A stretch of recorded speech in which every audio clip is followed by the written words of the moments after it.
There's not a huge, it's not like a population of elves here. There's only a few people who live here. There's so it's not much, and they are shy of long stays, but you may attempt, I suppose, to try and get here. Although the anyway, you that is what you know. So you're attempting to try and find respite here for some time.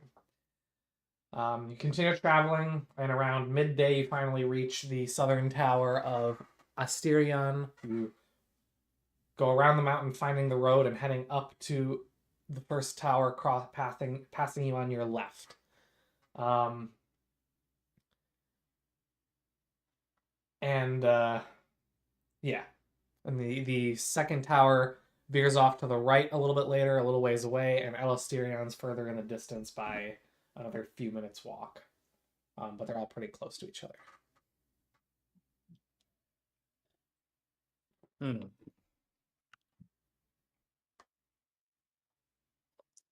Well, I guess being the elf in the party, I need to um,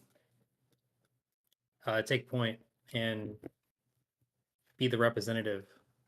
So So the same as always.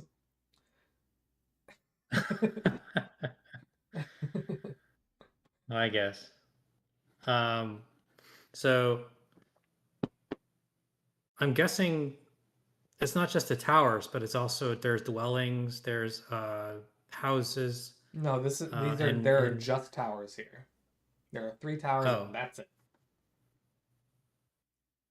okay. I guess I go to the. You said the biggest tower is called El Asterion. The biggest tower is called Elasterion, yes. I head into there, and I attempt to greet whoever is maybe guarding the door. The door is locked, and there is no guard at the seemingly posted at the front.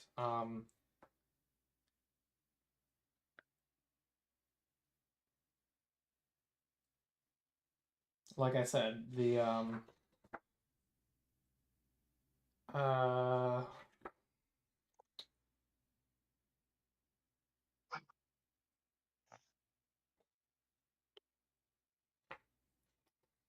you would expect the keeper of the doors, the keeper of the towers, the steward, I guess you might call her, would reside in Asteria. Hmm. The southern tower.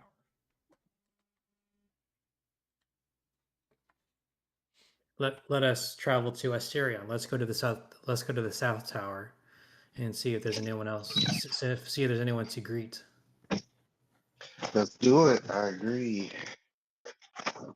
You come upon the southern tower and walk up to its door, and it's a very large, elegant door, and indeed it features a knocker thingy, whatever those things are called. What knockers? Big, beautiful knockers. And you grip both of them, squeeze them, and I'm getting a little into this, aren't you, Stud?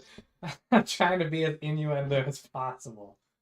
But I can't think of a good phrase to replace knocking the doors with them. The hinges are quite You're sensitive. knocking on the front door, I guess. Not the back door. Anyway. Were we just making a hinge reference? Anyway, so you knock for a bit, and sometime later, Wait, so you're saying they're swingers? there are swingers. Anyway, shortly later, the door swings open, and a tall and what looks to be, to most of your eyes, to your mannish eyes, Velcor and Hildir, just a typical elf. It's a female elf, rather tall, but to your elven eyes especially, Ella, here you deem that she is actually quite an old elf.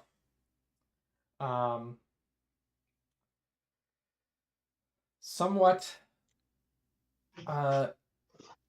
with faint lines in her face that are difficult to perceive. She goes, "My Gavanin, how may I help you folk here today?" My Gavanin.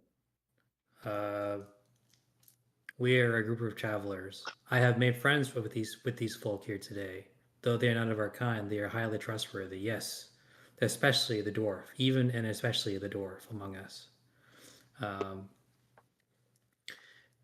uh, we have come to seek rest after an adventure that has almost gone, and after an adventure that has gone bad. We would like to rest our wounds and come back stronger for the next part. I see. Well, are you seeking but a night's rest?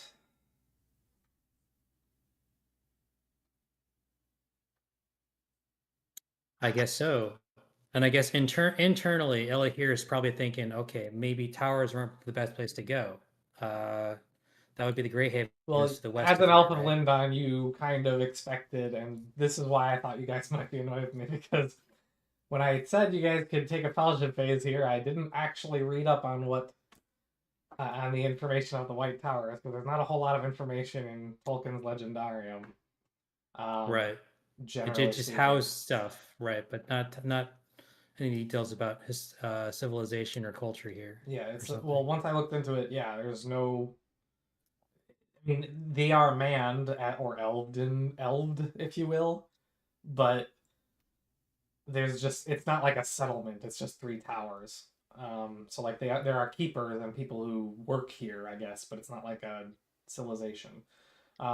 Okay, my character So obviously knew that from the beginning, of course. So I say so back to the dwarf. you I knew say, you knew that there was a guest tower named Nadirion, which you can generally find a night's respite in, or two, depending on how long, like what you're doing. Like if you're here to do some research of any kind, you might stay here for right, longer. But if you're just passing through, you might be granted a right, night's rest in the guest tower.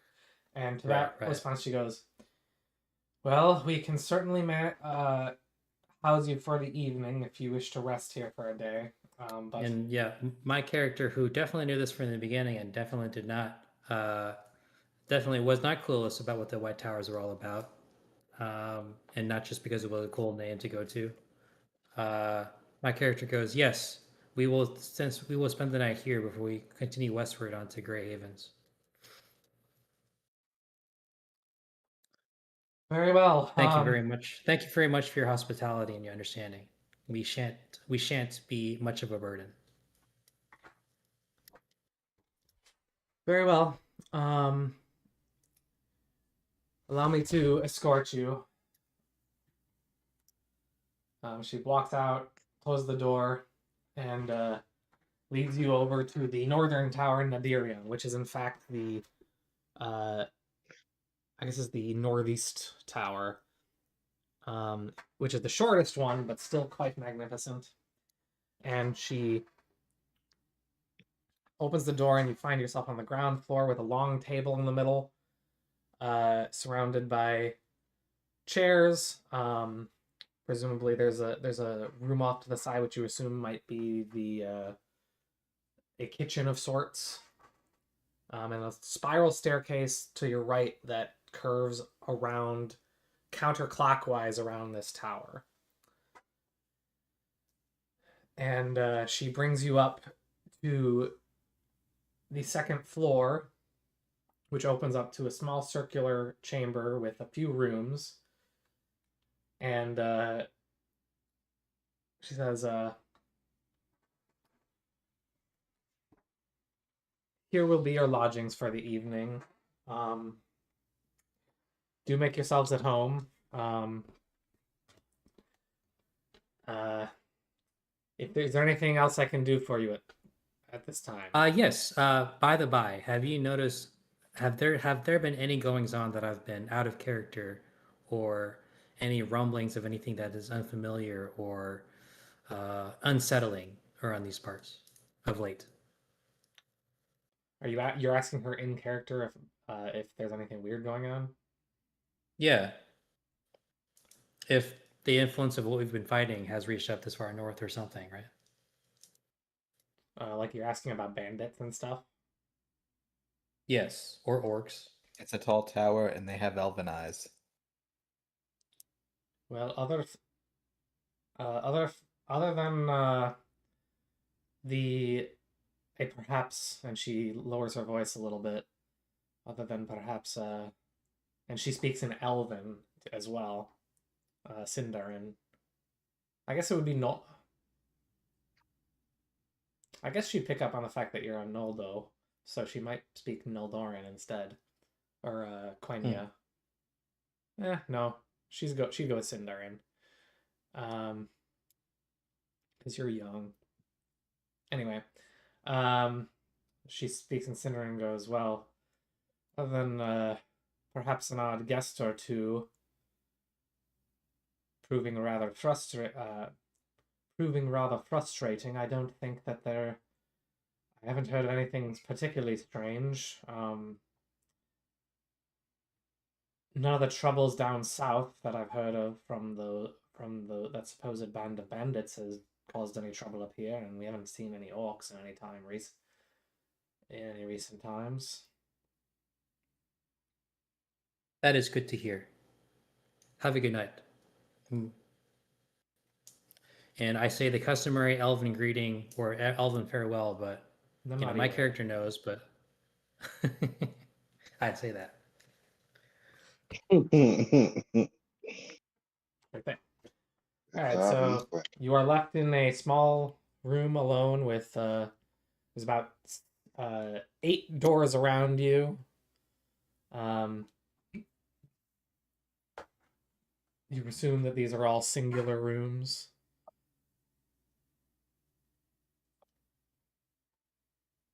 Anything else interesting around us, or is it just 8 doors? Well, the spiral staircase continues up for another level or two, but at this level, it just looks like there's a few doors leading to. I shoot Belcor a look and say, like, as if to say, this central don't room touch is sort or of take anything. this central room also does feature a bit of a fireplace sort of situation, along with some very comfortable looking furniture, like chairs and couches and stuff, as well as like a coffee table and type deal. It looks very hospitable, like sort of a living room type atmosphere. Common room. I don't want to go up the staircase. You can certainly go up the staircase. I want to see what else is around. All right, so you head up the staircase, and third level. The stairs continue beyond it again, but the third level does feature another set of rooms, 8 more. And you can get a sense why they're hesitant to keep people for very long. This tower doesn't seem to feature an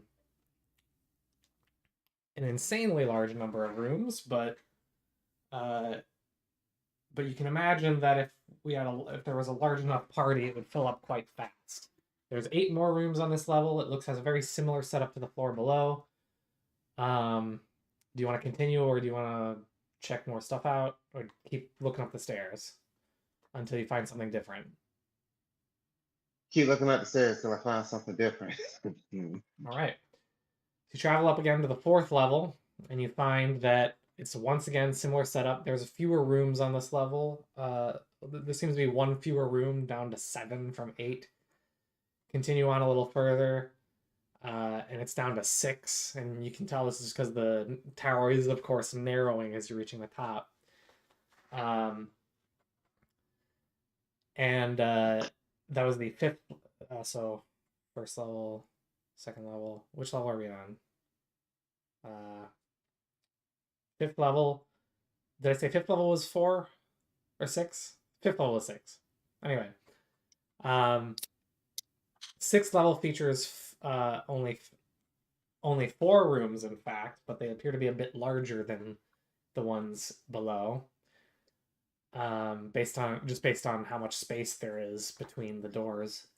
But then you find yourself, as you continue along, you find yourself at the very top of the tower, which the top floor actually opens up into a veranda.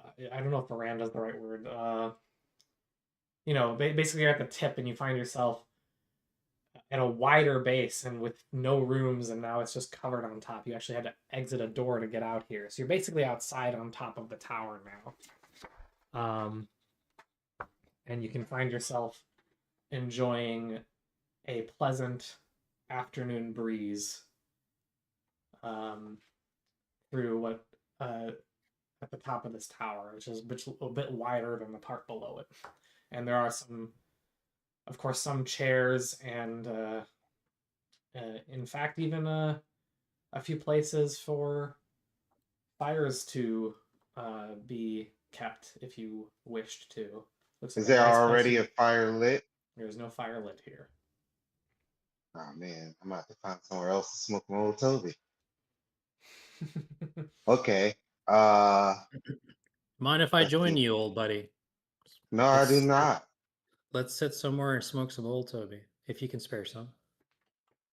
I can always spare some Toby. I got some from my brother.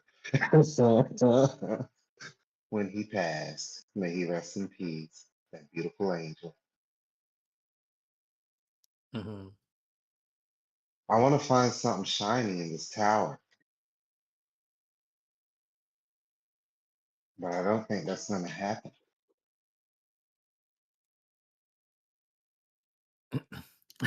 What else can we do, guys? I shoot him another look, saying, "Don't take anything. These are friends. These are my people." Friends don't mind sharing. I just Hmm. Must I school you on voluntary versus theft?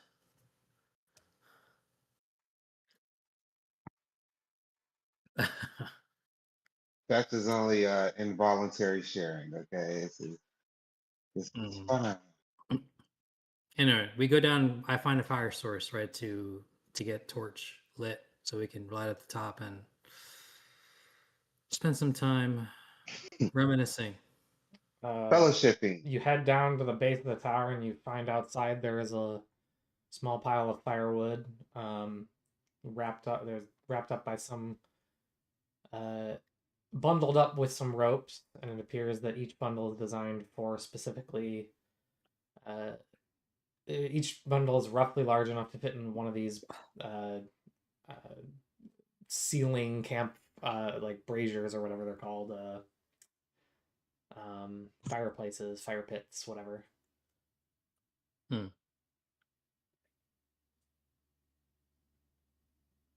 I take some. I leave $5. I'm kidding. And yeah, we go up there and we light some tinder on Nice. those. You light some tinder, you sit around a nice fire, and you got a lovely little fire going right before you. Bilbo breaks out his pipe and starts smoking. Base Oh yeah, Bilbo. Bilbo's still with us. He's still with you. It's so great.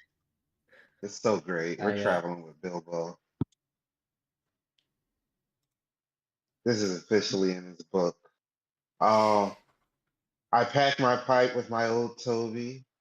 I light it, and I proceed to puff puff pass with Ella here, my elven friend. Very well. I think technically this is long bottom leaf, though. Just saying. Long bottom leaf. Okay, that's fine. As long as Next it time you gets you pass, the same results, you know what I'm saying? for sure. Next time you pass the Shire, you should try and get It's some the Southern time when you Star. refer to the Go ahead, Walls. That sounds immaculate. Belcor's doing the thing where he convinces like the brand name is the name for the whole product. Like how all Damn it. tissues are Kleenex and all video game systems are Nintendo, just all Hobbit weed is old Toby. Hobbit weed is old Toby. I didn't know they had strains. That just makes me love Tolkien even more. There's a bunch of strains. The three most popular strains come from the South Farthing and are called Longbottom Leaf, Southern Star, and Old Toby, of course. My considered the character best. is now on a search for Southern Star. I start drumming on my lute some of the songs from the festival. What kind of research is done here? Go ahead and make a. And I guess Mike. Hmm? Yes. Sorry. Go ahead. What were you gonna say? I would assume my character knows something about this, but I don't. Yeah, your character would know that there are records of people who've looked into the Elendil stone in Elysterion. Like, there's a whole library there. There's some other bits of lore as well. Mostly it can there's a whole section of accounts of people who've looked into the Elendil stone. But there are also some records from Old Arnor and Arthedain. As well as some Lindon, there's bits of lore. It's not as extensive of general lore as, say, Rivendell is, but it's got a fairly large collection of knowledge in the Western Tower Elysterion below the stone, and of course it has the stone itself.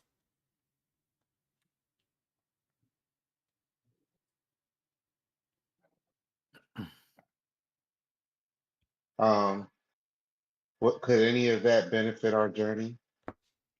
I don't think we're taking these. God. I'm not taking them. Any of the information, Jesus Christ. Oh my God. Belcar wants to pull a Pippin and steal the Elendil stone. I do not. I am not a Pippin, okay? I am a Belcor. I'm a little smarter than a Pippin. But you're rambunctious. You like say a that, Pippin. and you somehow awaken a Balrog under these towers. Man, that would be insane. No, I'm just curious about the research they do. Maybe it could have helped Well, us. not much. So in the lore, not too much is. I think from what I gather, not too much is actually written about these white towers. The big thing is that they're like they. The It's main one- thing it's is it where houses the- one of the Palantir. Yeah. Although it's a special Palantir. Basically safekeeping, right? I don't. My characters. I guess I kind of outline the main points of it, where these towers were built by Gil-galad as a gift to Elendil. Probably at some point after the founding of Arnor.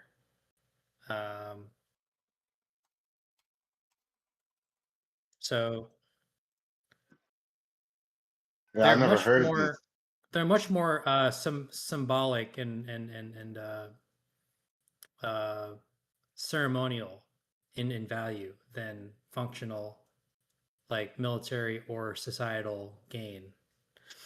Got There is So they're definitely a cultural thing more than anything else. Semi pseudo religious almost, I guess. yeah, and sometimes elves come up and they gaze to Valinor through the Palantir. Yep.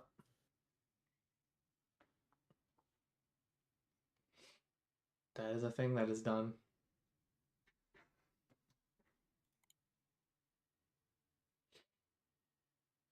What would you like to do? But all they can see is Tulkas flexing. That's just it.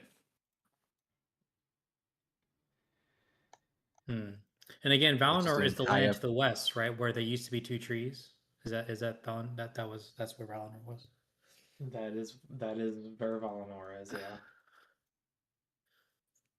Anyway, The so I say all Undying that Lands. and kind of outline the history. Mm-hmm. Sorry, Hilder, you were doing something. He said tool costs flexes in the Like camera. the joke was that all they can see through that Palantir is just Tulkas flexing.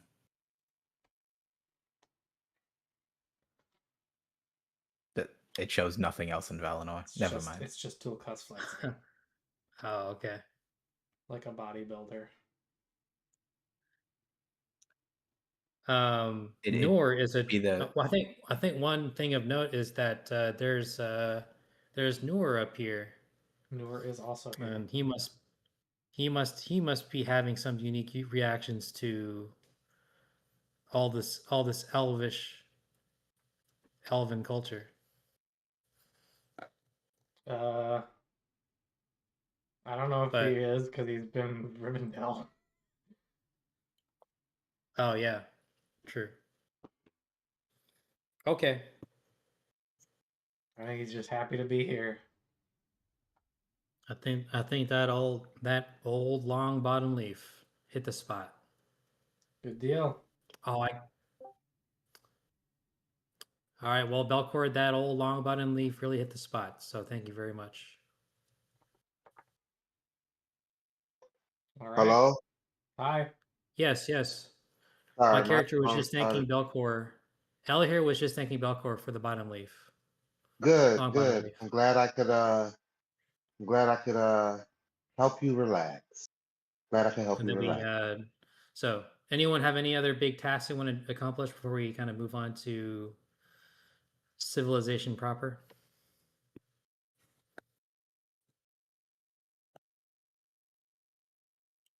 Don't think so. I think we're all just going to take the night. Nah, I want it was a nice relaxing night.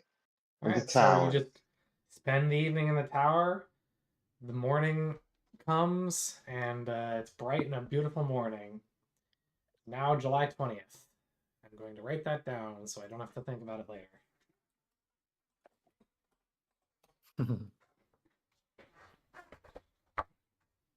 All right.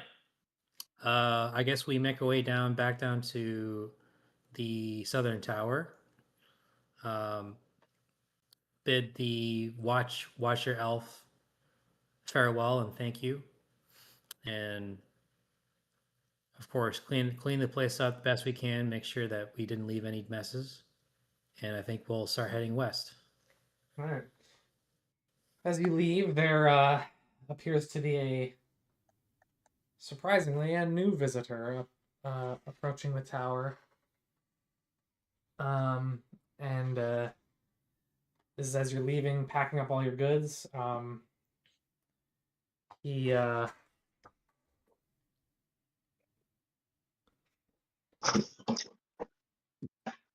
you see him in the distance. It appears to be a tall southerner, dark hair, and he gives you a friendly wave as you head further northwest towards the Grey Havens.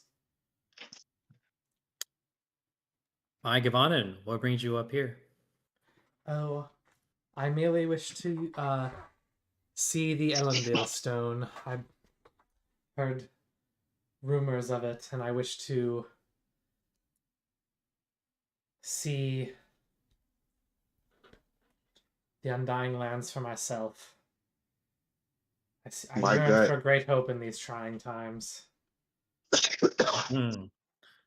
Yes. What have you seen and what have you experienced? As regarding what? Well, in these trying times. Well, the wars with Mordor again affect us all down south.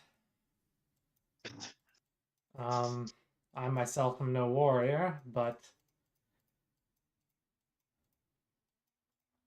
perhaps I can bring back some hope to my fellows in Gondor.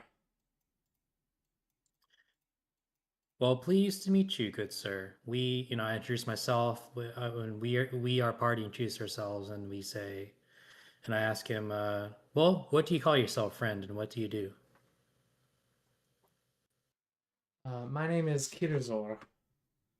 Um, I am something of a lore master and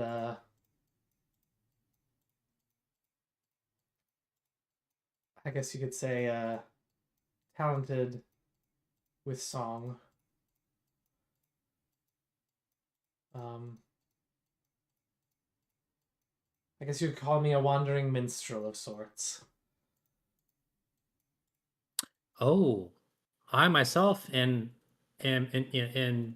proficient and interested in music, and we have a bard in our company as well.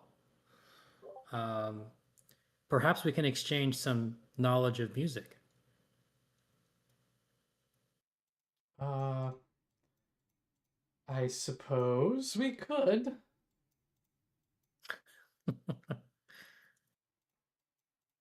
Though, I suppose. Do you have any songs written down you'd like to share? I think we had one, right? We have a song of victory. I don't know. Do you? I mean, Did we ever? if I we're don't Did we remember ever talking you learn a about ever song of writing a victory? novel, song.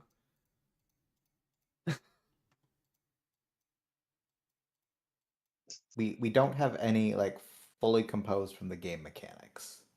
Hmm. So yeah, so you don't have Right. any songs. We have rolled for song, I would in Yes. which song was disagree. the skill, but we've never actually written a full actual song to sing in battle or something. You sang songs before. Right. Yeah, we have a whole bunch of new Hobbit songs we picked up at the festival. We've got You did not take any time to learn any Hobbit songs and add them to your repertoire. Well, let's correct that mistake now. Um, Unfortunately, we don't have any expertise. Looks like we are the learners, and you are the master. Good, Iruzar, Kirzor. Kirzor. How do you spell that? Kirzor. Oh, Kirzor. Um, yeah. If you have any spare time this morning, would you mind teaching us a little bit of your craft? Maybe a song or two for our travels. Um, make a.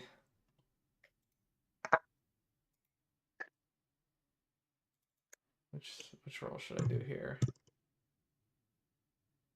I guess. I guess persuasion roll. Persuade roll. Oh, who's got persuasion? Let me see. Let me see. I think I built my character to be specifically manipulative. Well, you were Yeah, the I one got two of talking the. out here, so I'm going to make you do it. Well, I have Ah, nothing in persuade, so It's too bad you it's were talking. literally you were talking, buddy.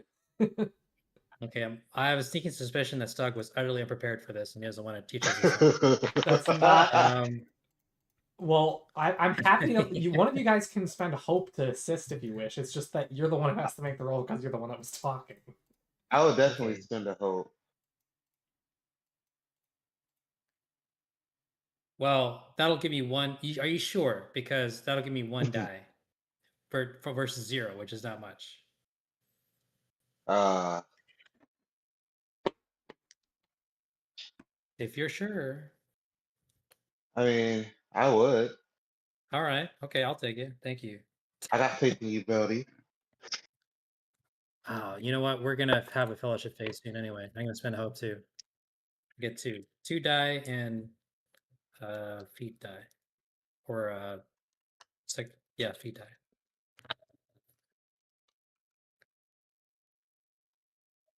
A 10, a 2, and a 2, which matches my target number of 14. Look at that. A little hope, boy. So he responds with sort of raising an eyebrow in amusement and goes, "Well, I suppose I suppose that I can. I'm in a little bit of a rush, so I can't teach you more than one, I suppose. But sure. What kind of song are you interested in? Yes. All right, now I'm okay. Now I'm scraping the bottom of my knowledge of this. Let me see. Cheat sheet has some stuff. Let's see. So we've got no. Let's see. Oh, here it is. So the combat sheet has a song of victory, and that's the only type of song I've seen. There's lays, which are for councils. Um, there's Song of Victory and there's walking songs. So Song of Victory is for combat, walking songs for journeys. Hmm. How about you teach us a song of victory, good sir?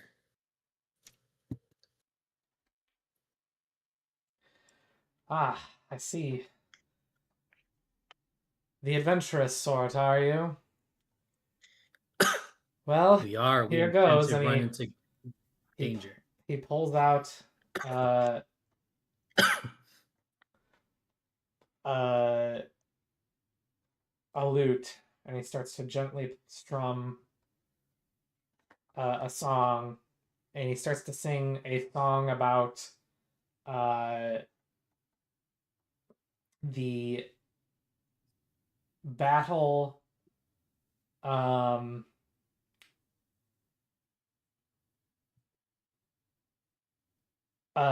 the battle that the steward.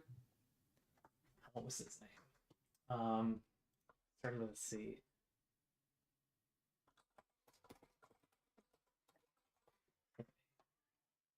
Denethor's great great grandpappy. Kirion, that's it. The steward Kirion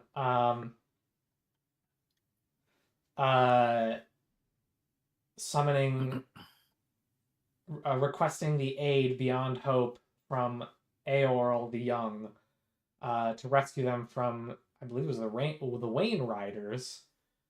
Uh, um, in a battle that would have spelled doom, the end of Gondor, but for the help of the um, Eolingas. Um, and so he sings about song, and it sings verses talking about Gondor's hope fading, nearing death, and then the triumph as Eorl and his host come and stormed the um and fought against the Balkoth, that's it. Okay. Fought against the Balkoth, joining the battle and rescuing them from death, and then forming a song of forming the oath of friendship between the newly formed people of Rohan and Gondor, that they would always come to one another's aid, no matter what. Hmm. Um, Hirion with an H. Kirion with a C. Hmm. Um, and it was a very nice melody.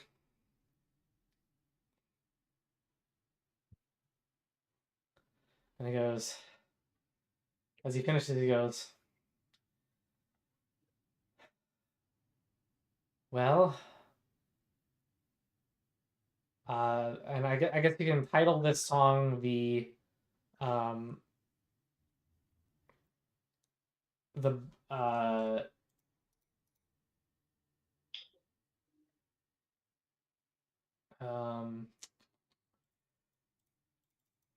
the Battle of the Celebrant. Mm-hmm.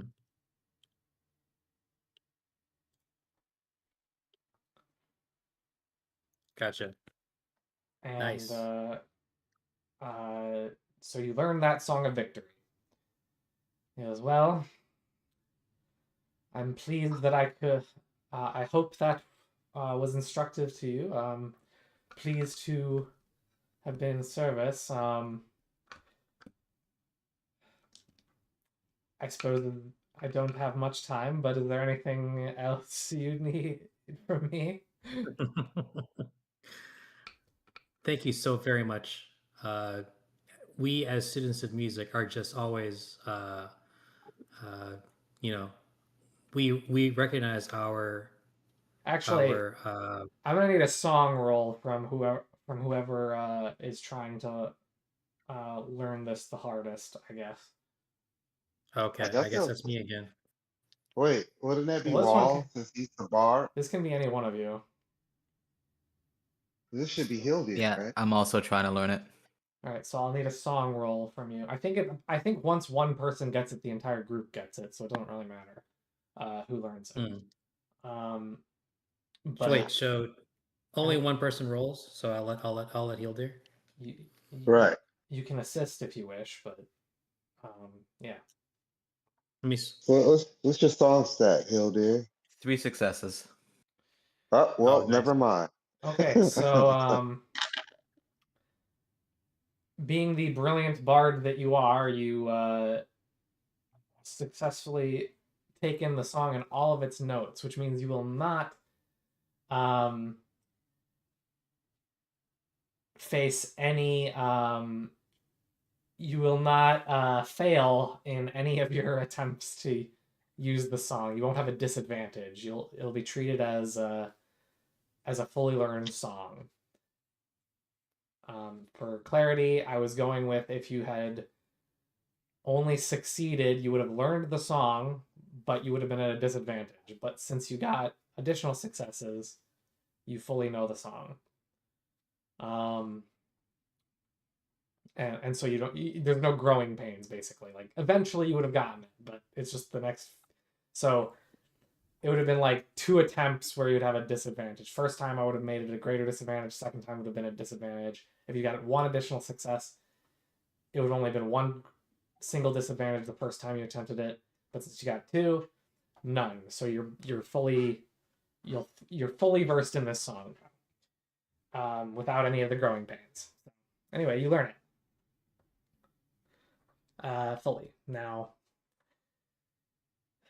Well, I suppose at the very least, I've done something for you. Now, how about you do something for me?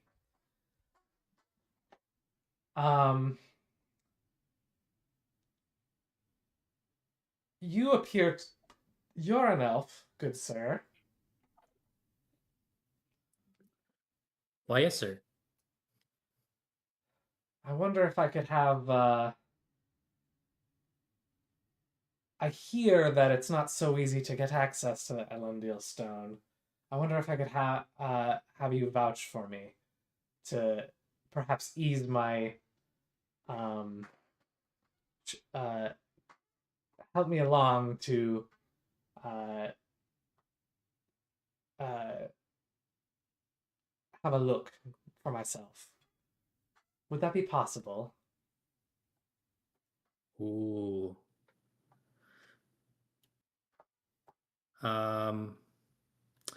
I will say, since you were gracious enough to teach us this great song of your people, I shall vouch. I shall vouch for you.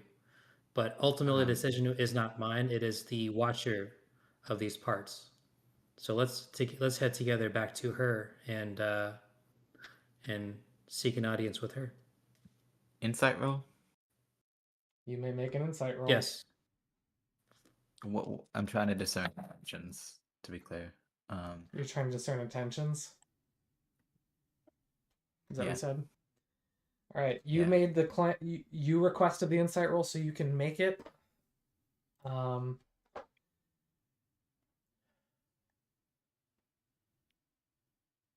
1 success.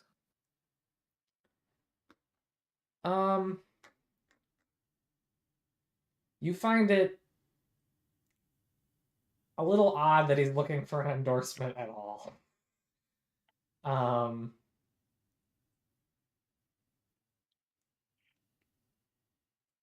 And it seemed a little bit too tit for tat for you.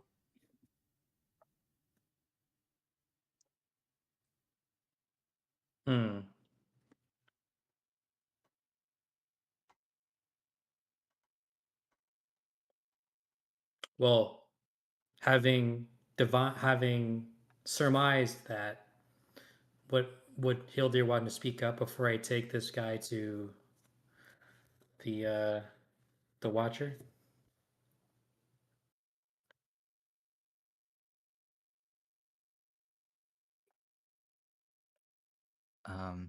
Give me 1 second.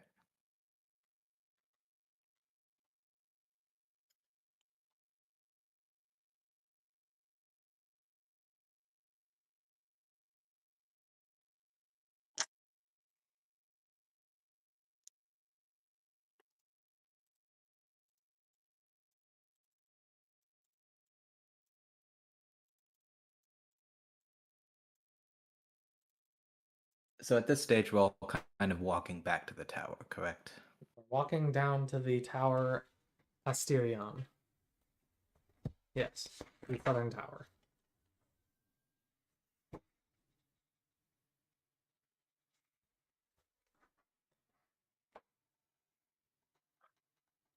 At this point, I don't know anything yet. Maybe I am the naive one, a bit too trusting. So Hildir, if you suspect something, speak up now.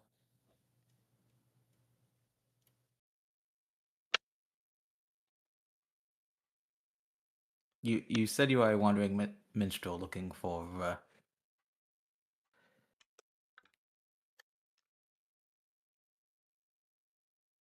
what was the gem? The Elendil Stone. The Elendil Stone. He wants to look into the Elendil Stone.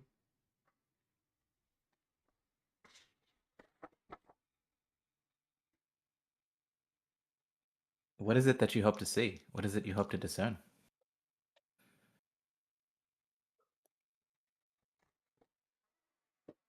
Well, of course, I wish to perceive the beauty of Valinor for myself, as I've never seen it.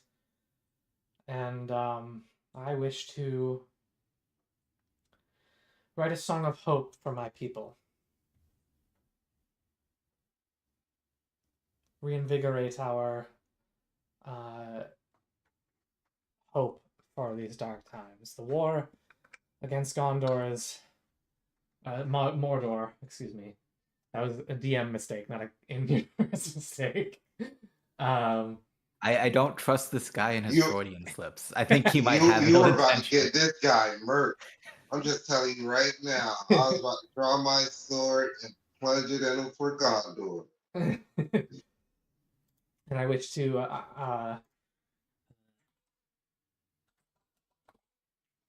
essentially I'm seeking inspiration. There's also been some discussions to try and reestablish a connection between the North and South as well. Potentially to link the two stones, that communication might go better. The steward, what's the steward's name? Ecthelion. Ecthelion has expressed interest. Indeed, his son. No, ignore that part.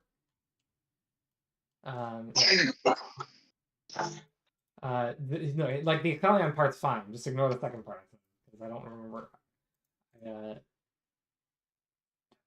Yeah, that would be would not make sense. Can I discern whether his interest is his true intentions is linked more to the former than the latter? I mean, the latter than the former. You may make another insight roll, I suppose. Or actually, or a riddle roll, I think, would be better for this. You make a riddle roll. Okay. Da, da, da. Looking at numbers. I'm gonna spend a hope.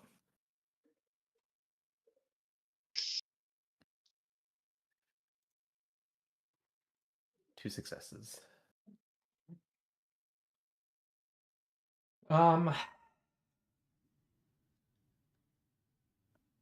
You think that... Okay, so first of all,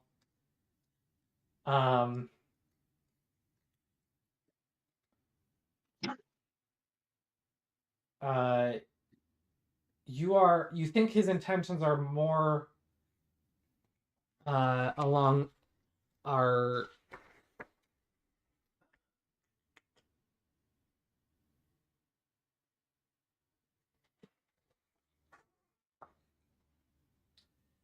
You believe that his intentions are closer to the second than the first.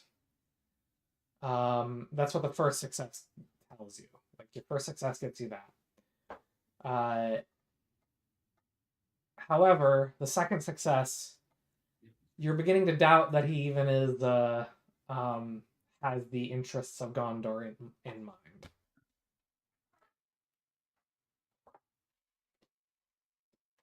I know I didn't trust this character from the beginning.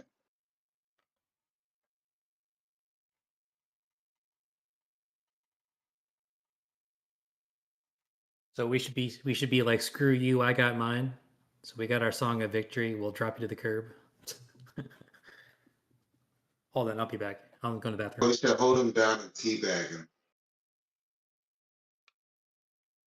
Well, at this point, Ella here is already reaching the door, knocking and requesting the information from... Yeah. requesting...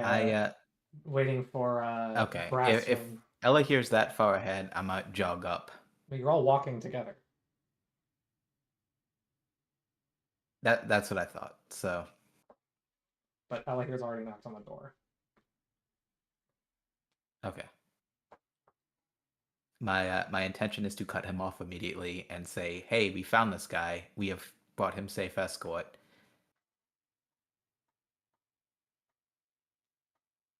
And we leave him to your judgment."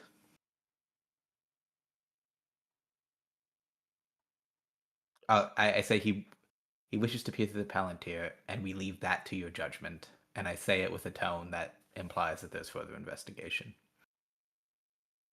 Okay. I'm just immediately talking over Ella here in this regard. Okay. I will I think a riddle roll is gonna happen again. Yeah, I think this is gonna be a riddle roll. I think that's gonna be another burning of hope. I'll cover you this time.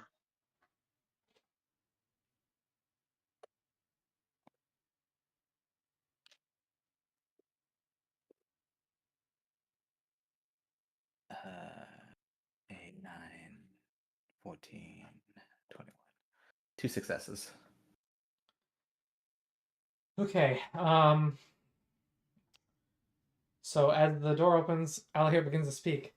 We have met this man, and he seemed gracious, so we thought we'd he wants to request blah blah blah. Then you interrupt and go, excuse me,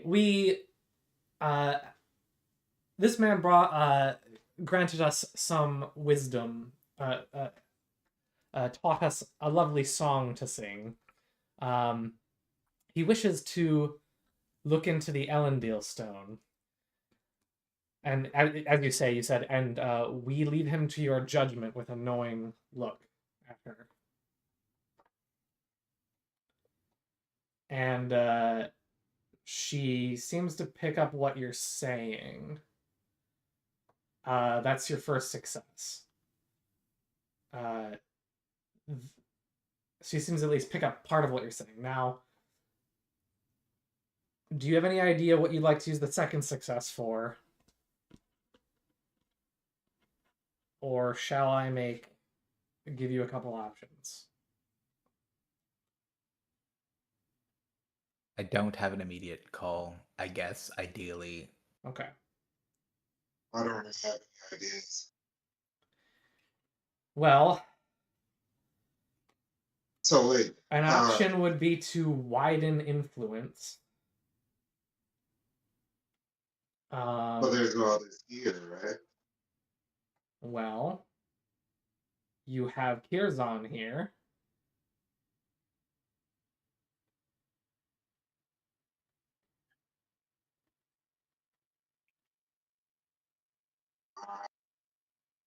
I guess that could be an option. What are the other options? You could communicate. You could communicate extra information to her.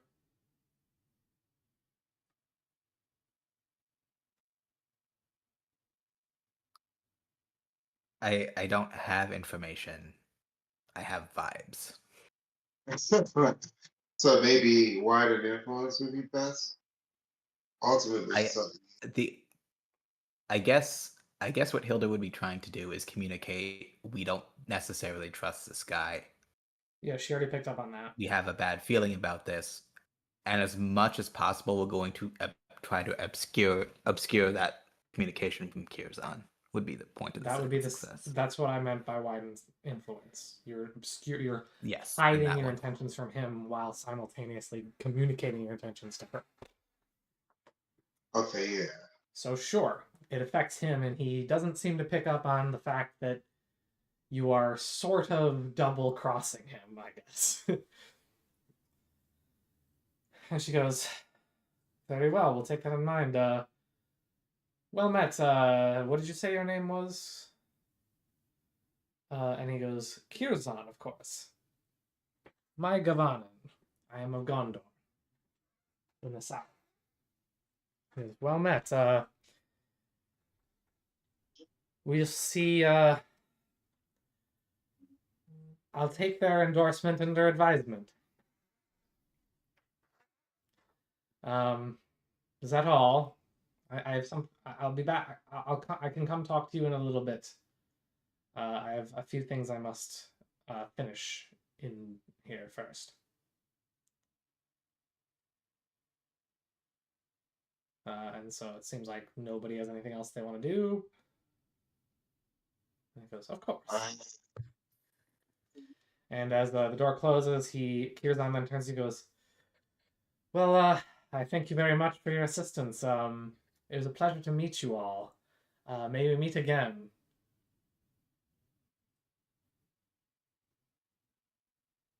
I do. Fare thee well. Ellie here thinks everything's happy and fine, by the way. Yeah. No, this guy gives me bad vibes. Like all six.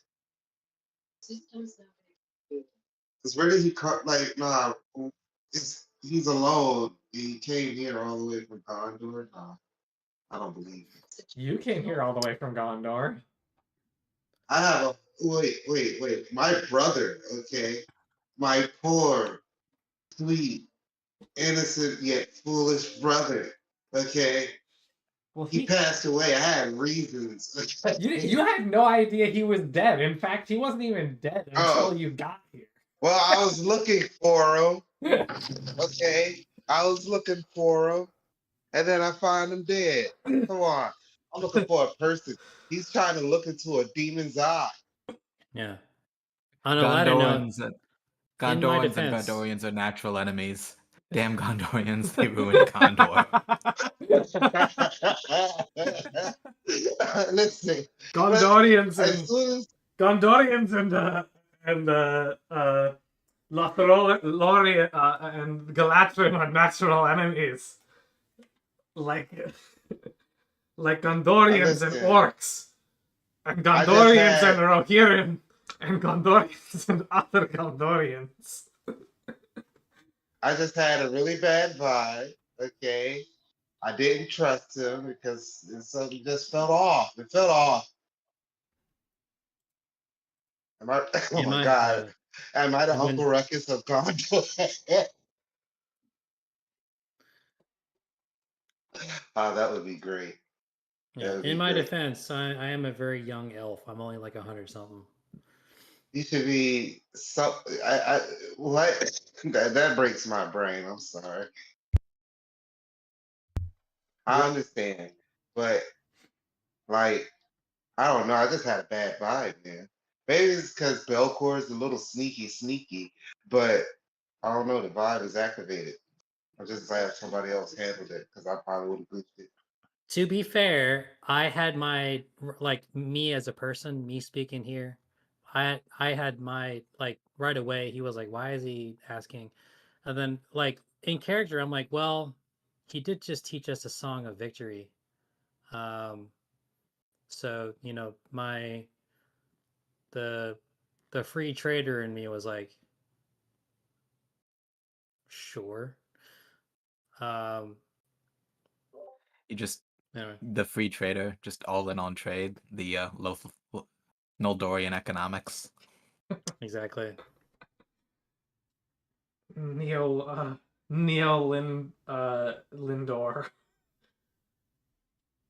Neo-Lindorian economics. What was it? Neo-Linderal. Neo-Lindorl, yeah. What'd you say, Do, Tony? do they have a financial system? The elves? What does it look like? No, like Middle Earth. Yeah, there's a bunch of trade that happens. What? Dwarves travel between the mountains to trade things. Like obviously There was elves. probably a Elves Is it used more to. so barter? It's Don't more get like, me started on the Khazad financial system. yeah. Listen, th- I can't help it. We have to get off the. We got to get back onto the mithril standard, okay? That's what I'm trying to find out. Like, what is the store of Well- value? I mean, well- when we get money, it's treasure. That's like confusing. Well, hobbits and Brelanders kind of use like silver pennies and shit. Like, I guess the international currency is like just simple silver coins and whatnot. I guess. That's my understanding. Although mostly, I think it's just old school barter and trade of like, I will send you mithril, you will send me,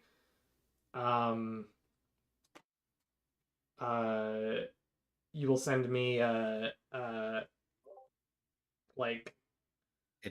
It's whatever bullshit was going on in the Middle Ages. Yeah. It's exactly that. It's basically just Okay, that's what I. So it's the barter system, basically. yeah. I give you Okay. mithril, you give me pigs.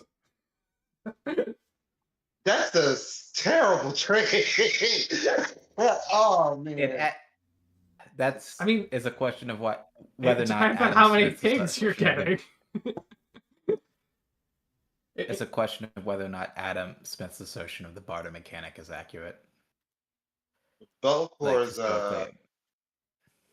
Like if I give you a mithril shirt of cone mail of mail like what Bilbo has, and you give me like 10,000 pigs to eat. I don't know. That seems like okay, that's maybe 10,000 okay. pigs. I don't even know who has 10,000 pigs in Middle Earth right now. Okay? I bet there are 10,000 pigs in Middle Earth. Probably total. Okay, I'm just saying. I can't. modern. Well, yeah, but if Mithril I give you like a would be- gram of mithril, then maybe you only get 20 pigs. So like, Is that even accurate? Like for a gram of mithril, how much is I don't mithril- fucking know, a man. mithril shirt?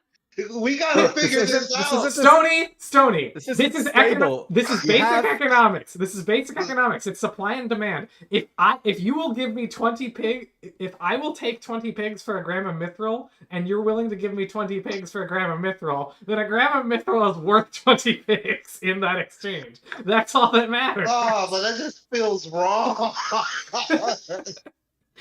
I feel like I'm getting ripped off, or I'm ripping that person off. I mean, I don't know. I don't know, man. If Celebrimbor just wanted a little bit of mithril to forge Nenya, then you know what? That's what it was.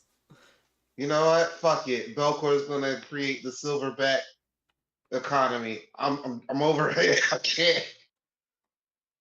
We're gonna I'm make gonna partner fiat with the Hobbit. currency. We're gonna make fiat currency in Middle Earth. Right. Yes, It's yes, the because central bank run by the dwarves, right? Of course. of course. Uh, No, actually, it's gonna be run by Smile because I feel like that's a good idea. For some reason, I just feel like that's a good idea. It's the Goldsmith origin, except it's dragon hordes. I'm We sorry. all agree Listen, this gold must exist. We just can't get it because of the dragons, so we trade paper representing the gold that's in the horde. I will partner with Smile to count his horde while secretly developing weapons to destroy him, just in case he gets out of hand. Because of course the dragon will want to know exactly how much he got in there that we can't get, so we can suffer knowing.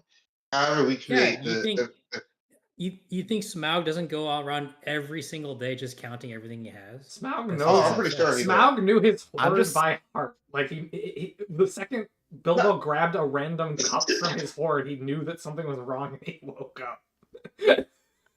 Okay, that's fair enough. I just it got to be something better than this. The barter system is just so painful. Like I don't like that when we get like paid, we get treasure. Like I don't know how to measure the wealth of treasure. Like what the fuck does that mean? Well, I mean, it is. Look, in I this need system, to be able to speculate on financial derivatives at the Dale Stock Exchange. I thought, God guys, damn I thought Middle Earth was an escape from real world systems. What are we doing here? I am firmly in their world trying to all understand art how their is financial system economical, Alakir. works. No, I'm not going there, okay? Fuck you. No, I'll okay. be right back. I like to understand how things work in worlds, okay? So that includes like how does trade work? Like, and the barter system always creates this like, oh man, that seems like a bad trade. Like, for me, There was Well, almost okay. certainly some type of coinage. There is so there's an MMO game set in Middle Earth called Lord of the Rings Online, and there is a currency that they use. Lord of the Rings Online. I played And that briefly. yeah, when so I was the a kid. economy, hold on, let's see. You have gold, silver, and copper. So 100 copper is 1 silver, 1,000 silver is 1 gold. So it is gold based, according But to wait, Latro. when does Latro take place? Because this can be before Latro. This is We're during well, I mean, we're within like a couple generations of the War of the Ring, which is where Lord of the Rings Online takes place. So okay. I'll take it. Sorry for the derail, guys. It's just the economic systems of games are important, man. No, these are important questions. I expect a book report on this, Doug. I need to know.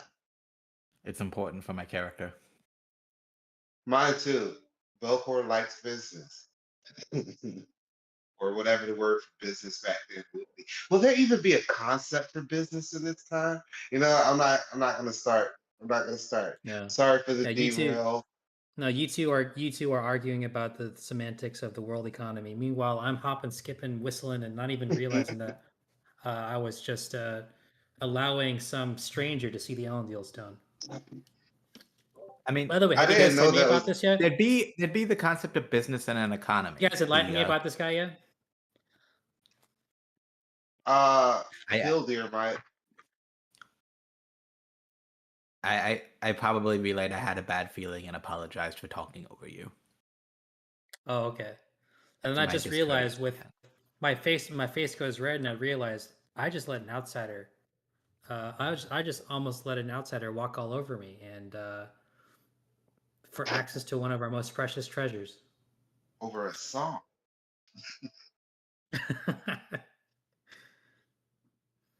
And We with our all need chances, that song of victory won't do shit. that'd be fucked up if it doesn't do anything, wouldn't it? You would I have would literally find that sold them guy. for a song. I would have found him and kicked him in the nuts. That sucks. Doug, are you Hmm. there? Where did Doug go, fellas? Stug. Stug. I'm sorry for the derail chat, or because No, I thank do you. that all. You have injected new life into this group today. I didn't know it was about. I didn't know you guys were that like half of this joking conversation is still over my head. By the way, you Oh, you yeah. just don't like the fact that like value is all relative in a bartering system. So you don't know what you have, what you have is worth. No, you're Still need to gone. I lock was out. talking to you. Yeah, he's back. Okay. Can you hear me? Hello, hello.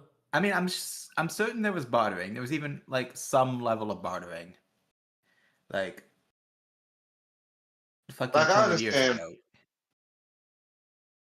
I understand why bartering is necessary. I mean, it's the most basic form of trade. It's just you can see why you move on to some kind of monetary system. You know what I mean? You have coinage dating back to ancient times, to literally the earliest records of civilization. Oh So yeah, for sure. I'm unconvinced that there would Hey, be like everything's not done on a barter economy. okay. That's horseshit. There is a literal Wikipedia article on this. Economy of Middle Earth. All right, let's go. Well, do we trust Wikipedia? Well, you can go to Grokpedia if you want, but I don't think it has an article yet about this. I feel like you could trust Wikipedia when it comes to non-political subjects. You guys know about Grokpedia, right? Economics is not a non-political subject. In Lord of the Rings, come on, yeah, it is. Yeah, like all of our of course. Everything is political. God damn. Yeah. All the less I don't want it folks to about the be. right and vice versa are, at the heart of it, they're economical. Okay. I don't have an argument against it. We can use it as an overview. Okay. Economy of Middle Earth. It's broadly 19th century agrarian but capitalistic economy of the Shire, set against the older world of feudal Gondor. There's a culture of gifting and exchange, which reflects that of early Germanic cultures described in works like Beowulf. Yeah, that makes sense. Like I said, it's whatever was going on in. Oh, less seriously, economists and financial journalists have explored the possible economic effects of Smaug's, the dragon's, capture of the Door's treasure of gold. I would love Some to. have suggested this reduction of the money supply would cause a severe economic shock and deflation. Others that the real shock was on the supply side, as Smaug had eaten so many productive dwarves that the trade with the town of Dale would have been seriously reduced. Frickin' Smaug. Yeah, small. Look, I'm just saying they could take the goldsmith. The dragon's there, the gold's there. You just trade slips of paper representing it, and you have modern currency. I mean, you just I don't roll into disagree Adam with you. Smith. That's really how it started. Yeah. That's how we got paper money. We had dragons. So oddly enough, no one's actually going to try to kill Smaug now because he is the reason for the stability of your new monetary system. Stability sucks. We need expansion and yeah.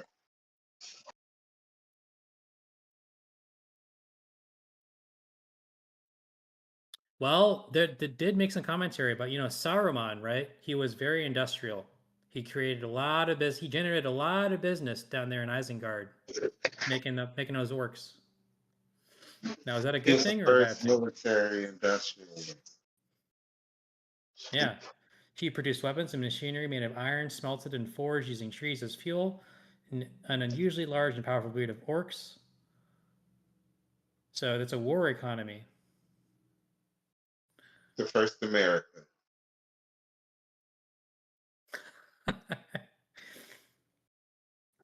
Jay Jones got elected in Virginia, guys.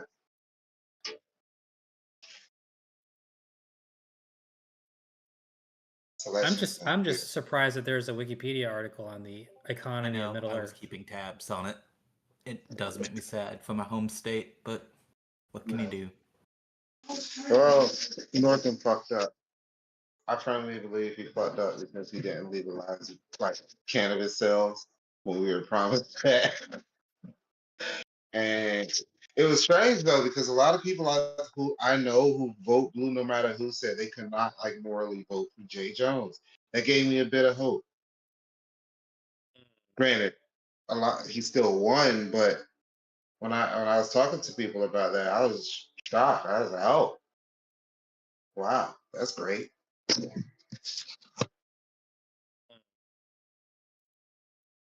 I had hope Granted, yet. some of that just might have been early voting. That's Sorry, also I guess talking about the gubernatorial election in Virginia, or which one? oh no, he's the attorney. He's going to be the attorney general. Oh, And Jay Jones. Virginia, Yeah. yeah, and Virginia flipped blue. So we Winsome had Earl Ralph. Sears lost. Yeah, I saw that. I didn't know if I wanted her to win anyway. To be honest, I don't know. I'm very. I feel politically homeless again. What she was? What she was like a So do we all. representative of? What was she like? Toxic or something? Because Um, she would have been the first African American woman, let alone right, woman, to be governor of Virginia. Yeah, and right. That's ironically she cool and was all. Republican. Right, she was running Republican, but I didn't really know her platform. Uh, this election is pretty annoying. Uh, there are a lot of people that I didn't really like anyone in this election. Hmm. I didn't really like anyone's platform. So at this point, I'm gonna just kind of not let it burn, but watch and see, because I don't. Yes, like Sears eh, wasn't really pushing anything specific. She was just a continuation of status quo, really. Right, and supported Trump. I don't care that you support Trump. What are you gonna do to make Virginia better? So I say that I don't know why. That's why the Democratic candidate. That's what she won. She was talking about issues. I didn't vote for her, but I would have, but I didn't vote. I sat this one out, fellas. I Hmm. didn't. Oh, I It don't. was what it was. Gosh, 2020, like those odd years are so interesting to me. Like I didn't even know states held elections in those off years. I Yeah, think there's one for us in Alabama in 26, but I don't think there was one in 25. I'm a little exhausted with politics. I think this Nick Fuentes thing kind of broke my brain a little bit. I think there's a divorce. There is still a huge divorce between online brain rot politics and like when you go to the booth, you're voting for what you support. That still matters There's more Oh than yeah, anything else. difference, but they bleed into one another, and I am. Yeah, but don't let the brain rot affect you when you go to the ballot box. You know. oh, of course not. No, that's when I vote, it's purely for what I think is best for my country and best for my state. I could be There's wrong, I there's a could be real right. there's a realignment within the parties, and I'm curious to see how that I shakes out. agree. I definitely And agree. A lot of people think Zorhan Mamdani winning in New York City, that's like a sign that we're about to become a socialist country. I don't agree with that. A lot of regular Democrats won because they had pretty decent platforms.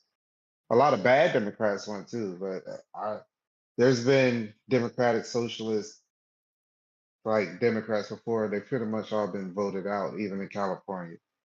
So it's like I don't know. I don't know. I do see the divide going. I think normal Democrats and like the progressives are going to keep going at each other. And with the I hope Republican so. side, I with the hope so, because Republican side, what I fear from the left is the Democrats, in order to hold on to any shred of relevancy, they're going to lurch to the left. That's what I'm now predicting. I feel that way too. I I don't think I don't know what the outcome is going to be between the normal Democrats and the socialist Democrats. Because what if Mamdani's push? Hey, look, Zoran ran as a Democrat, and they're people. He is one of the biggest faces right now for the Democrat Party. Right, right. And on top of that, he's openly a democratic socialist. I don't really put any Okay. barriers Okay. between that and socialism. But What are we talking about socialism for? Zor, we were talking about the state of our country and the newly elected leaders. Oh, yes. Oh, yes. Yeah, The brilliance gotta love that Jay is. Jones. That one upsets me slightly more than the Mamdani. I'm sorry. I did not vote for him, if that makes you happy. I don't. I was But assuming you didn't. but you also didn't vote against him. I did not, no. Was the I don't know anything about his opposition, I guess, but That's the problem. That's one problem. Like you said, you know nothing about his opposition. And two, Virginia has a very large black population. Okay, you see a black politician, most likely they're going to vote for him. But Sears lost. Sears is a Republican. She white. She Uncle Tom, basically. That's not me speaking. That's the black Oh my community. goodness, man! Man, y'all gotta fix that about yourselves, man. You can't do that. You're not black. You're not one of us because you vote this way. That's so. I agree. I don't just vote Democrat. I agree. I am an independent. I vote for who I think is best. But that is it's getting less rare, but it's still rare. Yeah. It's People are extremely saying rare. 20% of black men was like a landmark achievement. That was insane. I was like, wow. But there's more women in the black community than men. You got to think about that too, because true. Yes, most of the men are either getting killed. They were like 95% for Kamala or something. There you go. I guarantee you, most of them did not know her platform, but she's black. Okay, that there you go. There you go. I fucking hate it. It's a stupid ass way of thinking. We've been doing it since the slaves got fucking freed, but there was a reason to do it then. You needed a coalition against an actual hostile society. Hostile society doesn't exist anymore for the most part. So, I mean, Al Sharpton's been doing this shit for damn near 60 years and nothing's really quote unquote changed for the black community while everybody else is doing according better. To him, so, right. And that's because the mentality is kept down. It's kept down. And I hate it. I fucking hate it. I hate it. Oh, I'm going to get angry. So annoying. I'm sorry. It's fucking annoying. But no, I think I'm curious to see what happens to the Republicans after Trump. I'm curious to see where they go with that. That's another question. Yeah. No idea.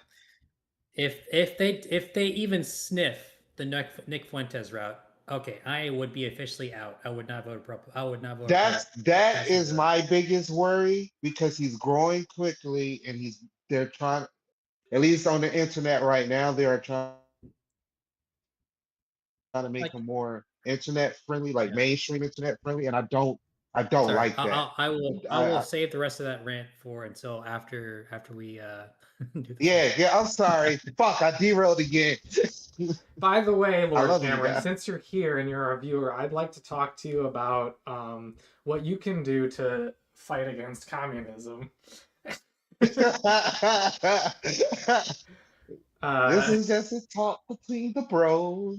I'm sorry, Stud. Okay, we may resume. I had to step away for the bathroom, so unfortunately I had no control over where the bathroom. What? I knew you went to the bathroom. I know. I said I You would. silly goose. I didn't hear you. Well, I said You just I'll be right back. Granted, I took longer than I expected because, well, let's just say it takes a while to accomplish my duty. Your doo doo. God damn it. I'm mad that made me laugh. I'm sorry.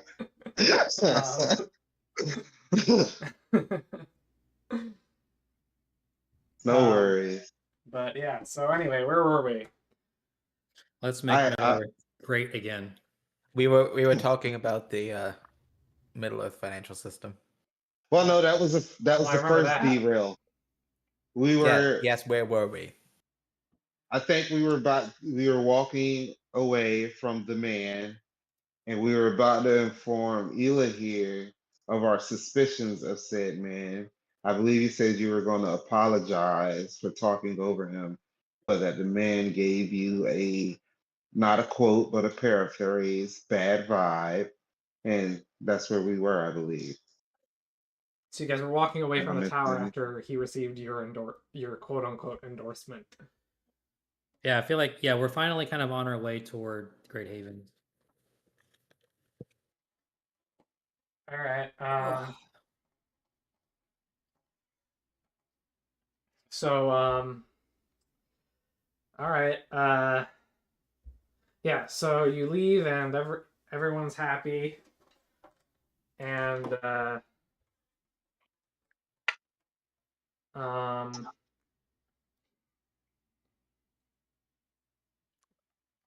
you start heading west. I guess I'll need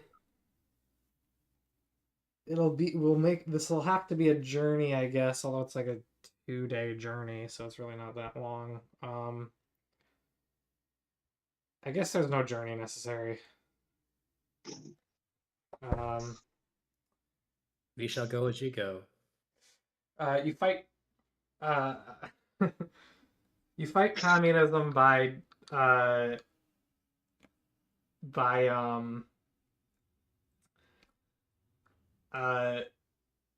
becoming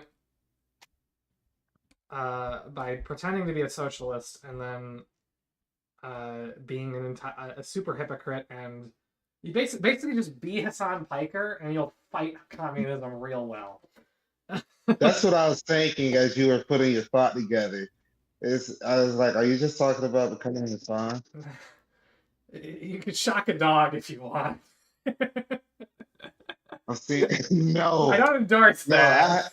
that shit pissed me off, man. Oh, that really rose my giblets. Yeah. Yeah, well, God it damn pissed it. the entire internet off, and he's still trying to not. He's still trying to deal with it. I hope that statement doesn't get taken by YouTube as a as some kind of violence or whatever. No worry, we're too small to get banned. Okay. I guess. we're Yeah, one day we're we're gonna have 15 subscribers, and you know that's the big time we're gonna get banned for this stream. yeah, man. We're gonna have to start talking about how we gonna get profits. No, I'm joking. Yeah. I wouldn't want it. But split the profits. But anyway, sorry. One moment. Speaking of subscribers, that's for Lord Cameron. What's for Lord? Moving on. What I missed? Was there not a loud slapping noise? No. No, I didn't hear anything. I must have filtered that out. Anything? If you have a noise gate, it'll filter it out. That'll do it. Okay. Are we I hit the clapping book for him? with my hand. Oh. Spank He it. asked me to spank the book. I don't understand what that was about, but I did it. God damn it. All right. Well, anyway, so yeah, so you spend 2 days walking northwest towards the Grey Havens, and you make it there, and it's great. Where are you? Okay. You You basically follow the east road or the east-west road a little further. I guess it's technically to the northwest at this point to head towards Mithlond, and you end up arriving at. Oh shoot! I don't have that book open.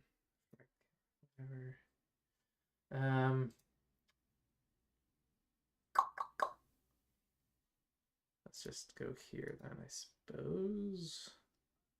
Realms of the Three Rings. They gave it a name. I don't know if it has this name in the original lore, but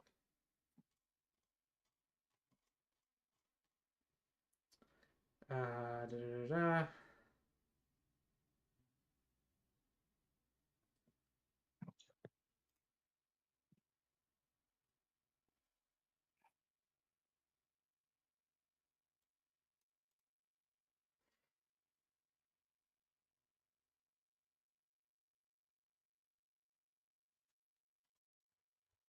Apologies.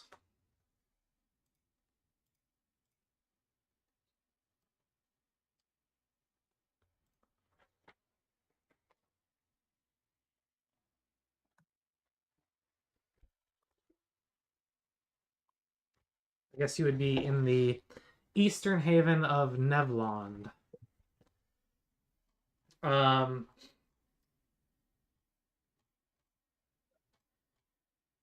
and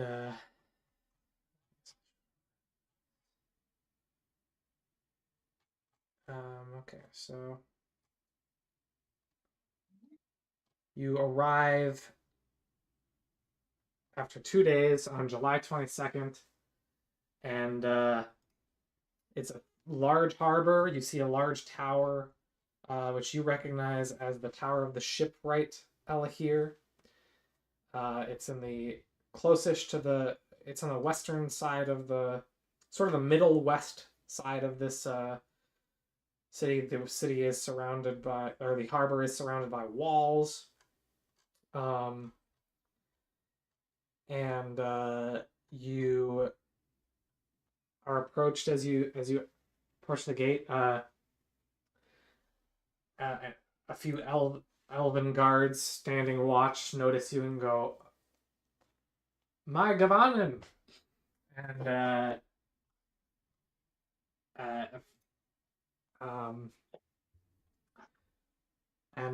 welcome you to. And they say, "Welcome to Mithlond."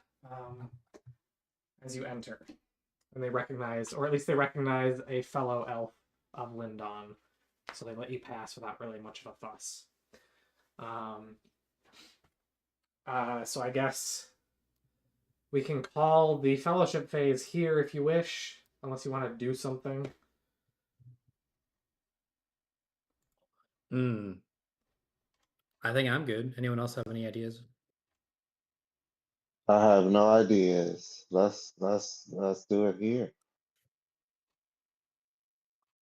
Right? Any Yeah, I think so. objections, Hildir? No objections. Let's go fellowship it up. All right, how much of Yeah, a phase let's are you gonna bad take? boy. How Ooh, long that's a are you tough staying? one. Till the It's been cows such a come long home. time. Refresh us on how. It's been what like options 3 there are. weeks. Well, since the last fellowship Or phase. maybe 1 month since the last fellowship phase. Really? Maybe Okay. one. My It memory maybe is has been. tight. Okay, it might have been like a month and a half. Our memory At doesn't run most. on game times, Doug. I know, I'm just saying. My memory is bad, Stubby. It's supposed to be like what, a 6-month thing? What? Fellowship phases. Fellowship phases are a week to a month typically, unless it's the Yule. I meant between them. It's supposed to be 2 or 3 sessions between them typically, but it's not like a set time frame between them. We have definitely had 2 or 3 sessions. We definitely have. Okay. obviously enough to recover. Okay, so we need enough to recover all of our hope, spend all of our You cannot you don't just points. rest. You get the same amount of hope every time. I've been generous with how much you recover by making it a die roll to get extra. But you're just supposed to recover, I believe, your heart rating and hope during a fellowship phase. Yeah, equal to your heart Wow. score. Hope is a very scarce resource then. In my experience. Because now I'm back up to 6 for this next whole adventure phase. Mm-hmm. Well, I guess we need to be a more Be more conservative then. ill. I'm joking. So you can spend a week or you can spend longer. I mean, I have been ruling that if you spend longer, you get a die roll per additional week, but a 6-sided die per week. Well, We not are too on the long. time. I guess in the context of we're kind of in the middle of an adventure, we need to get back to the doors that we helped, um, or are planning on helping. You do We also want to have. face. Sorry, you do also technically. I guess I should have said this during the night's rest at the towers, but you could have spent your fellowship points then, if you wished to recover 1 hope per person or distribute it amongst everyone. I mean, I guess it depends on how much you wanted to spend for your fellowship points, but you could have spent all 3 to recover um, 1 hope per person, or you could have spent 2 and 1 or 3 on a person. So if you want to do that, I'll let you retroactively do that as well. What does 2 weeks of fellowship give us? You'll get your heart score. What do you mean 2 weeks? In terms of what? 2 weeks of fellowship of rest. What does that give us? In terms of what? What specifically? Like, give you in terms of what? What do you what resource? What do you mean? Are you talking about hope specifically?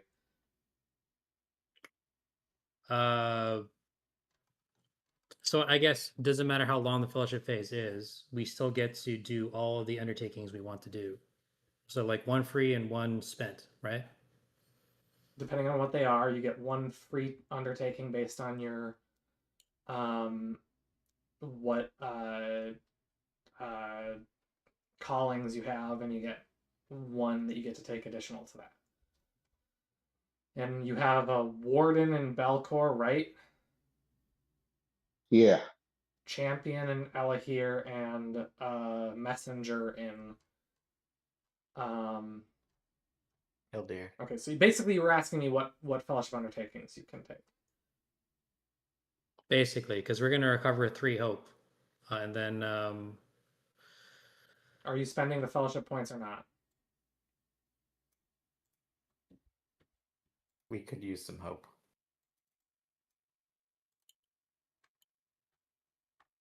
so we have 3. We have 3 So you fellowship get points, right? You have 3 fellowship Yes, points. let's spend them. Let's give each of us hope. Each of us who was actively playing. So Belcor, myself, and Hildir each get 1. Okay. Do we want to spend all of them? Might as well. This is our session today. yeah, might as well. And that's on top of the hope we already get for the fellowship phase itself. Yeah.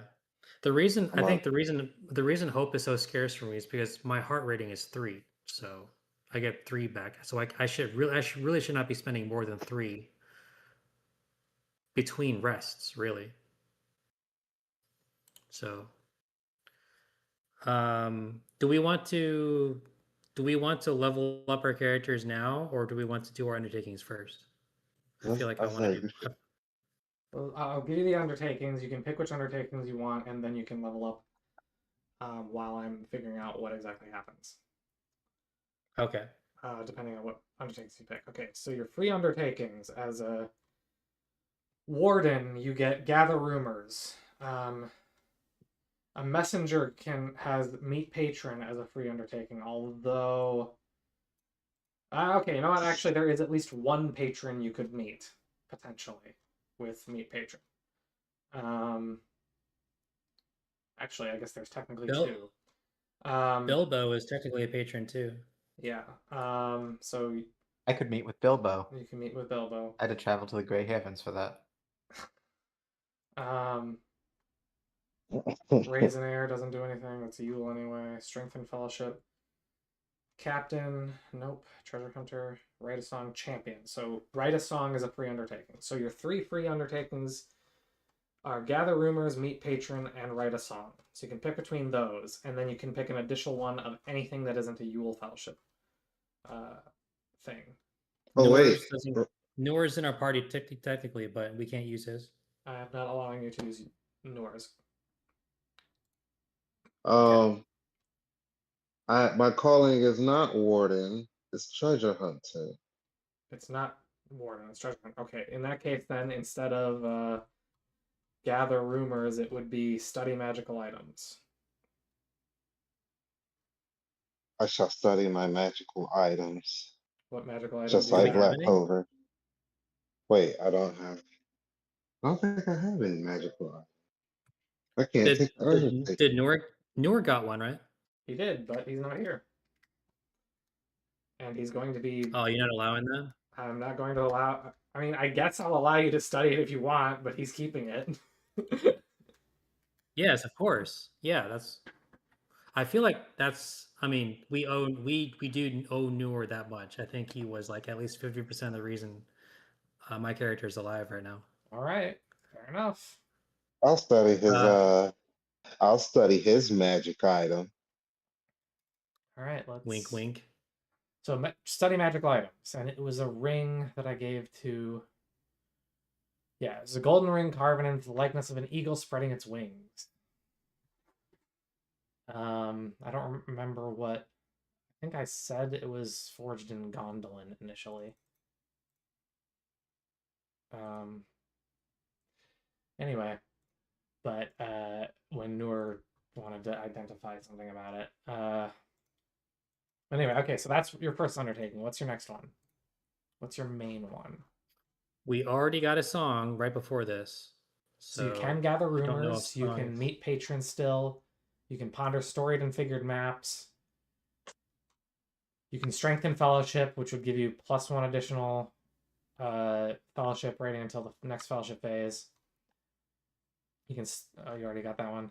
You can write a song.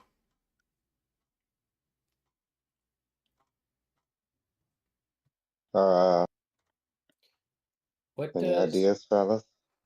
Meet with patron sounds like would sound like an interesting one. Let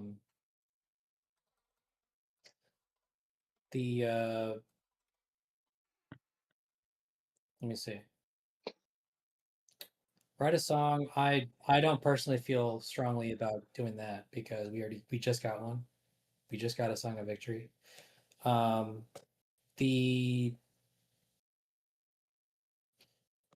We don't have any maps to study, do we? Or can we do that undertaking? Study maps. You can take that one, yes. Ponder storied and figured maps. You can take that one.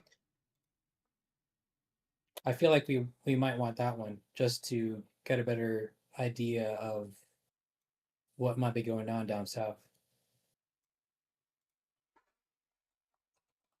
I don't know why a map would tell you what's happening south, but sure. It's not like it's Google Maps. It doesn't tell you what's happening right now. God damn it. That'd be cool, though. Like, I mean, don't get me wrong. The benefit to doing this is that you get +1 to all feat die rolls to determine nature of events during journeys. Which means that you just get less bad events during journeys. I mean, walking songs. Sorry, continue. I didn't say anything.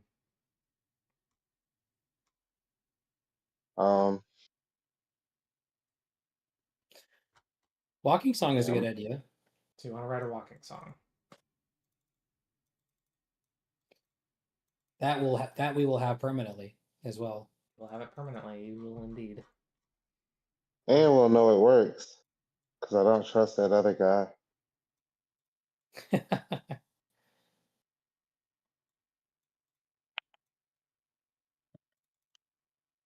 No, well, nothing indicated that that song was fake.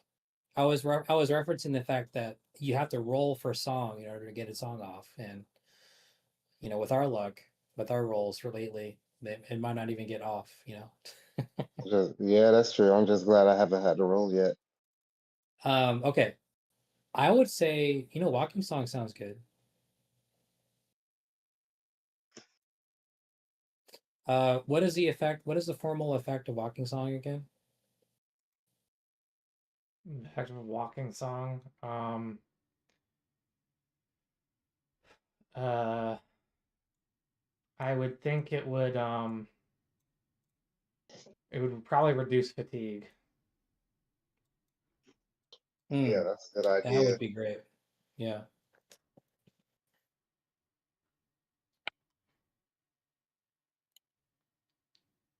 Okay. And, Would we all be all in agreement of walking song? yeah, I'm in agreement with that one. All right. So we got Study Magic Item, Walking Song. Those are our two. Okay, cool. All right. And the walking song we'll say is called There and Back Again. Bilbo teaches it to you. No. Middle Earth Road. Gondor Road. Oh, There we no. What am go. I talking about? There's an obvious one. The Road Goes Ever On. I'm an idiot. Fake Tolkien fan. The Road Goes Ever On. You learn it. Nice. You mean the song I've canonically sung before? I Wait, believe. no.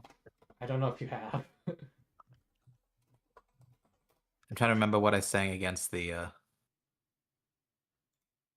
whites. The Is it the one Billy? Is it the I one Billy remember you Boyd sings? singing. I remember you singing Pippin's song from the movie, but that's the only one I remember. And I don't remember when you sang it. Did I not sing The Road Goes Ever On?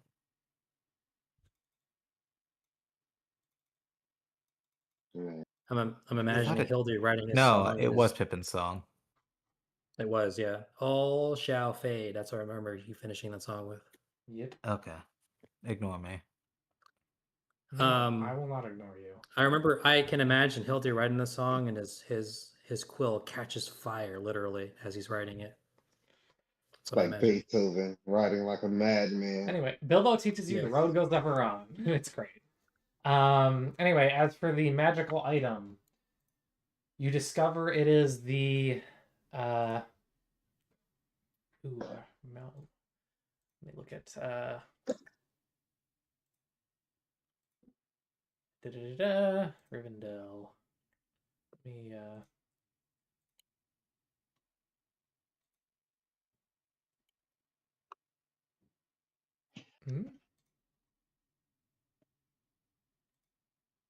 Ring of Rivendell? Ouch. No. Ow.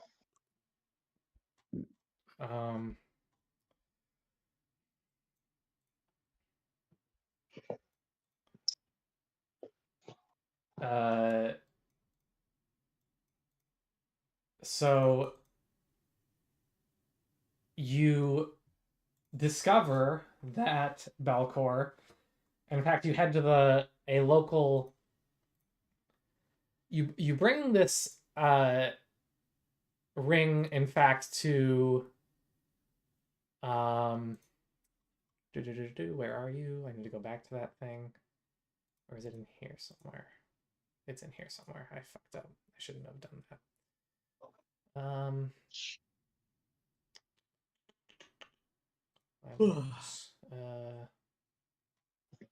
No, where did it go?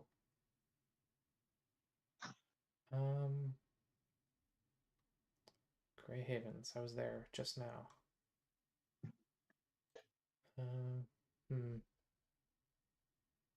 Let's go back to the beginning and look at the.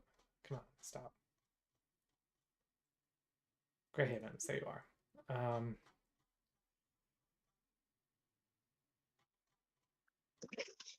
you head to the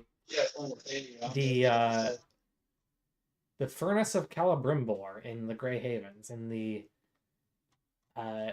which is close to the tower of the shipwright, just a little ways south of it.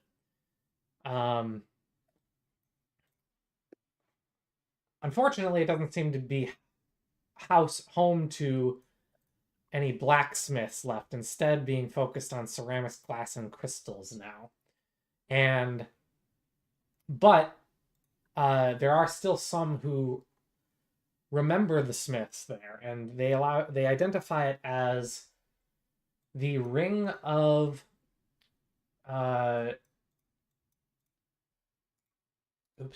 the ring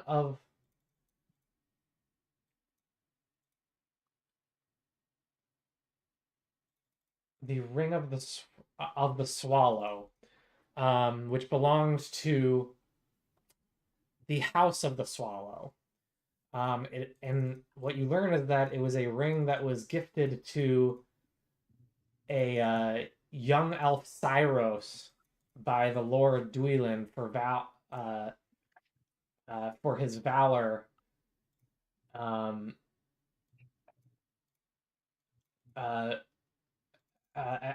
before Duilin perished in the after being destroyed by a Balrog.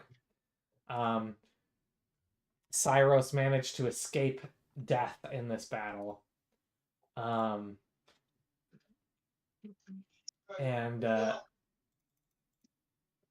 But some of them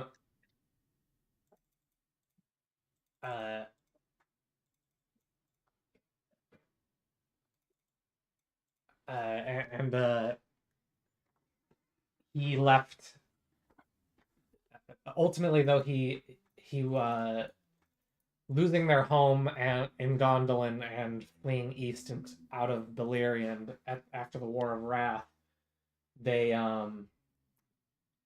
Cyros ultimately eventually followed into some of the Noldor into Eregion, but one day but eventually wanted to head west and passed and apparently possibly passed through Tindailan and may have even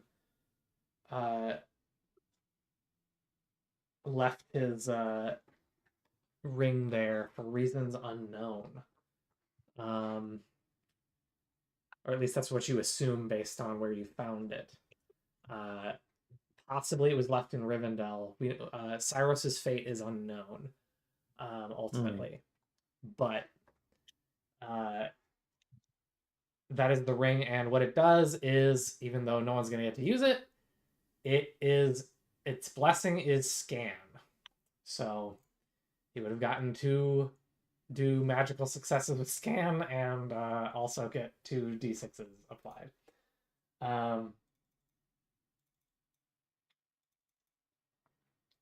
+2 scan.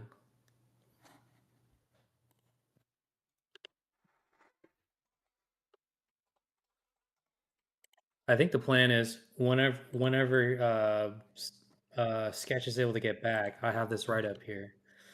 Ring of the Swallow belonged to the House of the Swallow, young elf Cyros, gifted to him by Duilin before Duilin died by Balrog. Cyros escaped death, fled Beleriand, eventually headed west, and left his ring in Tindailan. Yeah, anyway, that's an assumption you've made, but nobody knows exactly where Cyros is. Right. His fate is unknown.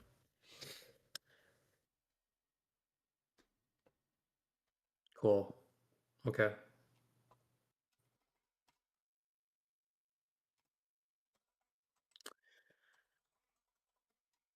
So what's the next thing?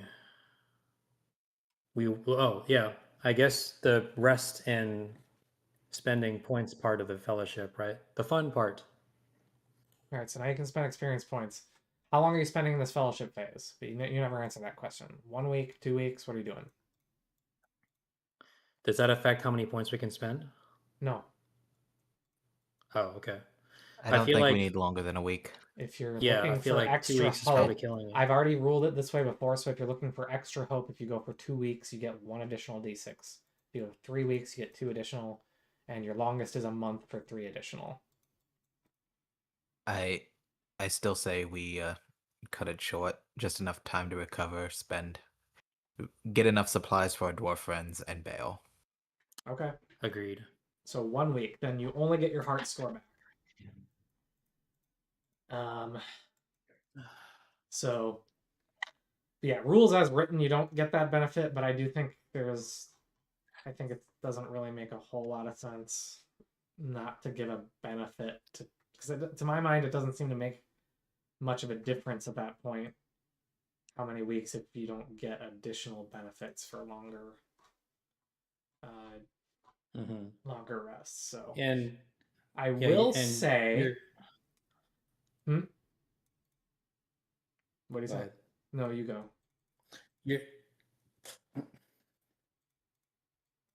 Your heart rating was a lot more important than I thought because it affects your hope, Yes, it does. how much you gain. I will say this. You don't get any, you don't remove any shadow points for this session. Or for this fellowship phase.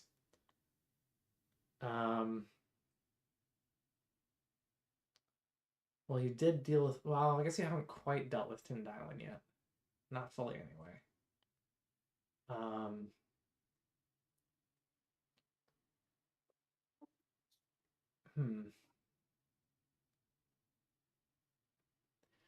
Okay. I guess I can give you, let you recover 1 shadow for that. I guess.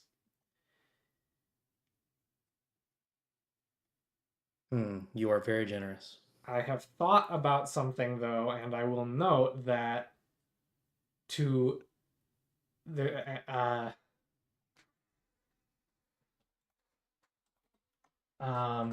I think I'm going to add a house rule that says that if you do poorly enough or don't accomplish enough, the shadow may deepen on your hearts. Oh, we failed that badly, huh? Well, you didn't really do any of your missions. It's like Tin Down was a mini side quest. Yeah, well, it No, almost killed us. But I thought about, well, cause the reason I'm saying this now is because I have thought about how you could potentially gamify fellowship phases too hard, but I don't see any reason why, in theory, you can't just go try and get one, I guess. In universe, like just go find respite. But it should not, there should come with a penalty if you take too long to do things. Granted, there's an in-universe penalty, so it's not going to necessarily apply in every situation. I don't know how I'm going to do it. I'm just warning you that there might be a shadow penalty in the future. I'm not 100% decided on that yet, but it's a thing that I might do if you just don't accomplish any goals and things just get worse. So I don't know exactly how to rule it, but anyway.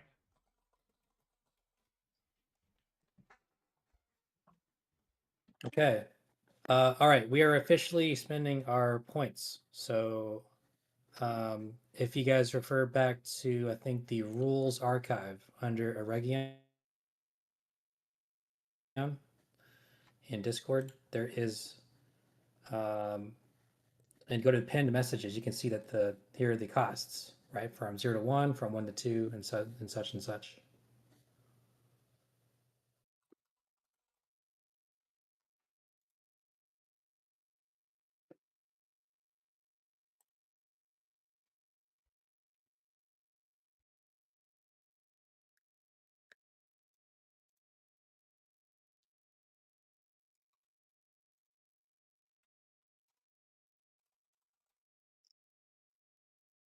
So again, skill points go towards your skills up top.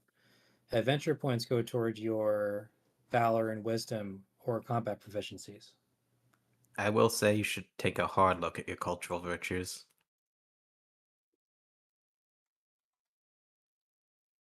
Cultural blessings. Cultural Virtues. virtues. Oh, Like, one of the reasons I picked barding was just because the cultural virtues were insane. But there's a lot of utility that you guys are leaving on the table. so you If you mean don't in the check on the them out. wits in the wits column, you can add some virtues that are specific to your culture. The wisdom, yeah. If you increase your wisdom score, you get additional virtues.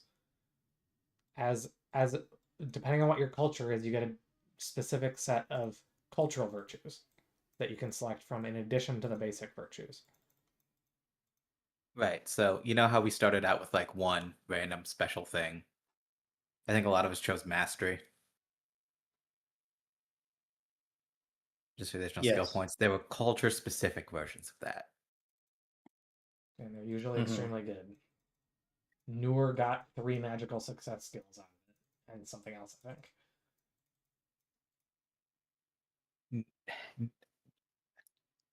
Yeah, I think Sketch was the only one to actually take advantage of that, but He Sketch was. definitely do a hard look at them. They're insane. In addition to that, Mhm. if you're dealing with shadow points, having higher wisdom and or valor Valor. resists gaining shadow points, so it helps you in that way too. Mhm. I can't find my Rangers of the Fill-In thing. I could use the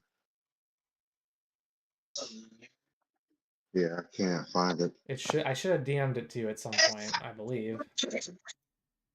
Okay, if I'm understanding how this works, you can only up But here, wisdom or valor, but not both. yeah, you can't do both. And the move Oh from shoot. 3 to 4 is 12 to 20. 3 to 4 is 12. Give me a Is second. 20. It takes 20 points to move from 3 to 4. Yeah. Okay. Here, one sec.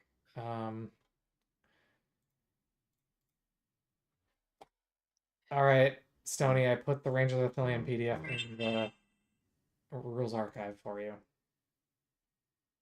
Got it. Yeah, so 3 to 4 is 12. Or no, sorry, 20. Yeah. So it's full. First rank is 4, second rank is 8, third rank is 12, fourth rank is 20.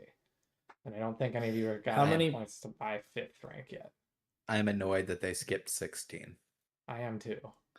as a number. Yeah. I have built up 42 adventure points. Okay, then I guess you So- could hypothetically get. I don't. If you have 4 ranks in some. If you I have 4 don't, ranks in something no. already, you can get a 5th one then. But Yeah, yeah. Well, it seems like three is a good comfortable number. But but the key question is how much am I able to improve one skill by? I believe you can only buy 1 rank in any given skill. Oh, shoot. Okay. And you can only buy 1, increase your combat proficiencies by 1. You can't do multiple combat proficiencies, I don't think. I guess I should go to the level up thing. Can I improve combat proficiency and wisdom? Players can have maximum 1 ranking in skill. Players can find maximum 1 rank in. Okay, I guess I'm wrong. You can buy multiple ranks in combat proficiencies, but you can only do 1 per combat proficiency. So you can upgrade your spears, and you can upgrade all 4 at once, but only 1 rank each. Okay. You can Okay. and you can also buy a rank in wisdom or valor, but not both. Gotcha. Okay. How about skill points? You can buy 1 rank I can in only any improve. skill. Oh, And shoot. you can do Okay. multiple skills, but each one can only be 1 rank. You can't go up 2 ranks in a given skill. That sucks. I really wanted to. Well, I guess I can improve healing. Healing gets 12 points. So that'll be.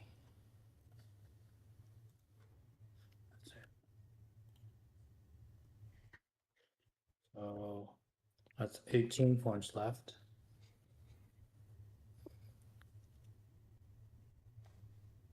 Do I do the combat thing or do I do the flavorful thing? Let us handle the combat, sir. Cool.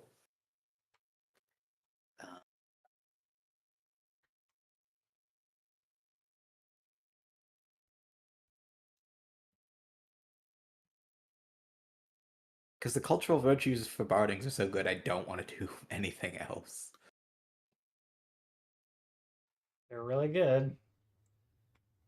I mean, you could increase your skill, your combat proficiency, and well, I don't know how many ranks you have or adventure points you have, I guess, but I am going to bump my spears because that is like the past 8 sessions I haven't been able to use my bow. So I've just been stuck rolling one die and just burning hope. Yeah, yeah, that is worth it. Only at the points. It's also good to if you're close to the cusp of a skill you really want to improve and save those up. Don't spend too much now. mm-hmm. Just so Okay, I understand, I spend a point on wisdom to get a new virtue, right? If you spend a point on wisdom, you can get a new Yes. virtue. Yes. Okay, cool. That's what I'm about to do. So, do you know what virtue you want? Shadow Vein. People of Gondor have suffered grievous losses during many wars against the Shadow. The loss of Minas Ithil, indeed most of Ithilien, kindles a bitter, cold hatred for the enemy. When you are fighting against servants of the Shadow, including spiders, orcs, trolls, and evil men, add 1d to all your attack rolls. So, is there a creature that you? Okay, I guess wolves don't count. But why wouldn't they count? Because Wait, yeah, why wouldn't they count? wargs are intelligent. I don't know. um, What does inspired mean? Inspired means that if you spend a hope, you get 2d6 instead of just one additional die. Noted.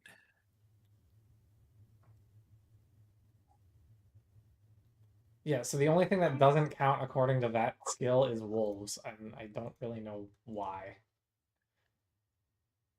I would actually... Okay, I'm gonna actually... Part of me wants to adjust this.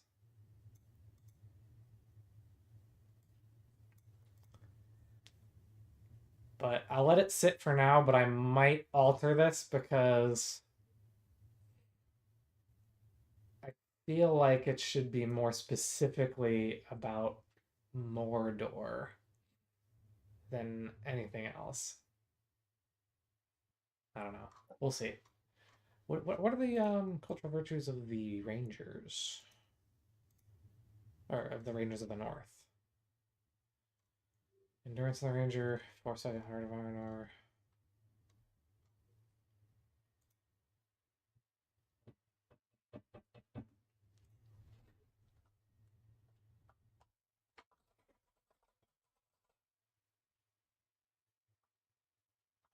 Well, so it says when you are fighting against servants of the shadow, including spiders, orcs, trolls, and evil men. It doesn't sound like a definitive list.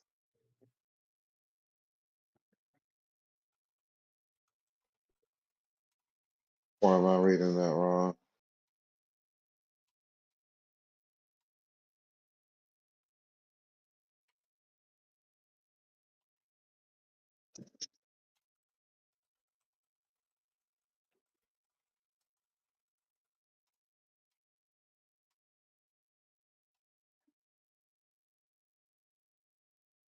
Dang. Uh, dang, Walls, you have a good point about these cultural virtues. I've been saying this since the Everyone else beginning. is sleeping on. Hey, I've dude, taken I'm advantage of it. Sketch is taking advantage of it. I don't know what everyone else has been doing. I Like have my not wisdom taken is advantage of 4 it. because I You, don't know. The rewards I'm- just didn't I've been interest a- me. They seem generic. I've been a meathead throwing my spear at everything I see. So let me see. Same here. You're doing I'm what? not These a purposes? To this day, I still don't consider myself like a tabletop kind of guy. Anyway, so Well, get that lack of yeah. get that out of your head. Journey events. Let's see. When you're targeted by journey event, you are a wildland. Roll on the journey events table as if you were in a borderland.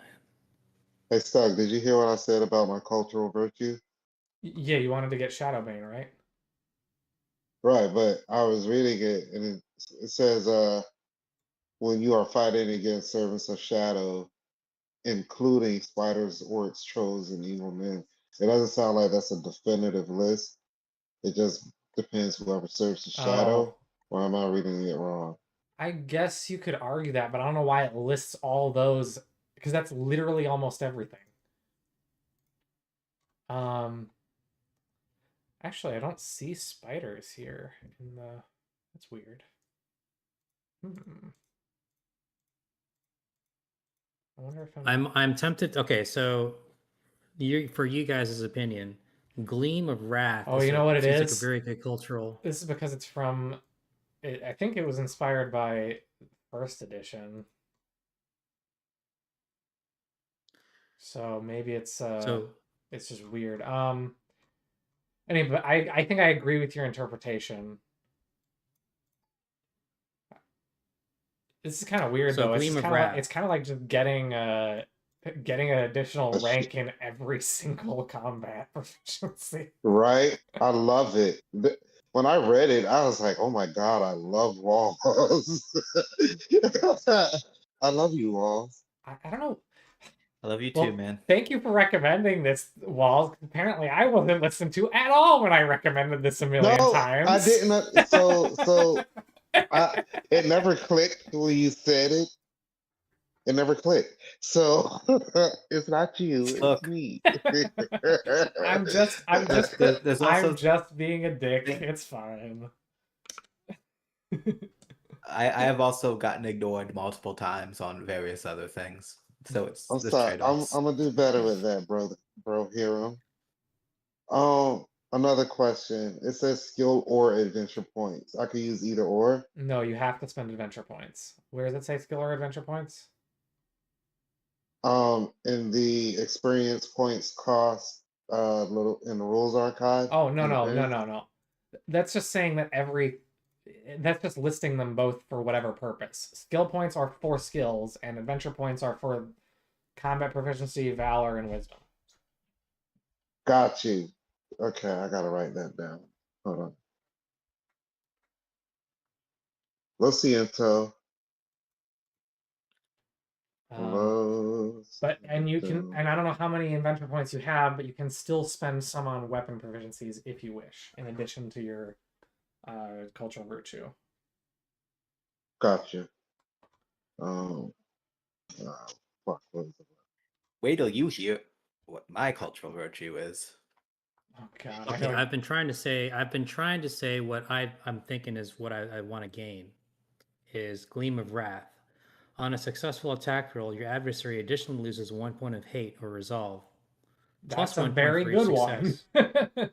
Yeah. So I'm gonna get that.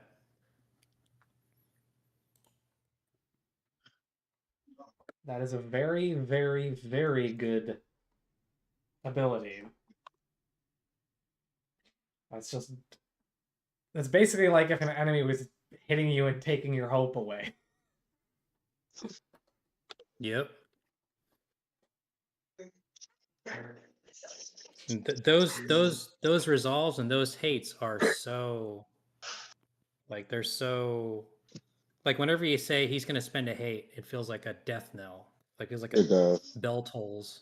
That shit A lot of hurt. adversaries have surprisingly powerful abilities for being, mooks. Yeah. Adventure points going to combat proficiency. So I'll boost up So are you buying a combat proficiency, Valcor? Yeah, I bought one in bows. Which combat proficiency did you buy? Bows. I bought one in bows, so now I'm level 2. Okay. So I had to spend 8 adventure points. And I think I'm going to spend some skill points. Alrighty. I could buy multiple skills, but only one in each skill. Yes, you can only spend.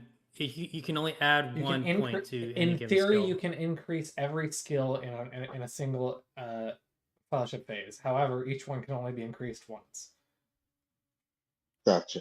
or by by one one point. rank, so 0 to 1 or 1 to 2 or so on and so forth. That's the one. What are the rules for combat for if I want to add a whole new weapon type? Because I've been missing ranged It this whole costs time. 4 to upgrade a weapon or to buy a first rank. Gotcha. But I would also need a weapon in itself. Is that right? Yep. Can You- I you drop? I can't- have not been using the sword at all. Can I drop the sword completely and replace that with a bow? Are you Or is asking me if that you can remove something? the sword proficiency, or are you asking me if you can just No, remove it yeah, from your I'm inventory? right. Drop the sword, the physical sword. Yeah, you are perfectly allowed to swap out whatever equipment you want during a fellowship phase. Oh, nice. Okay. Yeah, no, I'm fully aware that I probably can't drop any of those sword proficiencies, but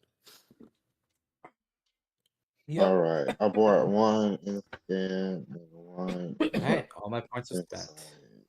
Lovely. Matter of fact, I sh- we're gonna do- and I will Nope, after that. correct the spelling of sword in one of these. Yeah, okay, I'm Did you done. spell it Wow. swerd? Okay. Yes. Here's my sword. Give me your sword. was there a weapon table? I guess. Okay, I'm sorry. Can you give me a rundown whenever there's time? Can you give me a rundown for bows? Because Well, there's the short bow, there's the long bow, right? Yep.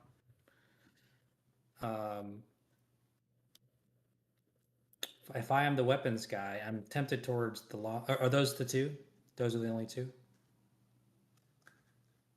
I believe there's only 2, yeah. Armors and shields. What's the cost to get a 5th rank? It's something ridiculous, isn't it? It's 26, I believe. It is indeed It's 26. it's pinned in the rules archive, but I believe it's 26. It is 26. I just need to take a week off and just read like Shadowrun, One Ring, and AD&D 1E rule books straight through. We should we did we remove one shadow point? I did say you remove 1 shadow point, yes. And we spent the fellowship point. So our hope should have went up once. Yes, By we one. split it. We split it among us. I Yeah, put so it you to got the one. weapons table in the archive. Sorry, what did you say? Anti-theft gang here. No shadow points. And then we get I got 0. Your number No 1 shadow thief is not in the party at the time. we get hope equal to our heart rating. Yes. So I might as well add that now, huh? Bada bing, bada boom, looking good, boy. I look great. Let's go fuck up some orcs, boys. You want to fuck them? Yes. Fuck them all to death. Breed the orcs.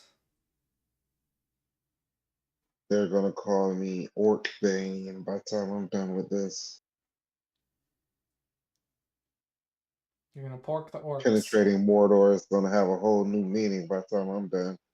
Pork the orcs. penetrate Mordor vigorously. All right, Still are we out all to good? vote. I don't want to do that. I'm still deciding. I'm filling out my. I'm deciding bow instead of great bow because my primary weapon is still melee. I'm gonna Damage go up to a is chick 3. and say I That want to put my Smeagol in your volcano. I will say though that uh, the jump from 12 to 20 instead of 16 is fucking brutal. It is. I mean, I'm sure it makes sense for game balance purposes, but like, Well, four die every time by default is really strong. I will agree with you. I'm just saying these mooks have weapons 3. So how strong many of is them it do. really? Many of them do. Yes. Yeah, compared to like your average standard bandit. Touche. Okay. I, Oh I, yeah. I, So I spent. Yeah. Sorry.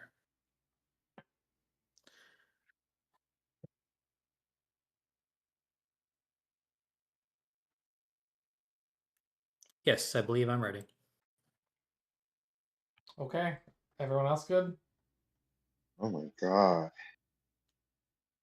I am ready. I now have 4 points in spears, so watch out, fellas. All right. Oh my Maybe I god. have 2 points in spears. Is the great bow the same thing as a? Oh, I got a great bow. Oh my god. Okay. Okay. I know what I'm spending my next points on, boys. Those things are much better than okay bows. You guys should look at your rewards too. Just saying. I got something called an Athelian bow, and it says you're always allowed to make one additional opening volley, even when no openings are Oh, hold on. allowed. There are no cultural rewards in this rules. What you're looking at is Ah, something that I guess existed in first edition, but doesn't in this edition, or at least doesn't yet. oh, that's okay. Boo. 'Cause I was gonna get I have looked that. because if that existed, I'd be firing nothing but black arrows. Yeah. It's weird that there are no cultural rewards, but that's a thing.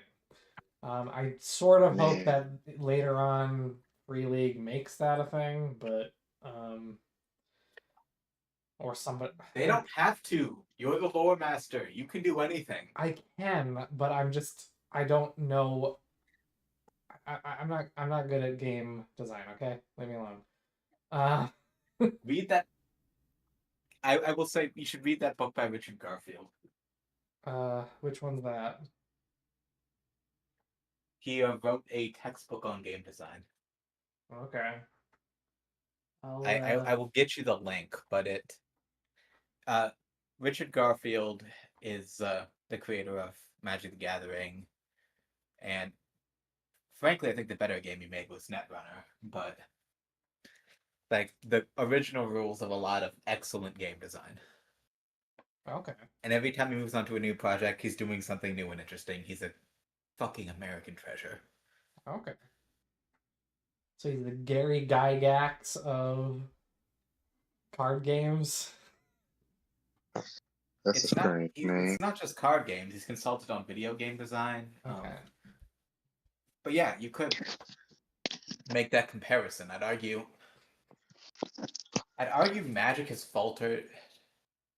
I mean, there are some things they've cleaned up, but like recently in like the past 10 years, they have fallen so far off. And like the last set that Garfield had any involvement was a huge fucking hit.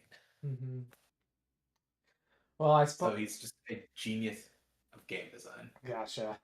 I suppose it's also worth noting that the equivalent of cultural rewards in this game are basically superior rewards or greater rewards or whatever. If you get very, very fancy magic weapons and armor, they come with greater rewards or whatever they're called. Let me see if I can find the correct word. Treasure.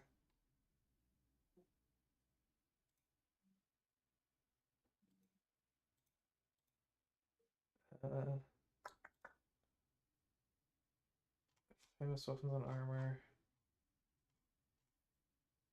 Enchanted rewards. That's what it is. So you can increase your valor to like unlock special reward abilities of weapons that you have that are like famous or armor for the same reason. Oh.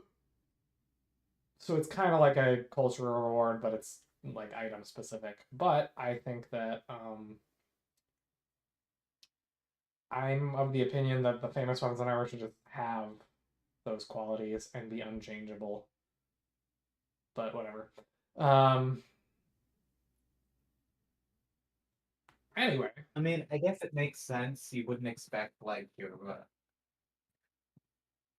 random farmhand to be able to pick up a legendary sword and wield it to its fullest potential. I don't necessarily mind that it's unlocked gradually. That's not really what I'm getting at. I just mean like I kind of find it like conceptually the reward system for cultural virtues is you're increasing your valor and like someone's gifting you a weapon that is like just better than normal or an armor that's better than normal. And they say it like applies to the same item, but that doesn't make a whole lot of sense. Like in theory, like I would just I don't know why I would just be able to stack boons on a single weapon for whatever reason. Like you can reforge it a little bit, I guess, and that's one way. So there are ways that can work, but the thing is, it's supposed to do that. But I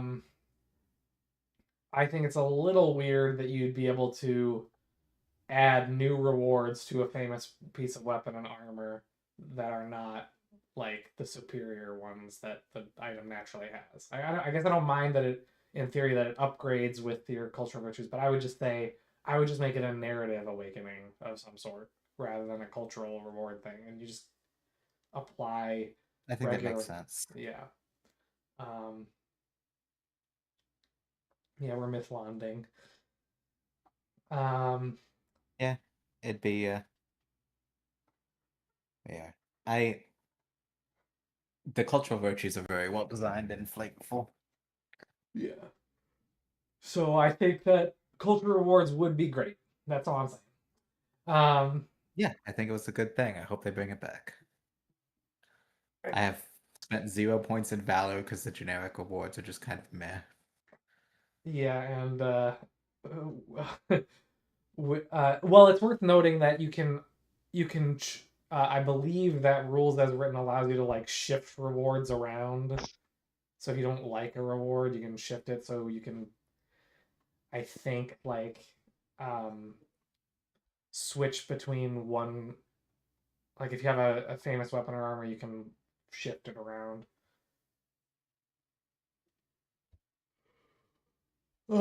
Anyway, so you're not really losing anything. Plus, it's important for avoiding dread shadow. So it's still got that perk, but it remains true that wisdom is just all around better than valor in this game, which is sad. Well, it's the old discretion is the better part of valor. Yeah. Anyway, so you finish up your fellowship phase in Nevlond. It was a nice, lovely time. You learned a song. You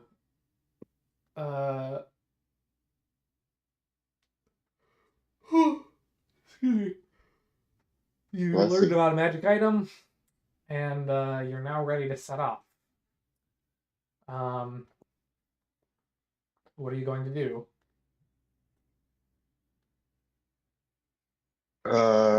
Continue on the Grey Haven, right? Just curious, what did you guys what stats or stuff did you guys improve on? I was very tempted to take that 4th rank in song. Um, and I probably will next time. But I buffed healing, stealth, my first rank in each of those. Bumped awe to 2, and then hearten to 3. I Nice. put one in insight and one in athletics. I was gonna put one in scan, but I recently, thanks to walls, found a nice little virtue called natural watchfulness, and it basically you can spend one hope on awareness, explore, or scan and get a magical success. So I'm Yeah, gonna just buddy. wait until I get that. Yeah. All right, it's gonna be a bit. You're gonna have to wait till the next fellowship phase, but I'm patient. all right. So I I am going to be gathering supplies. Any anything that the dwarves were hesitant to give us as part of our shelter, I am making note and acquiring those. Spades, extra food, things that produce food. Um, Um, so they gave you what food they could spare. You get the sense that they probably just sort of snuck out and hunted small game for food mostly, plus, the little bit of cultivating food they can manage. Um, uh, they definitely seem to have very simple healing things. They didn't have anything fancy like Athlas or anything. Um, uh, yeah. So yeah, you could collect.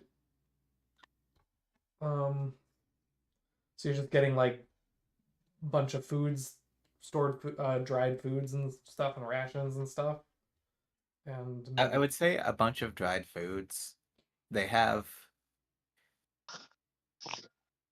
from what I know of dwarves, having lived near them all my life, they seem to be very skilled at forging their own tools. So what they are lacking is materials. So food and medicine, I think, are what I'd grab them. Okay. So the elves seem to be skilled in medicine from my experience so far in Rivendell, and they seem to be really good at medicine and thievery. So Yes. Um. I and to your point, actually, since Alariel has essentially gone from the party, we were in desperate need for someone with good healing. So I put a third point in healing. I put a first point in it. A cup runneth do over. we do we have so if you want to roll for healing, is there something we're exhaust? Is there a supply of items that we're exhausting, or this is just like a skill? It's a skill. I mean, the assumption is you have very basic fouls and stuff that any party would have. Nothing fancy. Gotcha. Like, Right, but it's can not you like an bandage? inventory Can thing you we can keep splint a track of. leg? Can you? Yeah, Right. it's just first aid. Gotcha. Gotcha. Any special items like Athalas would just be a one-use consumable that get you a benefit on a roll. The elves are skilled in the art of healing. I will attempt to find an apothecary and explain the situation. Like, what would be necessary? Okay. Like, for this. I guess so. You ask around for some kind of healer. What's 11 there? Okay, where are you?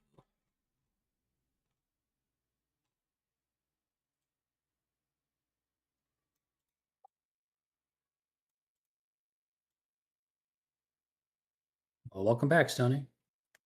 All right, so you ask around, and there are gardens in Nevlond on the northern end that may grow some plants that could be used in healing. So you suspect a good place to go to look for an apothecary might be near that region.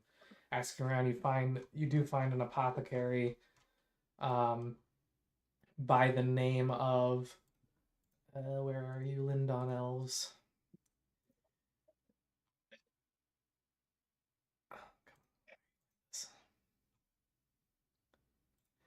You do find an elf by the name of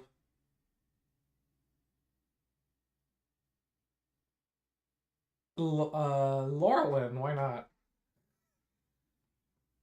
Nice. I like that name. Laurelin. And Sounds like cutie patootie. she's a very pretty, young looking elf. Although, of course, it's an elf, so who knows? Gross. What? Gross? Nothing. She doesn't look like a I child. said She no. just looks young. I don't like elves. Okay, right. I'm joking. Oh yeah, I'm joking. I changed my mind. I want to get started with the fellowship phase of raising an heir. Okay. Um, God damn it. all right. Anyway,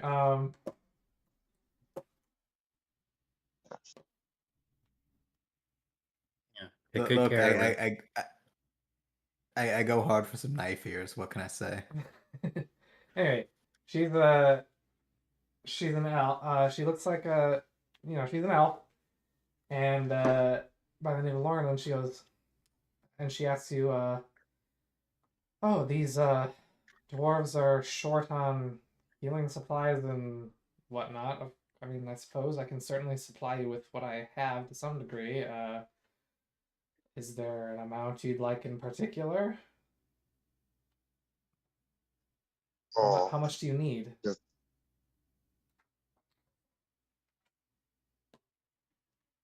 oh, How much does 20% of my wealth get me? How much is your wealth? Treasure is at 98. So it's nearly 20. If you're going 20 treasure, that would be like that'd be like a caravan full of healing How much can implements. I? You assume that she doesn't have that much. I am going to You can spend whatever one I treasure can and get reasonably enough carry. You could spend one treasure and get enough healing equipment, basically basic. One treasure would be enough to get enough basic equipment to cover a small town for like 2 months. More fancy healing equipment like Atlas, maybe you would get enough to cover them for a few weeks. Like, that's still a lot. Whatever. Rich boy. I guess whatever I can reasonably carry in addition to the food. So like 2 treasure. We'll say 3 treasure. I'll take it down to 95. so you're spending 3 treasure on healing implements and food. I will 3 treasure on healing implements and 1 on food. Okay. So 94. Okay, so are you buying more fancy healing equipment or are you buying normal healing equipment? Fancier. What I can carry Okay. to both. Yes. The answer is yes, because they're going to need straight up bandages as much as they're going to need Athalas. Right. Well, gonna come with a little bit of both, yes. I'm just saying, like, if you're going for like healing specifically, like salves and whatnot, that's gonna cost more. But obviously the bandages are gonna be basically the same. So you get 6 weeks worth of quality healing supplies, which includes some Athalas, some other stuff, some liquids that appear to be interesting. like I got poultices or whatever. And so you get 6 weeks worth of that. Uh, this is a lot of supplies, so I will say the load total is going to be for the healing implements. I'll say the load total is going to be 5. For the food, 1 treasure worth of food. I'll say that's going to be enough food for, so like you're getting breads, dried meats, maybe some butter and stuff. That's going to be like enough. That's going to be maybe like 20 load worth of food. Okay, I will throw it on Gunther. All right. Your pack animal. Yes. He can carry 10 load worth of stuff. Okay. Well then, So you have I to will.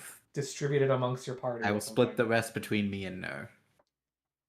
Okay. What's the chief benefit of like special food items as opposed to, because we've never really worried about sustenance this whole time. Well, certain food items might restore your hope. It might increase your endurance. Like it might reduce your fatigue. It sort of depends on what it is. I'm just saying, if you haven't, we've all had the Like- experience of a really good sandwich restoring some hope. Like, well, like if you're using, if you're going lembas, IRL, we've had that experience. yes, we have. In I believe Miru. If you're talking about like lembas, for example, lembas would almost certainly reduce your fatigue. Do we know what's in his food stockpile? I would say certain like Mirivore. Well, I don't know about Mirivore rules as written, but I could understand it restoring hope. I think it's mainly endurance, but I can imagine a very nice elven wine giving you hope, or some very good, like very very good food could restore your hope too. It's true. I don't know exactly off the top of my head what I would apply it to right now, but hope and endurance is what's going to get you, if anything. If it's insanely magical, maybe it could even reduce shadow. Do we know what's in his food stockpile that he just bought? Breads, meats, and shit. Any of those that I'm have making like the sure they special haven't- properties you were mentioning? No, there's no lembas in here. So It's just basic food supplies. right. So what's the point?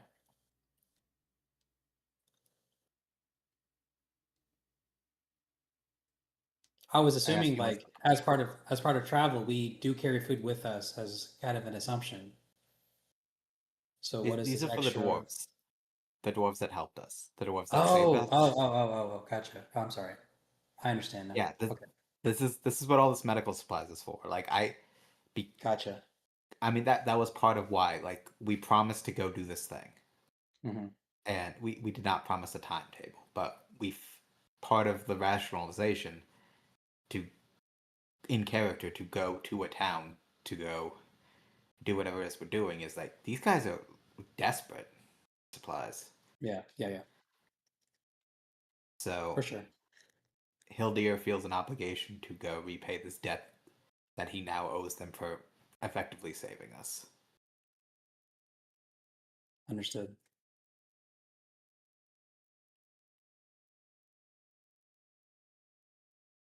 Okay. So basically loading everyone down with whatever we can carry. hmm All right. Well. So with that, you decide to leave Laurelin behind. Well, Laurelin, and then you find another elf that sells food. You know, like an elven farmer named Nauros, who gives you a bunch of food and shit. In fact, you trade it from like one of the barracks. You get some. Ella here helps out here because he's an elf of Lindon and a champion, so he's actually a known warrior in the region. So he managed to easily get access to their supplies. You explain the situation. It all goes smoothly enough.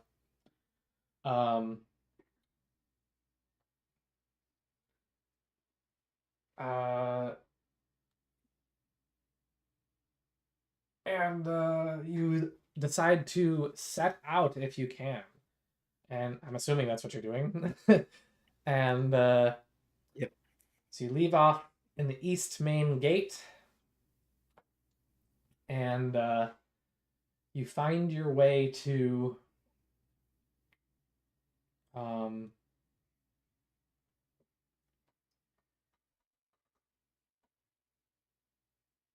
you find your way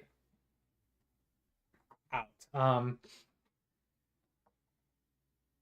At this time, it has been now. Okay, so as you're leaving,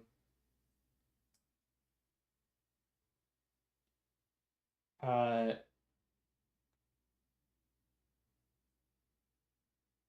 dwarf appears to be coming. A lone dwarf appears to be coming towards Nevlon or Mithlond as we speak, and he and Noor see each other and appear to recognize one another.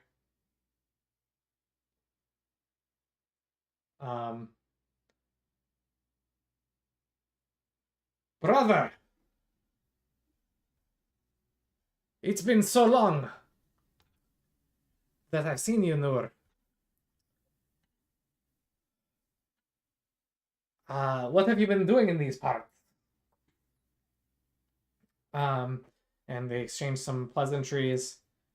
After a little bit of time, Noor asks, "Oh, what brings you out here?" So, and he appears to be this dwarf has a pony with him that seems to be carrying some of his burdens at least. And he goes, "Well, I'm involved in trading.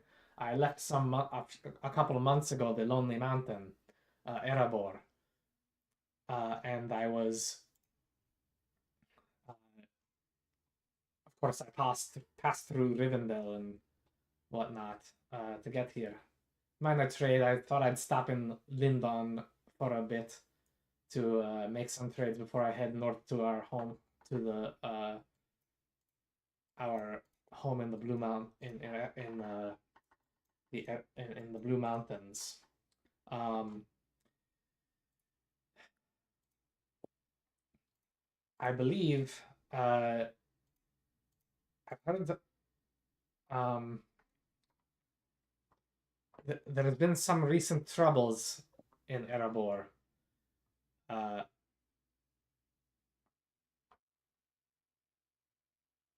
And it's been getting rough there recently. But hopefully it'll resolve itself soon. It's nothing that I don't think will. There have been anyway. So he goes, and Noor goes,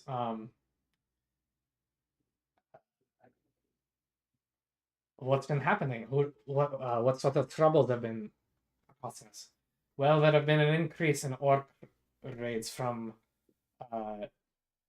Gundabad in the northern regions of what used to be Angmar. Activities increased. We're not sure entirely what's causing it, why this has happened, but it's causing a lot of pressure. King Dain is seeking soldiers to assist, to investigate what's the problem, the occurrence, and see if we can make out the source of the issue. It's an unusual set of strength, and they seem to be unusually powerful. Orcs are not typically this strong, so we're concerned about it. I think And Nur stops for a moment and goes, hmm.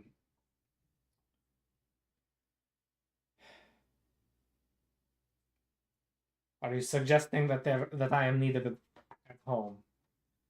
And he goes, I believe King Dine would take any hands he could get. I'm sure your skills would come in particularly in handy. Um, and so he looks down for a moment and he looks at you guys and he goes,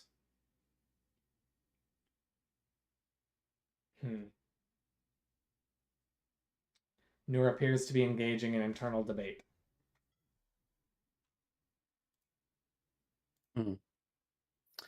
I pop up and say, if home is calling and it's urgent, don't let us stop you.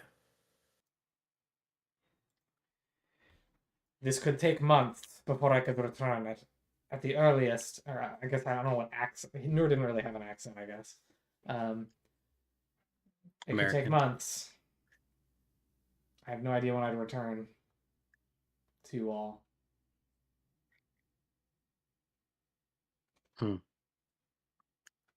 Well, we do not. This was all. This whole journey was an at will um, arrangement. So there is no bond that's keeping you latched to us. If you feel you must, You you will always should. be. You will always be welcome back. Yep.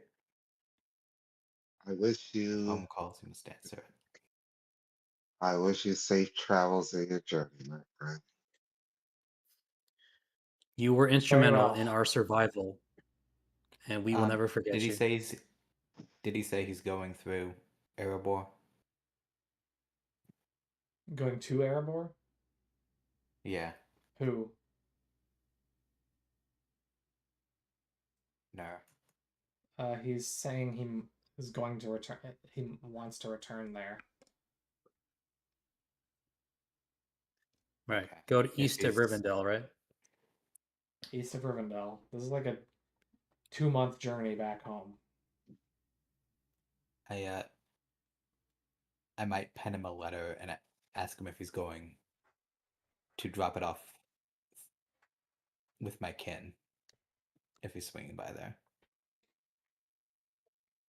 He says, I'd be more than happy to.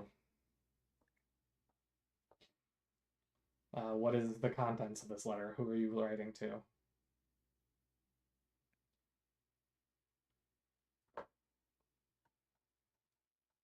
I think to my mother and father to let them know that I am doing well. Very well. And that, like, with the mentions will continue, and like I'll address my siblings, and it'll be like just a chronicled list of everything we've been going on for some time, because I've been gone for a while. I haven't written, so Yep. Okay. So he goes, I'd be happy to leave them their letter. If I hear any news before I make it far, I'm sure I'll pass many dwarves on the way. There are many dwarven traders. I may return to you earlier.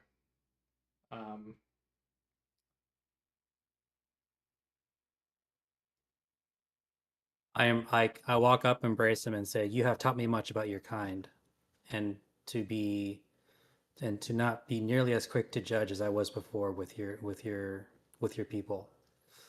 And I'm sure that ring we found. I'm sure that ring you found will come into great use in your travels. I think you're right.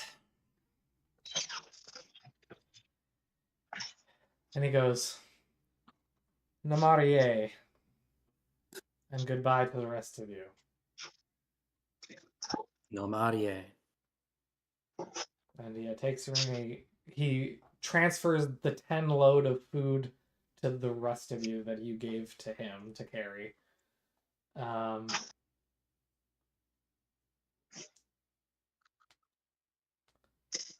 And he before he goes, oh,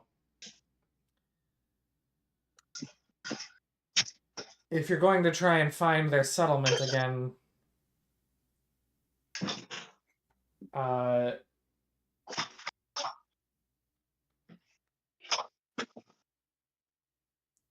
to give all these supplies to them, you'll need to know how to contact them.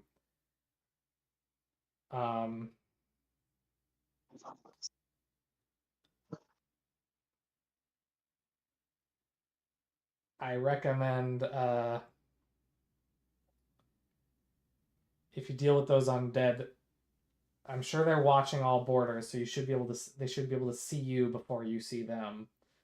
But if you need to make your way back into through that labyrinth, pay attention to the glinting stones. And he moves on. We will. And Thank you. Thank you, my friend, and hope we will see you soon.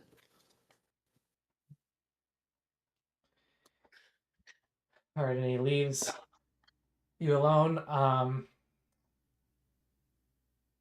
He goes, well, and Bilbo turns and goes, but it's rather sad to see him go. I wish I could do his accent. I need to practice my Ian Holm impression. Part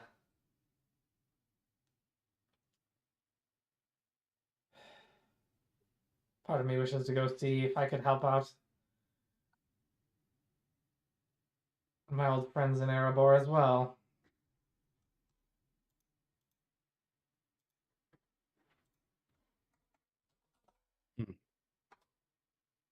What do you feel? Which direction do you feel called then, sir?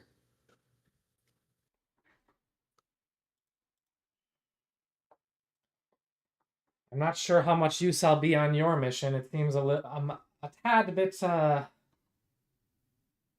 seems a tad treacherous for one such as me. I am no warrior.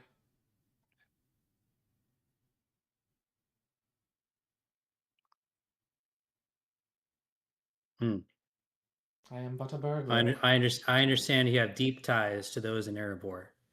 So if you must be on your way, then we shall see you off as well.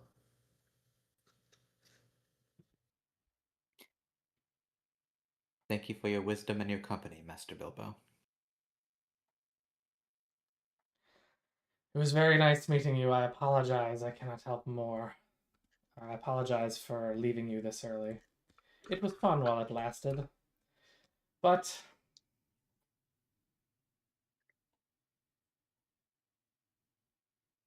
no, you know what?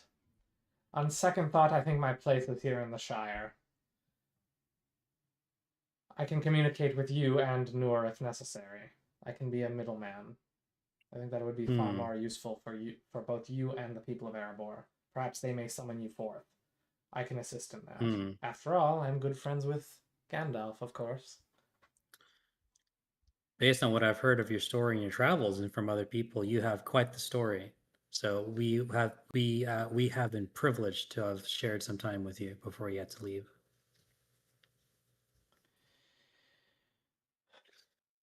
All right, very well. You'll find me in the Shire if you need me.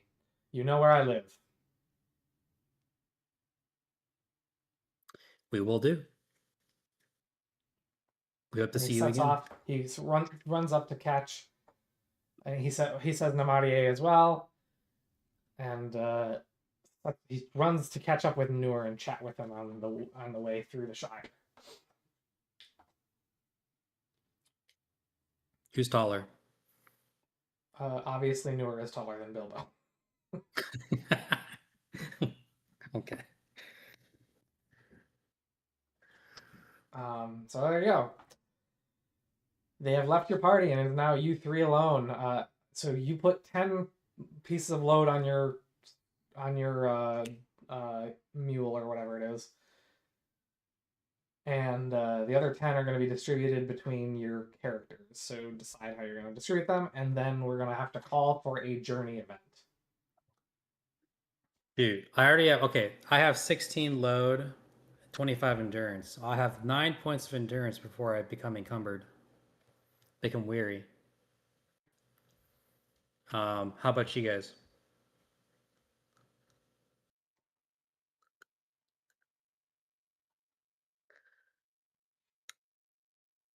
I guess each of us is taking 3, but I want to see who's taking 4. I'll take the 4. Okay. So add 3 to your load, guys. Except for Hildir, he'll add 4. And of course, I will need you guys to pull up the map and draw your path wherever you're going. Our Can I get a endurance link should be on the back to map? max, right? What's that? Yes. Our endurance should be back to max, yes. Yes, your endurance is back to max. Can I Okay. get a link to the map again?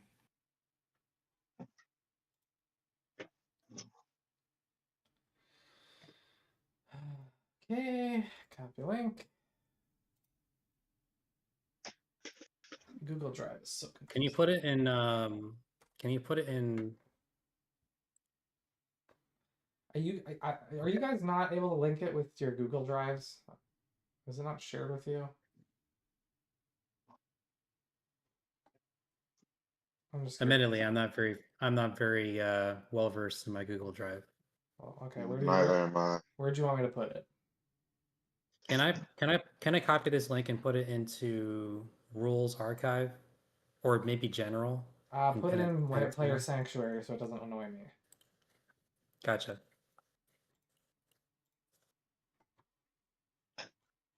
Edits.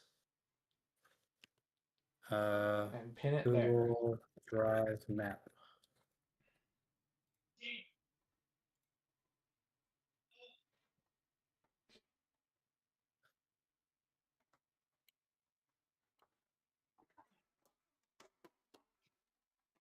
Okay.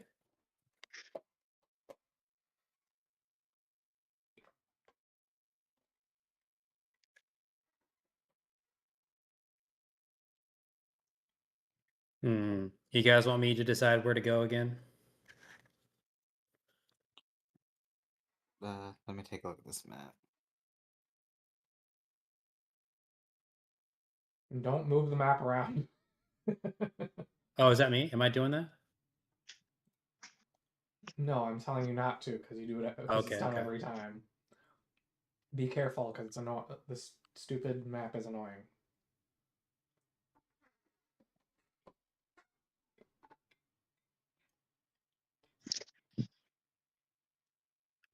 Okay, I see it. So what if we took Roaring Grey Havens? I mean, maybe we visit the White Towers again. Oh, see, I did it. I moved the map again. It deselects the scribble tool once you're done drawing one line.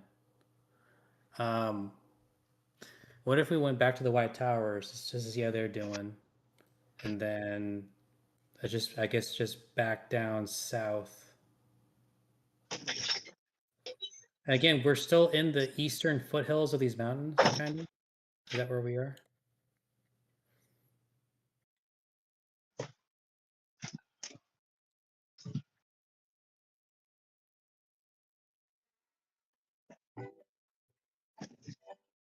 Did you ask me a question? Yes. What'd you Where ask? was where was this settlement of dwarves that we found before? Was it? Let me see. Select the tool again. There we go.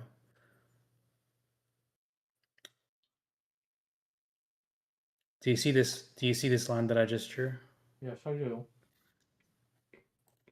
Is that roughly where we Nowhere met with close. those dwarves?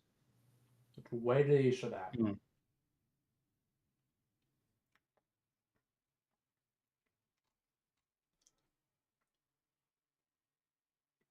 like at the very eastern edge of those foothills. Or something like that. A little further, but yes.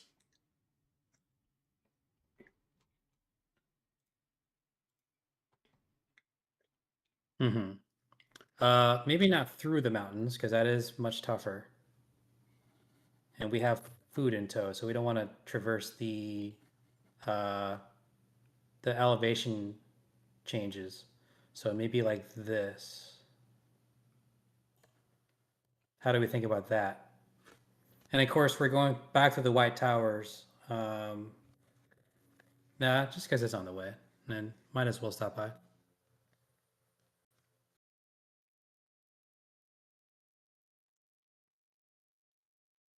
Sounds good to me. I do want to know what's going on at the tower, though. Did they figure that little weirdo out? Yeah, see if there's any continuation of that. See Or what do I happens. need to kick him in the neck?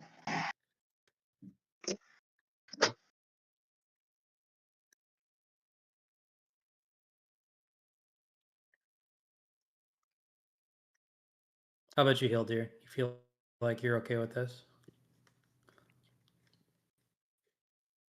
We are traveling heavier than usual and lighter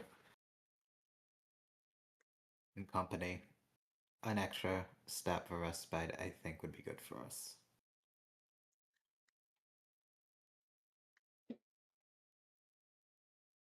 Okay. Right. Yeah.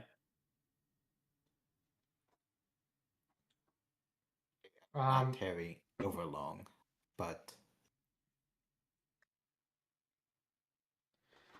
All right. So for the first 2 days of travel, did I make that note? so we're essentially just going back the way we came. Basically, I guess. You I need to figure out exactly. Anyway, so the first 2 days of travel are easy enough. You can see the towers from the distance. 2 days worth of travel, you get back there. As you get there, it's middle of the day. You don't notice anything, especially. There's no commotion or anything that you notice. Can we can we real quick visit the Asterion, the southern tower, and see if the same watch elven woman is still there and ask about what happened there? You can certainly knock on it. Knock, knock, knock, knock.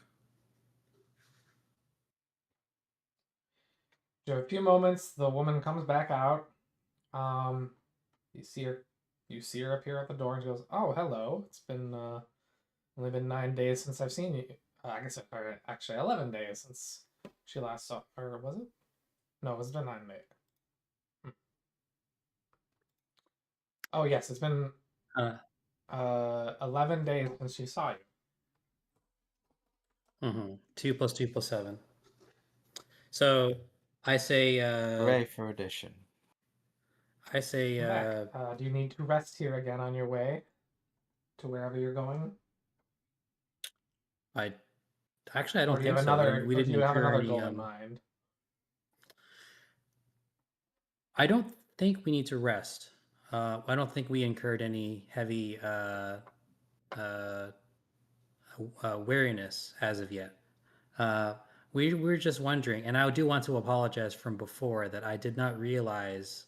I might not be the best judge of character, for I did not realize that the person who was asking that man who claimed to be from Gondor, claimed he wanted access to the stones to peer into them,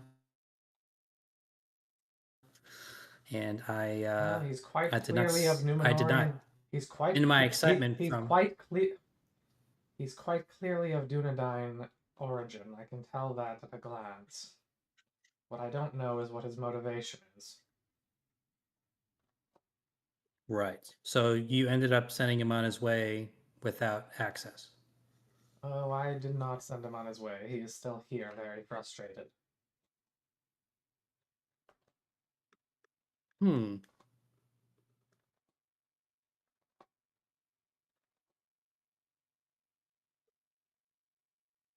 Wow. 11-day stay, huh? I'm sure I'm Seems sure he's determined. starting to bother you now. Oh, I've lived a long life. I can bear it. What do you think, party? Do we confront him and really say, "All right, what's your game?" I'm willing to find out.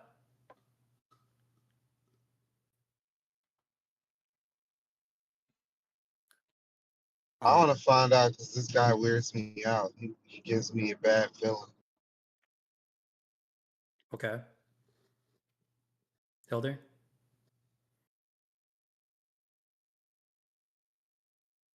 I do not see how this profits us, but I seem in the minority on this issue.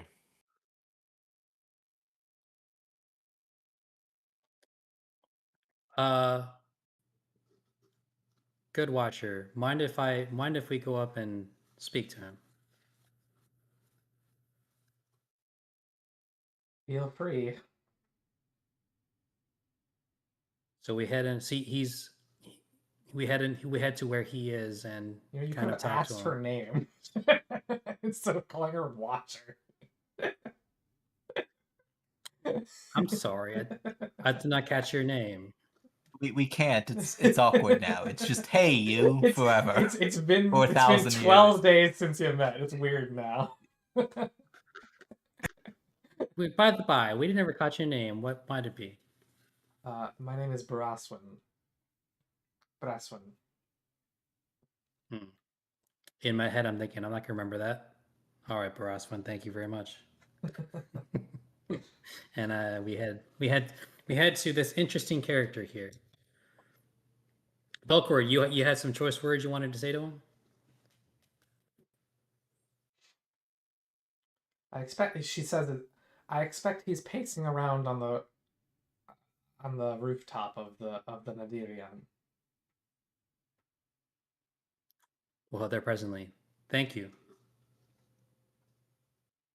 I see. I already forgot her name.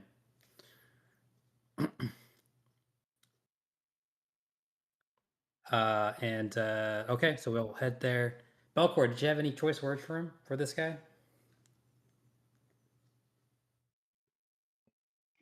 Not yet because I'm only suspicious. I don't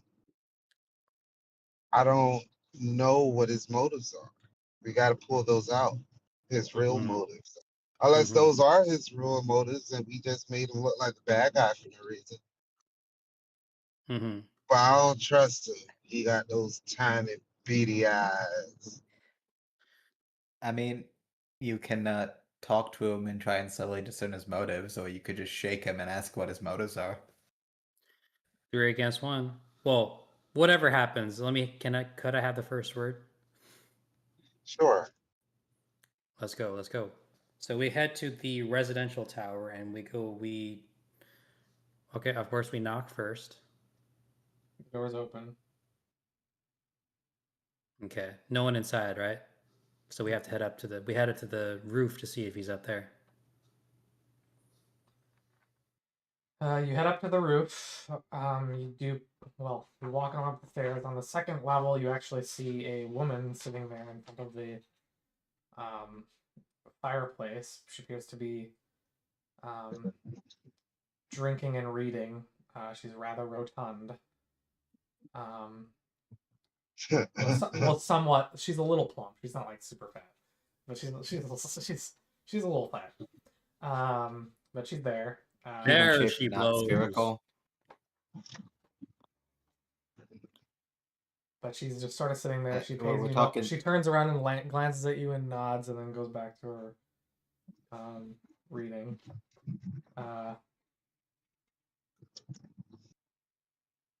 And you continue up, and several flights of stairs. You eventually get to the door that leads to the rooftop, to the top of the tower.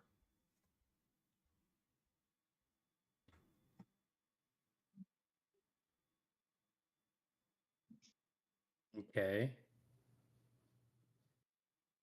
I guess I reach and open the door. Okay, you open the door. As you open the door, you indeed see Kirzor, leaning on the balcony, tapping his fingers, and just sort of staring off uh, in the distance. I guess this would be toward the north, toward the mountains. And he turns as you enter and goes, "Oh, hello. Well met again. What? I'm surprised to see you back so soon."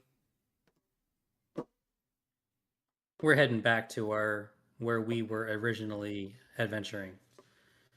I do have a question for you, sir. You seem mighty determined to get at that stone. If it's been 11 days that you've been stationing here, and I don't think I think you might be.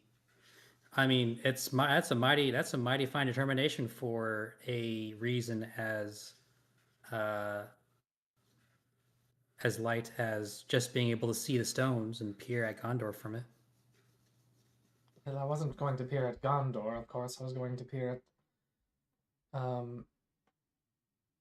Valinor for some inspiration. Of course, there was some interest in connecting to Gondor for communication purposes, but I mean, of course I spent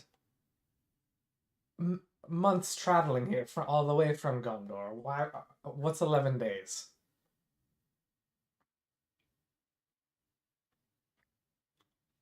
So I don't think that's so odd.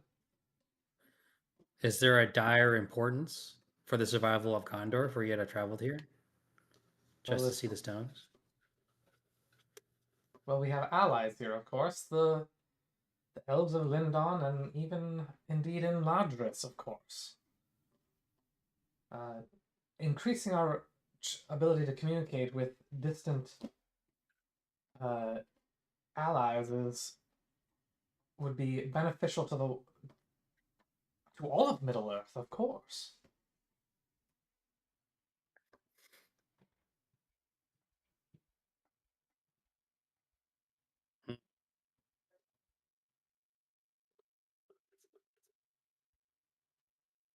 Furthermore, I do think that morale in battle is of critical importance. So, if I can write an inspiring song of the based on the blessed realm's beauty, perhaps I could turn the war effort around with that alone. Everything he's saying is entirely reasonable. Roll insight. Right. Make an insight roll. Failed. Story checks out. Like, it makes perfect sense. You don't see any holes or anything. There's nothing weird about what he's saying, really. Other than the vibes you got earlier, you don't really. There's nothing that sticks out to you as like a problem. So if this is a lie, he's thought It's a it damn through. good one.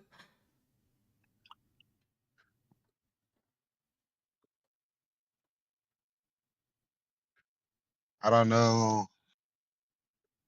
Uh, should we just get this stuff to the dwarves? Because I really don't know what to do. Okay. Oh man. My next If thing only was there to was- use awe and to try to just shake him and say, "Hey, what is your real game here?" Just I kind of mean, intimidate him. Let's torture him for information. Surely there will be I mean, no downside consequences. No. to this. Being an elf who loves and who is of and who loves Lindon. He's just gonna grab him and shake him by the shoulders. Like, dog. No. I'm not doing it. But just out of a genuine prophylactic kind of reaction toward, hey, what do you plan to do with our treasures, right? That's kind of a protective kind of rage, but maybe I'll bottle that for now. Well, I don't know. I don't know. I'm at an impasse here. I don't know if I can trust him or not.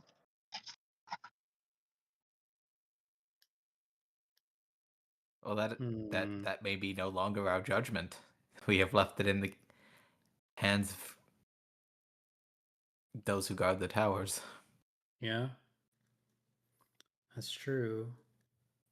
Yeah, and I personally don't have any. I have courtesy, but I don't think that's doing that well. I don't have any bright ideas. Okay, well, we can move on. I mean, So I have a.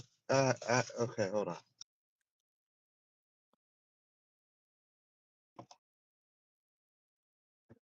I got persuade. I got insight. Yeah, yeah. would Probably Lord just. would lore do anything? Maybe think back to the history between Gondor and here, and if it's well, I don't know. That's If like my there's a one strength specific is piece of lore. information you're trying to think about, like in terms of What that uh question, I what could spec maybe. what specifically does peering into the Elendil Stone uh provide militarily to Gondor if it's this far away? So you're okay. You're asking me what the stone does, basically. Basically. Okay, as And an elf of uh, Lindon, you would know that the Elendil stone very specifically sees Valinor. That's what it does. It takes a certain amount of will to use it, so not everyone can really is like really capable of seeing anything with it. Some people have apparently managed to turn its gaze inward towards Middle Earth occasionally, um, and um, I guess make a. I'll have you make a lore roll okay. to see if there's anything else you know. I'll give you an advantage for being an elf of Lindon. Advantage is +1. +1, yeah.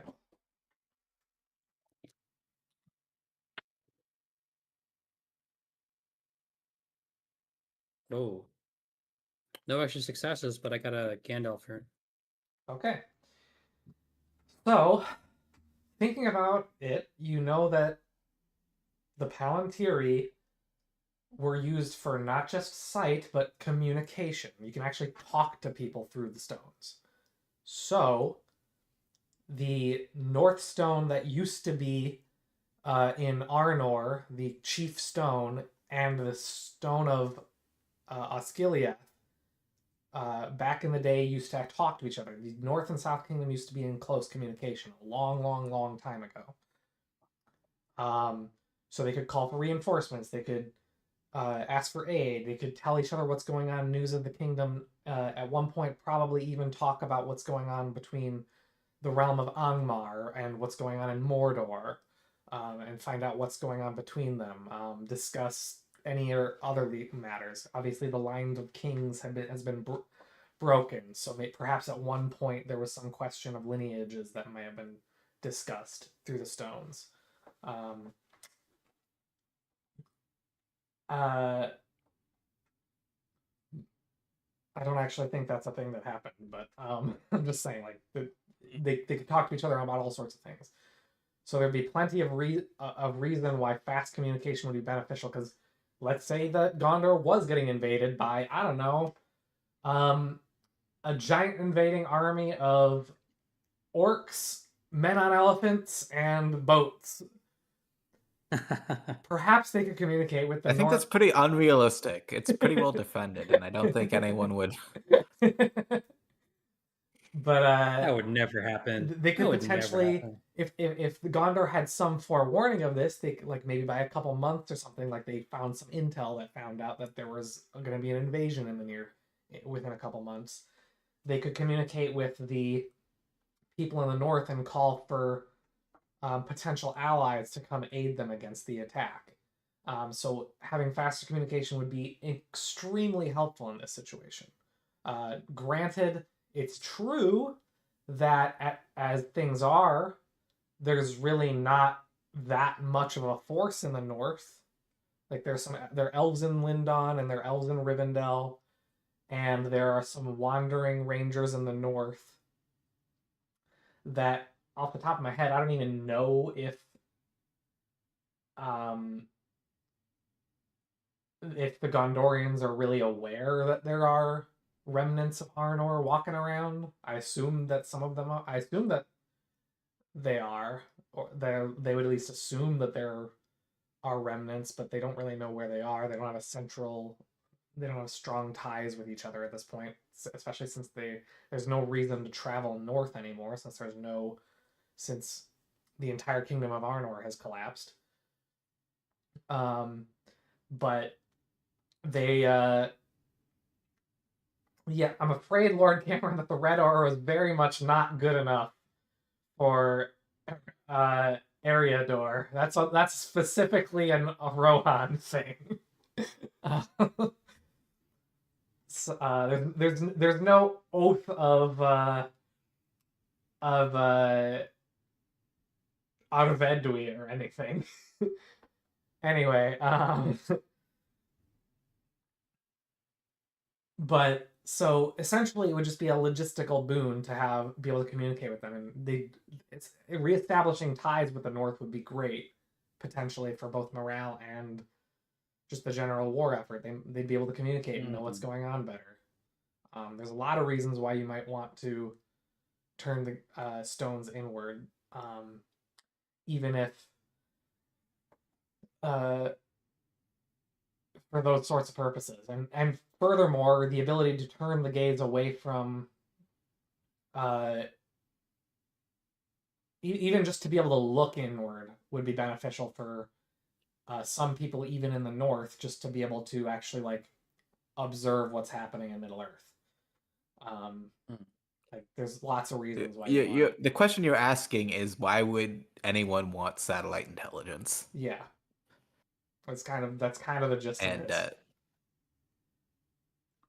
The answer is everyone wants satellite intelligence for obvious reasons. Yeah, so like there's very clear reasons why somebody would want to do this. And he is not honest. If he wanted to establish communications in good faith between Gondor and Lindon, he would have been upfront with it about his reasons. But he said that though. That was his first thing he said. Well, okay, it was technically the second thing he said. Yeah, first thing was to peer into Valinor. I guess that's. Look, I'm just saying our need for satellite intelligence is so great that we literally have Palantir. Yeah. Yeah. Okay, so I guess the story does check out. It's just, elves and men are at a bit of a slow. There's a bit of a slowness to listen to each other at this point. That's probably why he's being held up. So we say, I guess I pipe up at Kirzur here and I say, well, may your endeavors bear fruit. We will be on our way. Well, I sure hope so soon. I've been getting rather frustrated at the moment, but oh well.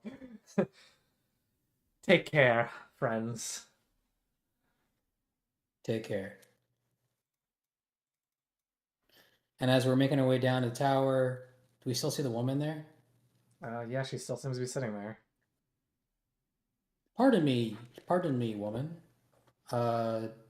Who might you be, and do you have any relation to the man that we just talked to up top? Excuse me. Are you referring to the man who's been here for a while? I don't know who that is. We've spoken briefly. I know his name's Kirzor, but I have no idea anything about that man other than he's apparently from Gondor. Well, on behalf of the elves, we welcome you to our lands. What brings you to the towers at this time? Well, I was sent here to take a look at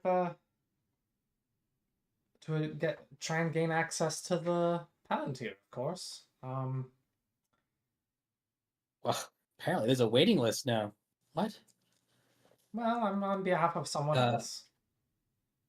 I suppose I shall have to be waiting here for some time. I only got here a few days ago.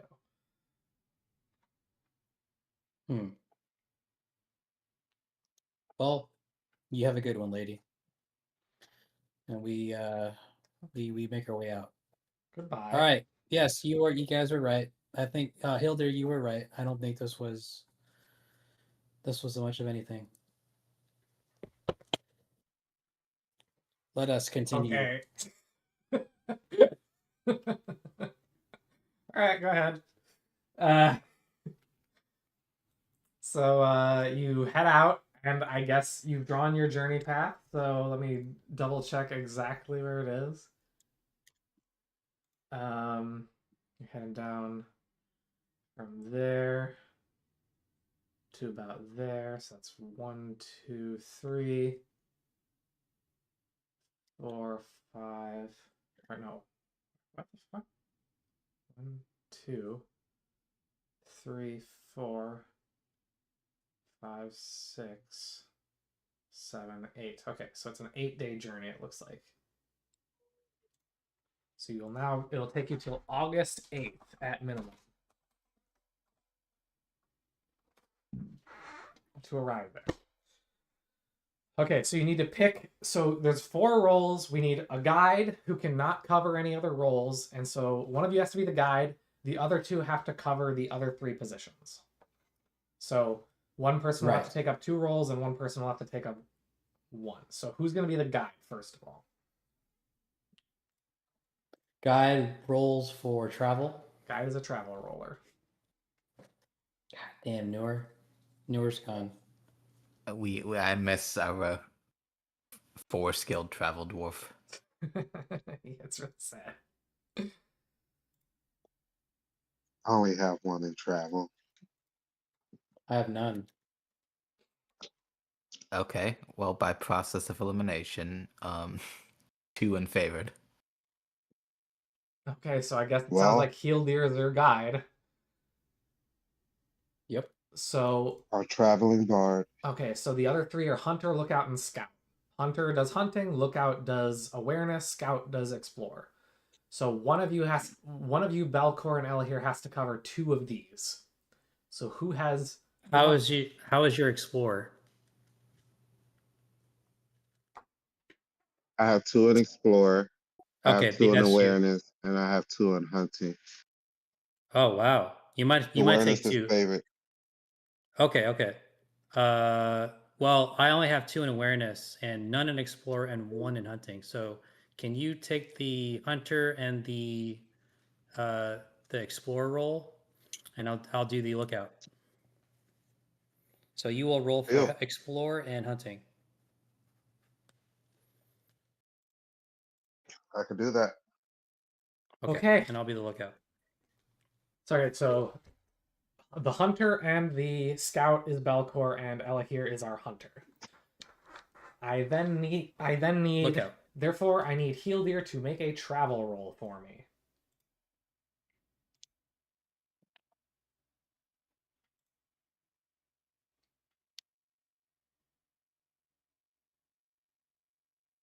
Oh man, thank God for favored. 1 success. Okay, so that means that's your marching test. So your success is 3. So you travel 3 successes. You travel 3 hexes along. So 3 days of travel before something happens. And I gotta do this. I believe you're still beholden to Gilrine. Well, okay, question. Did you change your patron at any point? I guess you didn't. No. Gilrine. We just talked with a bunch of them and grabbed 1. All right, so I And rolled the double. Gilrine is. Yeah. I rolled a double 6, so that means it's a 6. Oh, I gotta roll that now too.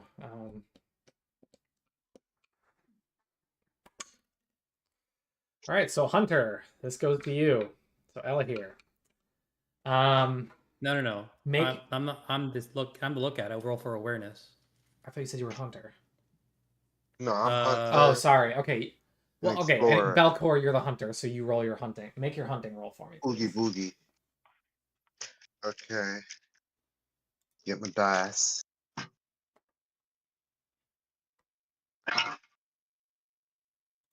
Oh man, I rolled 2 1s and a Gandalf rune. Okay, nice. so you succeed. So as you're traveling, the you find yourself let me see where you're taken. So 1, 2, 3. Okay, so you're just in the middle of a plain somewhere. So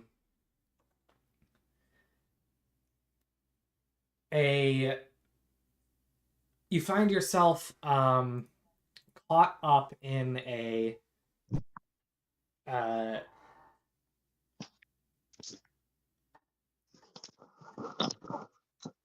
okay, I know what I heard. So you find that a road, or a path that you had taken, the path that you were trying to take, was blocked off. You come to a small patch of forest, dense forest, and some marshland around it. And this wouldn't be a problem, of course. You could just go around it, but you find that there's actually appears to be a strangely large number of wolves roaming around in this area. And for the sake of your safety and your food supplies, it causes you to have to try and avoid them as much as possible. But you review your maps, and so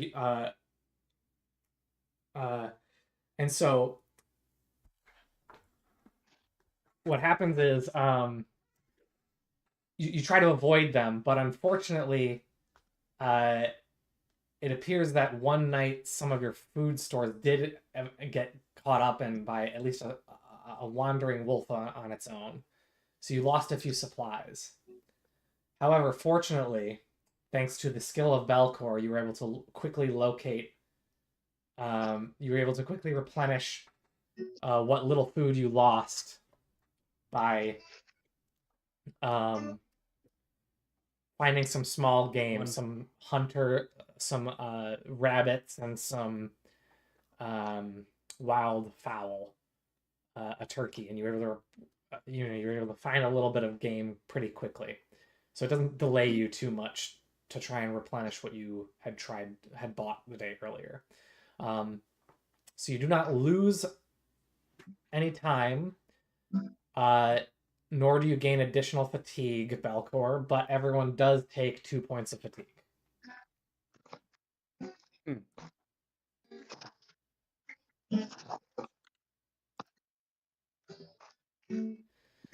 Gotcha. And I will need another marching test. Heal dear.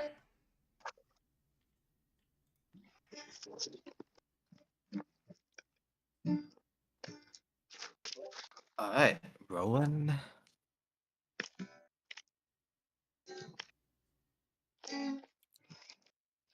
One success. One success. All right.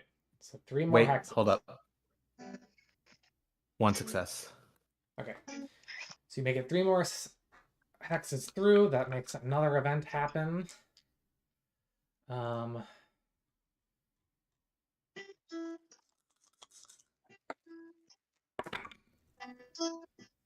a bad roll at all. So this will target the lookout, Alahir.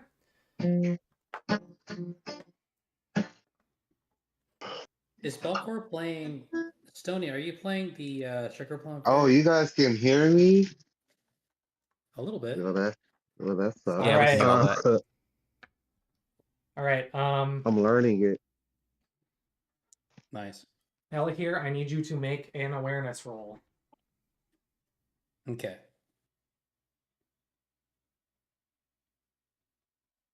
No, here goes nothing. Wow, yeah, only 2 points and not favored. Does not feel good. You can spend a hope. Feels good.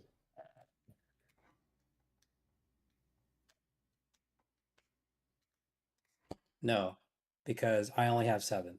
Okay. Fail. All right. That's No, unfortunate. it was a 9 total. Should have spent the hope.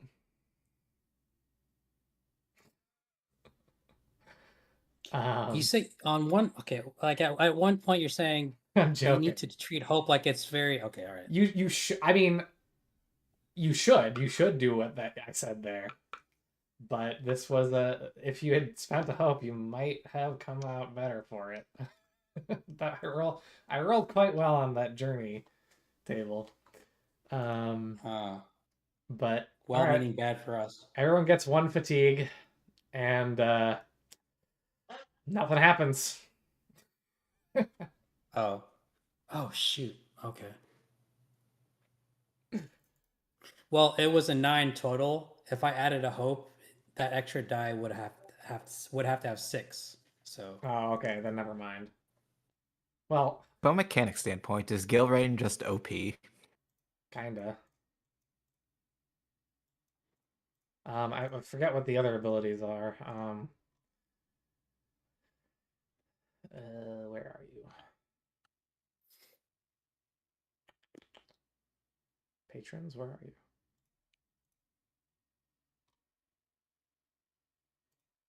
Patron. Gilrime is insanely good. Balin's really well. There's Balin, son of Pundin. He's really good.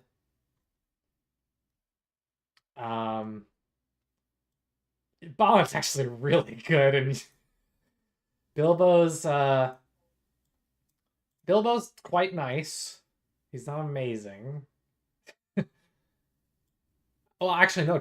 I take that back. Bilbo's pretty good. There's Círdan, who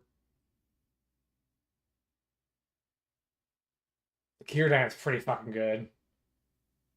Okay, I don't know, man.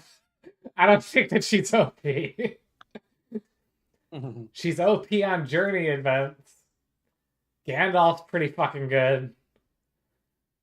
Tom Bombadil and Lady Goldberry are Gandalf was a choice. We could choose Gandalf. There's some good ones, and there's other patrons that are not in the core rules that I don't know, and I'm not gonna bother looking up right now. But there's some pretty good effects they have. Anyway, you don't need to make another marching test because you are. Even if the roll fails, you will still make it before any event could possibly happen. So you arrive at the arrive back at the ravine that you originally found. Near the Star of the Mist. It is not quite the evening. It is close to around 3 p.m. So the sun is still quite high in the sky. It's still reasonably high in the sky. It's August, so it's getting a little lower in the sky than it was a month and a half ago, or a month or so ago, but it's still pretty hot, pretty good.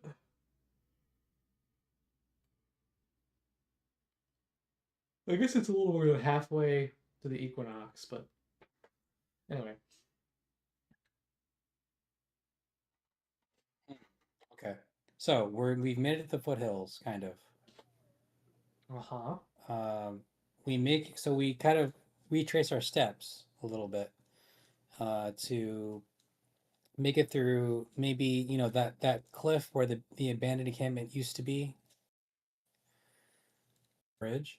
No. Last time to make it out. You went a different way.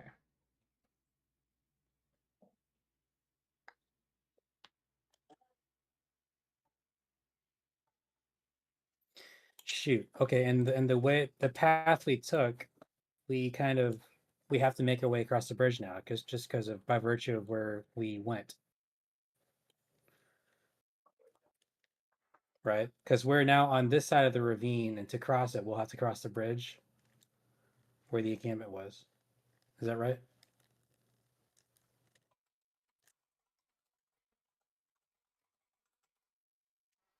Say again. There's so much stuff to keep track of. From where we are, do we have to cross the bridge again to get to where the dwarven hideaway is? Well, as far as you're aware, there are at least two ways to get there. There's the bridge, and there's the way you left.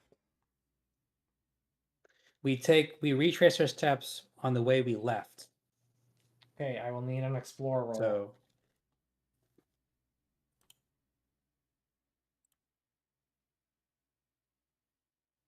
I got nothing in explore. Who's got it? That's me. Give me 1 second. Let me get my dice. Let's see.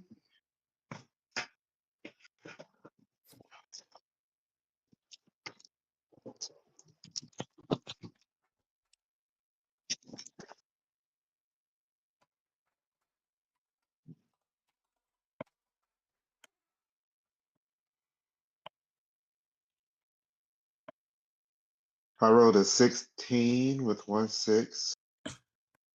So is that a Oh, success? that's just barely passing. Yeah, that's a success. Okay. So you got two successes. Extra there. success. Yeah. All right. How do you want to spend it? Yeah. What are we doing? We're So remember, traveling. we're trying to find our way back to the the hole in the mountain where we went in, found the ruins, and then found the labyrinth and used the glowing stones to or the shiny stones to find the dwarves again, right? Right now, you're trying to find your way to the place that the ruins are. Right. Right. You can't worry Could I about gain insight into something that will point me in that direction? So you want to use it to gain insight on something. Okay. uh That's yeah. okay. So you look around in the general region where you remember leaving the foothills. You remember crossing a relatively narrow part of the ravine around this part of the mountain, and you end up finding it. As you're coming closer, though, you notice that the misty region. You're looking up in the sky, and as the sun is still high, you actually notice that the misty region that you had left has grown substantially in the past 11 days, or I guess this would be almost a month.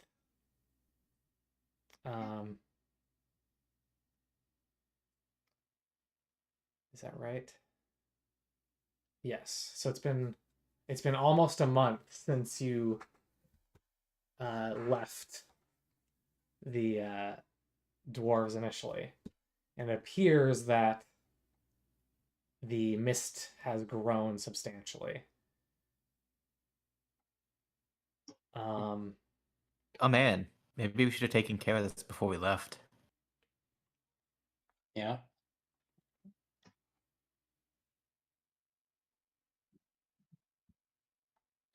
Is there a way to cut the grass?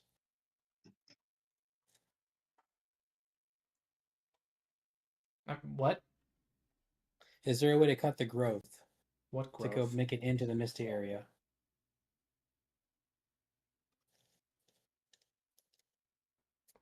Or I guess is it just the mist that has gone The heavier? mist covered region has grown.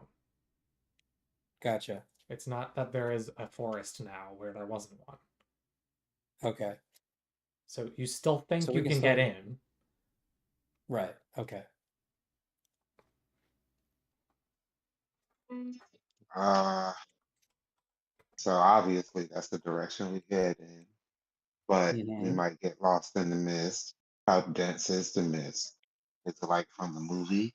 Or is it like an early morning in the mountains type of Well, when you were there before, it appeared to be so thick that it made that even at around high noon, like the middle of the day, it made it dark even in the daytime when you were in the center of the Oh, mist. that mist. Oh shit. Okay. Okay. If we walk in a little bit and walk into the mist, what do we see? Well, you walk towards it. It's not like right there. It's a distance away. You can Mm. just see it clearly now. Whereas you weren't able to see it at a distance before, you can not only see it, but you can see it's a substantially larger. Like you can see the light reflecting off it. You can see the cloud is denser towards the center and expanded much further. So like you may have not noticed it from this distance before, but now you do. Mm. Because first order of business, we can address the source of the mist right after we drop off our supplies and help the dwarves. Mm-hmm. That's So probably our best bet. we make our way into the mountain, All right, into the I rock need hole, into the another hole in the rocks. explore roll as you enter the mist. And I'm going to give you a Okay, 1 second. disadvantage. Oh shit. Okay. I'm gonna spend a hope. I will assist. I'll give you this benefit though. You are first of all, what are your distinctive abilities? Falcor? Hold on All three of 1 them. second. Swift secretive burglar. Burglar. Okay.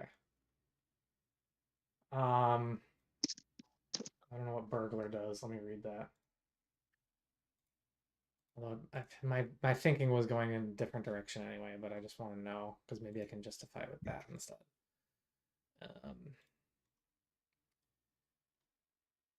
Okay, it's just yeah, it's just thievery. I guess why wouldn't I expect it to do that? Anyway, you did make it past this region before, so you are somewhat familiar with what to look for. I'll allow you to be inspired on this roll. What does inspired mean again? You spent a hope. Instead of 1 die, you get 2. Gotcha. Okay, so I spent the hope, so now I got 3 die. Um, And remember, Hildir also spent a hope to help you. were you still gonna Only spend that one hope, person can Hildir? help. Only one person can help. And Hildir, I don't know which one of you said it first, I guess, but I thought it was Hildir. Yeah, Hildir. I I said was- Hildir spent a hope. Oh, I thought you said, sorry, I misunderstood you. My bad. Yeah, I spent a hope. Okay. So you'll get 3 additional d6, minus 1 from the...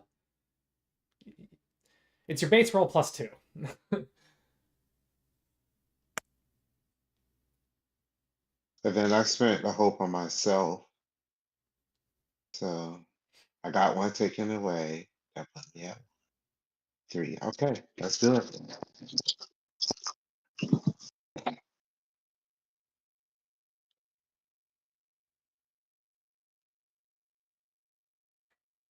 I rolled a success. No additional successes. Okay. Boom. You managed to push through the mist, keeping reasonable track of your bearings. It's hard to see. As you can tell, it's getting dark rather quickly for you. It's becoming harder and harder to see. But you managed to find your way reasonably in the direction of the tower. And eventually it becomes dark enough that you can only see maybe 10 feet in front of you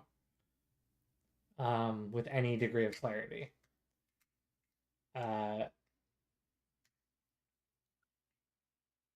but you believe you recognize the region. It's hard to stumble around in this dark here. And I guess I will ask for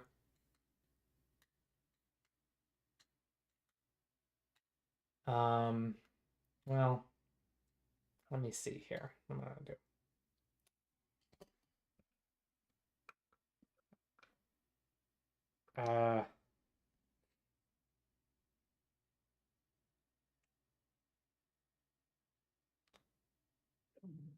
I'm gonna ask for an awareness roll from everyone, I guess.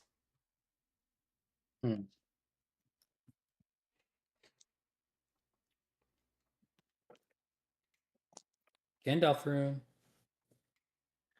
Success 1. Okay.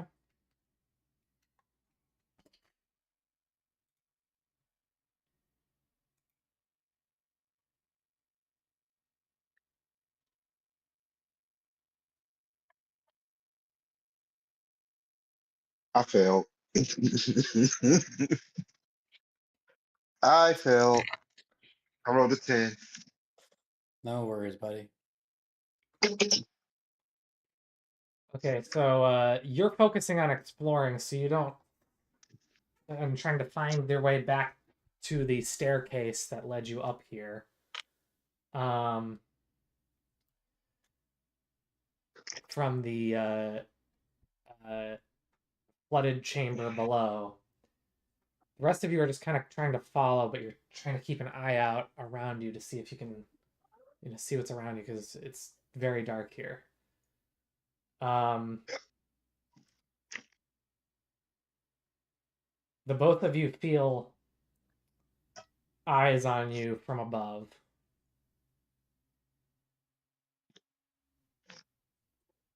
And as you look up in the direction where you get this weird sense from, you see a pale figure that disappears shortly Oh after you snap! notice it. Was it human like? You couldn't really tell. What do we see? A face? You just saw a pale, glowing figure. Human shaped? You couldn't quite make it out. So just a movement. How many limbs did it have? 18. What the fuck? I'm joking. I'm sorry. I'm sorry. I'm sorry. That caught me off guard. I was just running with walls of the joke.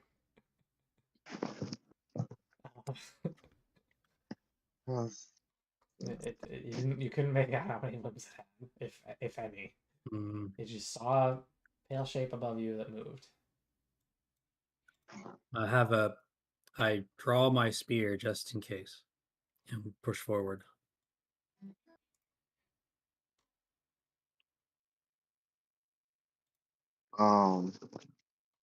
Okay. So what's next?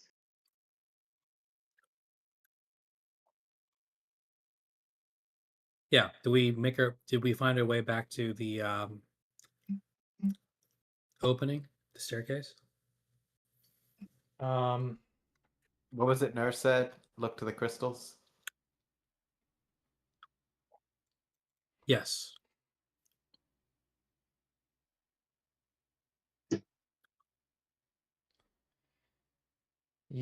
So I guess I'm still exploring. You look around. And you're trying to locate where the stairs are.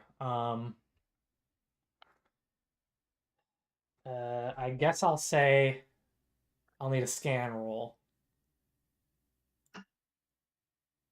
From everyone? From specifically. Sure. Sure, everyone. Whatever. Oh, really feeling the lack of points in any of these things. Yeah, I only got one in Meat. scan. Meat succeeds. Oh, So I fail. So we have one Does success. succeed? I fell. All right. So after this, you're all looking for the exit. Hildir does notice.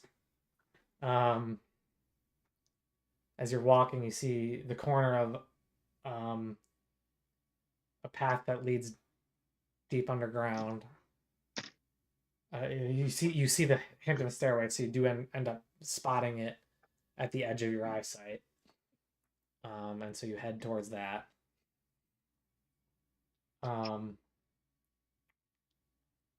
As you head down there, you see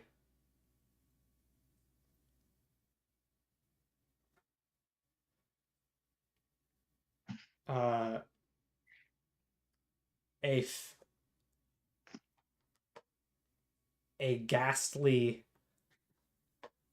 visage briefly look up at you and then disappear. I need everyone to make a shadow test for dread. Okay. Is that a wisdom roll? That is a wisdom roll. So whatever number it has there, that's your D6s. That's your d6s. And your target Perfect. number is wits. Target number is wits. Everything in the hey, column that it belongs to. Shadows test. We got this, bro. You got this. Give me all the bro hope. Oh. Let's see. Oh, barely. So I got 10, 12, 13. Target number is 14. All right, so we have Hildir success, 2 successes. 2 successes. Ella here. No success. I wrote the 17 with the 6, so that's what, 2 successes or 1 6. So you have, well, did you have any 6s? Yeah, I got 1 additional success. All right, so you from got 2 6. successes. Ella here failed. Is that right? That's right. Okay.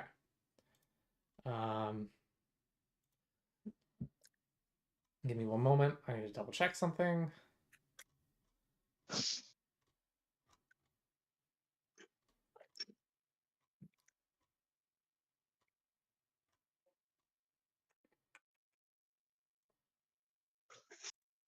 All right. Then I suppose. Okay. Belcor and Hildir do not acquire any shadow points. Ella here, you get 2. Yeah. Was it that scary a face? It was a very scary face. It was quite scary indeed. Repeat what you said. I'm sorry. We saw when we were entering the dark stairwell. We found the stairwell as we were making our way into it, into the dark. We saw a Right. pale, ghastly face appear and then disappear. Oh man, that's you bringing on the spooks, dog. By the Do I way, get any? I rolled a 13. My target number is 14, and I had a Tangwar. So if I had one Yeah. more on the success die, I would have had 2 successes. Yeah. You would have avoided You it. guys You barely continue. didn't. You just barely got jump scared. But you head down, and ironically, actually, no, I guess it wouldn't at this point. You head down, the darkness just gets darker. You can feel it getting less misty, though. Obviously, Does we light anybody torches. have a torch? Yeah. Yeah, obviously, we light torches to light our way. All right. I will start. You look on the ground and look for the stones that Newer mentioned. Look for those stones that Newer mentioned. Okay. So there is now an hour-long time for your torches. Not that it's gonna matter really, but so you head down and you can see the light glint off of the subtle waves that are flowing around these in this flooded chamber below as you get closer. And the moment you step down the final staircase to get into the water,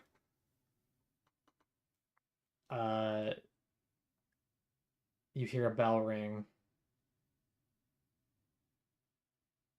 behind you and to your right a little bit. And you also hear several shapes rise from splash up above the water. And you can see at the edge of your torchlight a series of marsh dwellers. You can see 4 of them. And it is combat time. Oh, great. We gotta fight Ghosty Ghost. If we successfully, okay, just like last time, if we successfully disengage by maybe firing a shot and also retreating at the same time, we could probably just run. But run where? We gotta go past them and find doors. Right? Or are they blocking our path? Do we know if they're blocking our path? They rise in front of you. Okay. They do not seem to like the fire, so we can fire, disengage, and not deprive the dwarfs of their impromptu security system. Are you?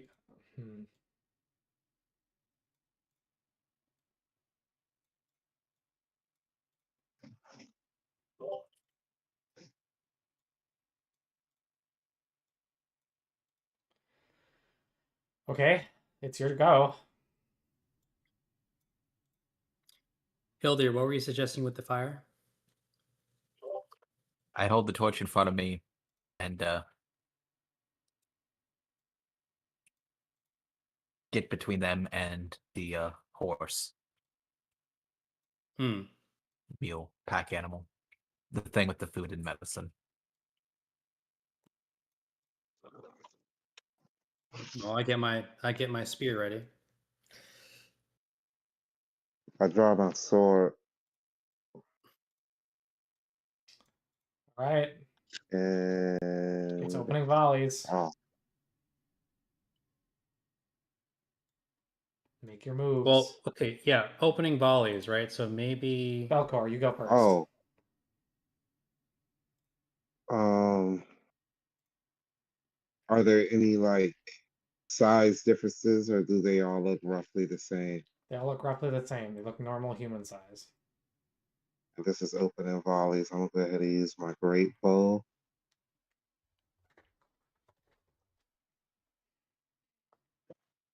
I was trying to do that way. Okay, I'm rolling.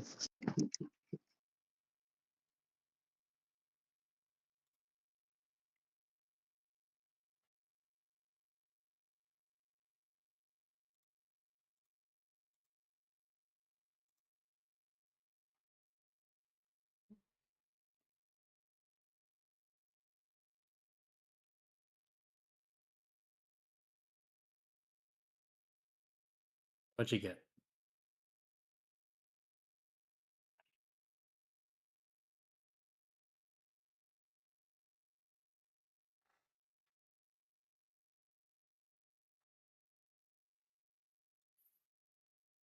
It must not have been a good roll. Belcor, Belcor! Stoney!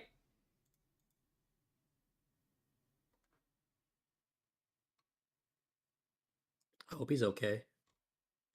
Belcor, you okay? You doing all right, buddy? He's alive. He's just failing at He got technology. 5 successes and obliterated one of them. Next up. Your unmute sound is making it through your mic for some reason, Hilder. Really?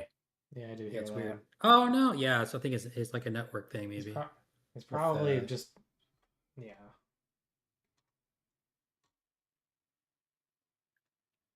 That's fun. Belcor, we miss you. We wait with bated breath what your attack roll was, man. I was asking, do these count as Lords of Shadow? I mean, not Lords of Shadow, but Servants of Shadow. They definitely count for that ability, yes. Oh boy, I'm so happy I picked up this new ability. Stug, why is there a 35-minute timer? Oh, 54-minute It's- timer. It's the torches. Ah.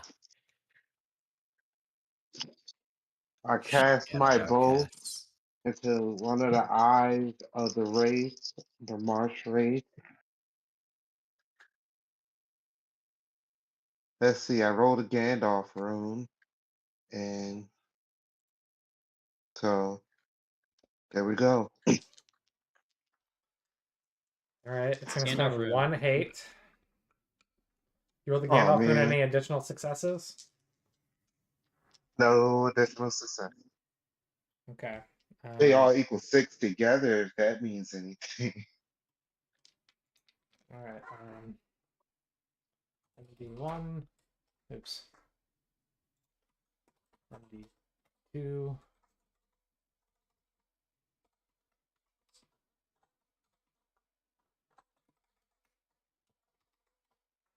Why do I keep doing that?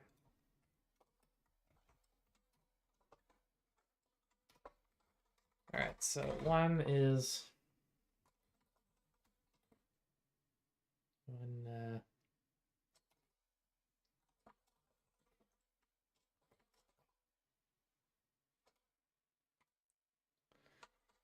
apologies, give me a sec.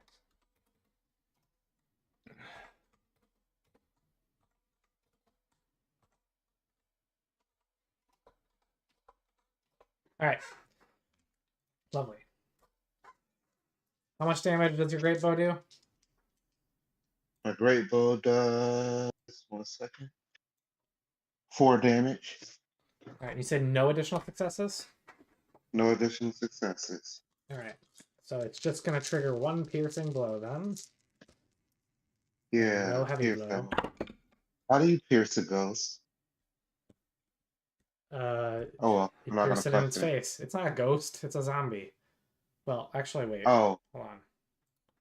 wait, Yeah, no, what? this is basically a zombie thingy. Anyway, It's a zombie? Yeah, it's You know it's a I'm more not gonna do this right. you shoot it. You shoot it right yeah. in its shoulder. It succeeded on its protection test, so it does not take a wound. Boo. But it is down 1 hate. How much hate does it have? You don't know. Okay. Think Fair of enough. have you played the Witcher games? All right. Yes. I don't. Okay. Think of the drowned or like the drowners. Okay. I'll think of. Ella here. It is your turn. We are in ranged, right? So there's no way I can do a forward stance.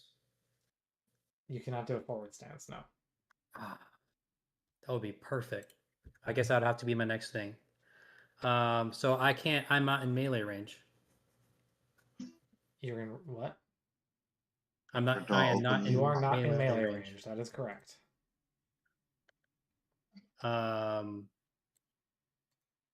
Next turn we will be in melee range, Next or I can turn- run toward. Next turn, you Okay. will be in melee range. Okay. So in rearward stance, I guess I fire my bow. That is a weird thing to say at this point in the campaign. finally have a ranged weapon. An elf that doesn't know how to use a bow.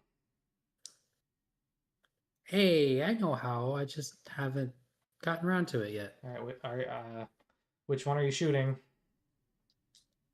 Different one or same one? Same one that has already taken damage. All right, roll your attack.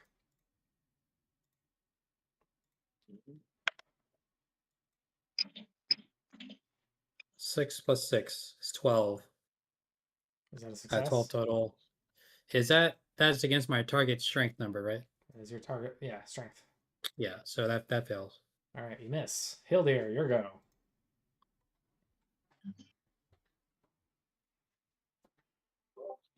Okay. Is there water around my ankles? There is water around your ankles. Okay, so I am holding a torch. I cannot reasonably drop the torch. That is correct.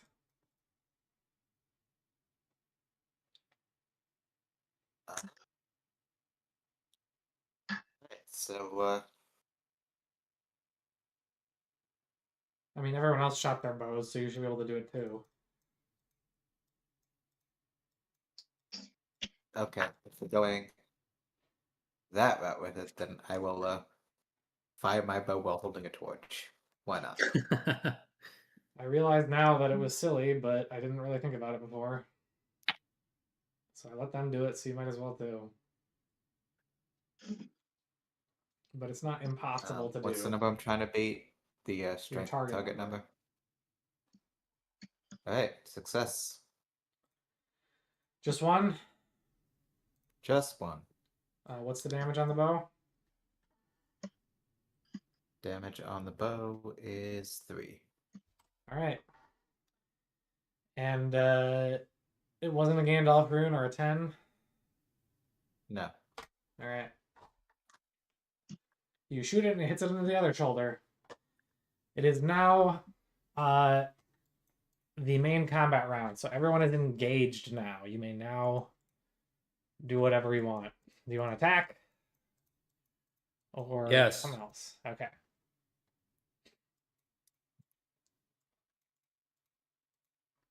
Who goes Alright. first? Belcor, you go. I'll go first.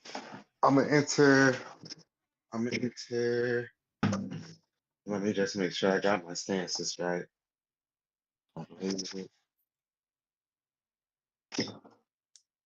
I'm gonna enter open stance. Oh, Draw my sword. I will say, And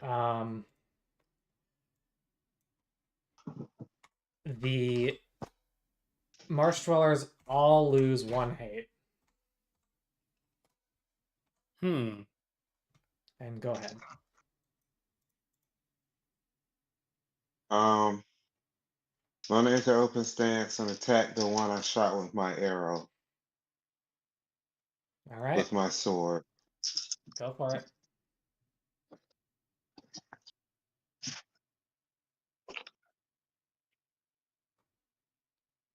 Oh man, hold on. Is that a 7 or a 1?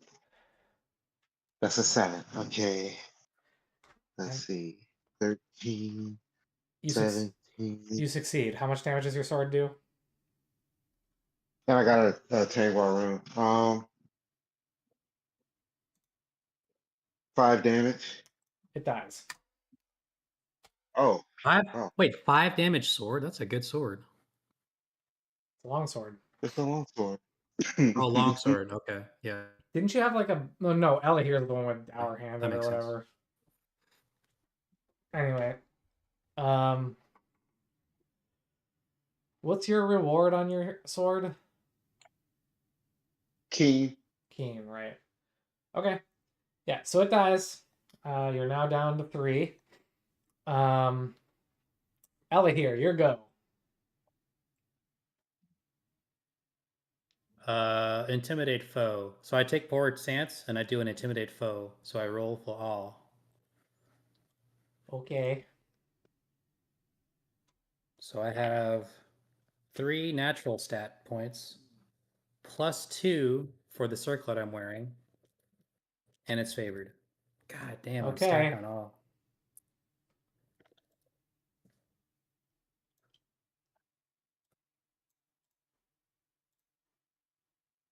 Okay.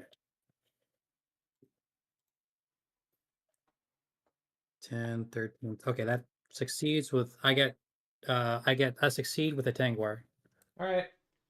You scream angrily at them and try and shout, and they don't seem deterred at all. Oh. I think I seem to have forgotten that. They don't have souls. They don't. Technically. But they're undead. Um, go ahead and make a. Do you have enemy lore?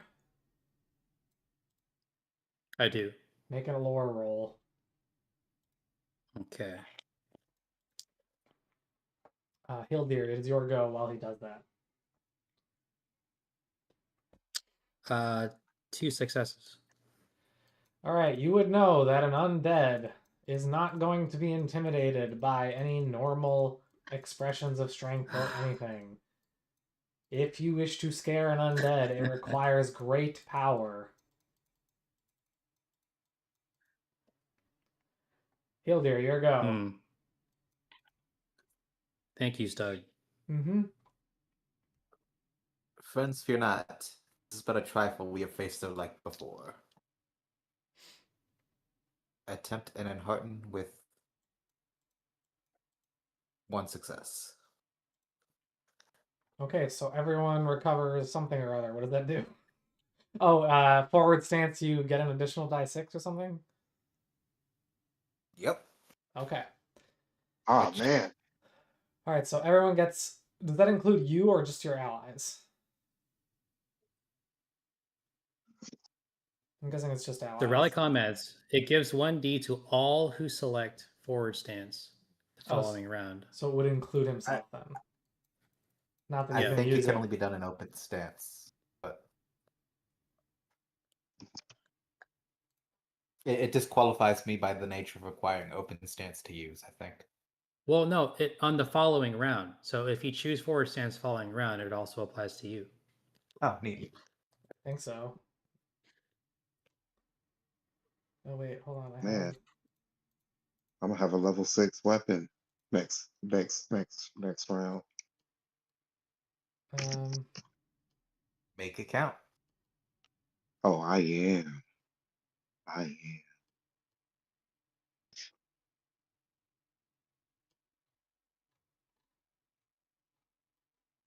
Well, that sucks.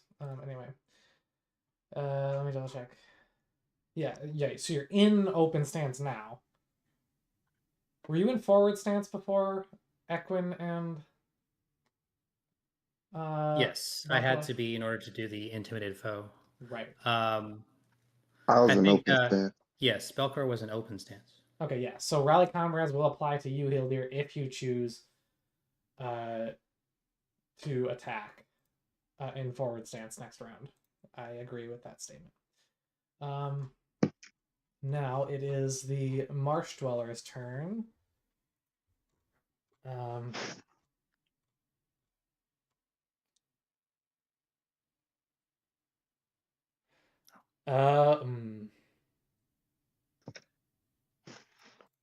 Wait, hold on.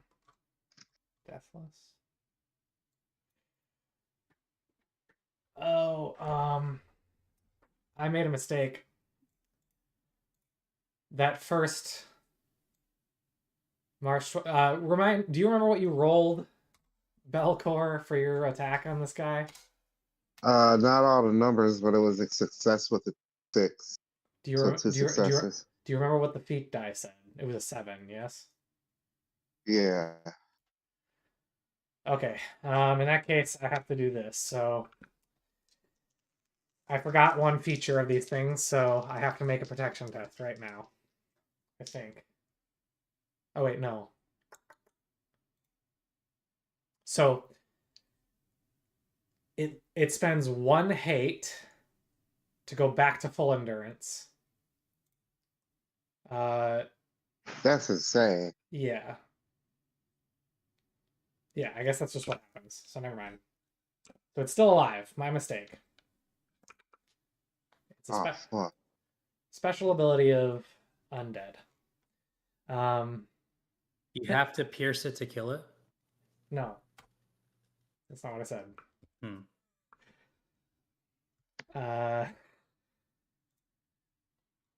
So if I'm understanding correctly, we have to pierce it to kill it. Yes, now that's true. Now that you've asked the question twice. Well, the feat die was 7. It means it wasn't high enough, so That's it not what didn't I die. said. Nah, he's saying after the attack, he can spend a hate to get back to full endurance. Even if the attack And would have killed it. I think it has to do a protection roll. I'm not sure. If a piercing blow is done, it makes a protection test. Normally, 0 endurance Right. kills an enemy. Apparently, Right. this creature and possibly other undead, hint hint, can spend hate to go back to full endurance or whatever after losing all their endurance. So it's basically a war of attrition. Yeah. Anyway. So it can't don't die from ask- depletion of HP. That's not what I said, and that's wrong. Depletion of HP and hate. Yes. If you miss your attack, it gets angry and grows wings. Anyway. So these things are soft, and they don't have much health, but they can bounce back immediately. Yes. And they have a certain amount of you might be able to yeah. So as long as they have hate, what the thing is, then we need to delete their hate. Hate is important to deplete. Right. Yes. Anyway. Or if we pierce them, okay, or if stop. we pierce them enough Stop, to kill them. Stop.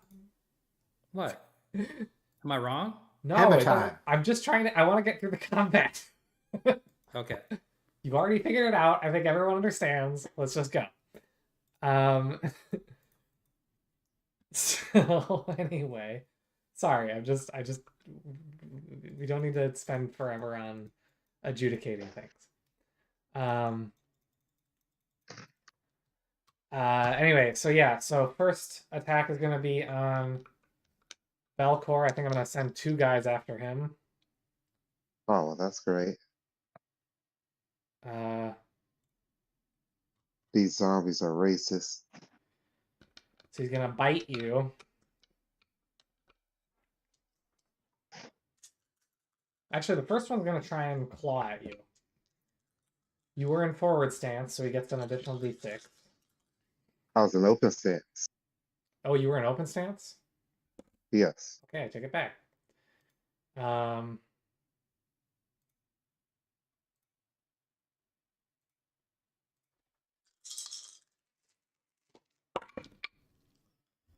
That's going to be a miss. Nice. Next one's going to attack you too. It's also going to try and claw at you.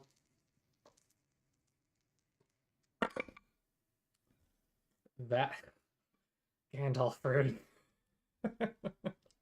Haha, the gods protect me, Stug. So it's a miss. Suck it.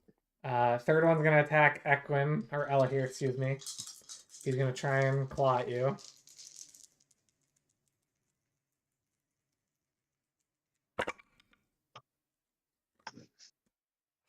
It's a miss. Final against Hildir. You activated my trap card.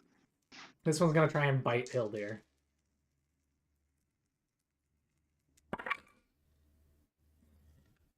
Okay, what's your parry?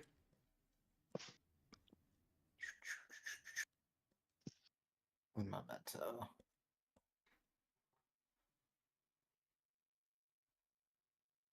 Parry is 15. Under wits. 15. All right, that hits. You take 3 endurance damage. And that's it. It's now your turn again. Belcor enters for. We are also fatigued and loaded down. There's also that. Oh shit! I forgot all about. Oh fuck! Are you guys weary right Keep an now? eye on your endurance, bro.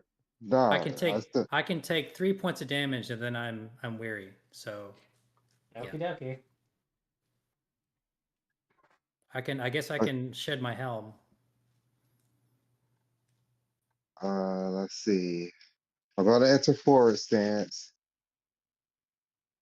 It gives me an extra D6 plus the extra D6 from Inhardy.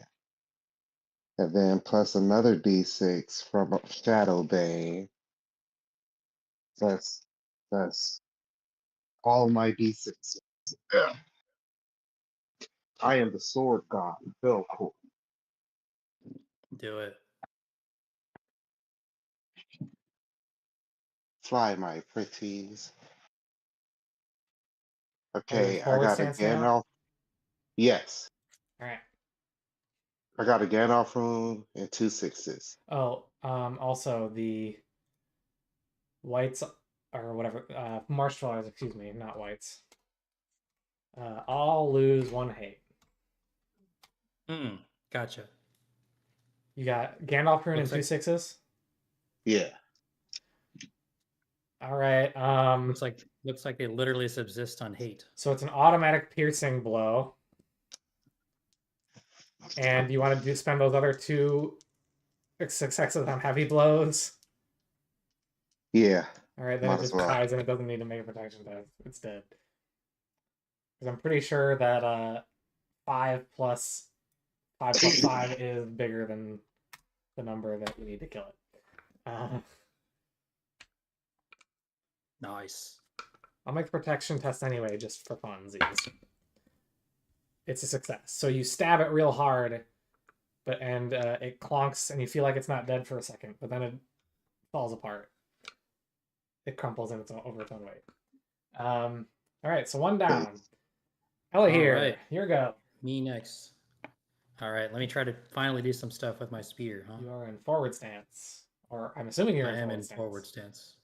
I was in forward stance since the intimidate foes failed.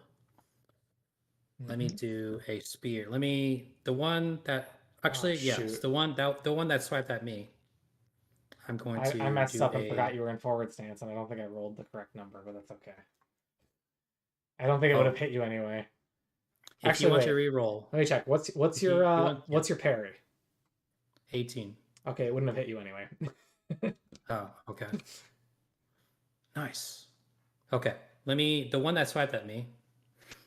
Let me get revenge on that guy and let me see if I can stab it.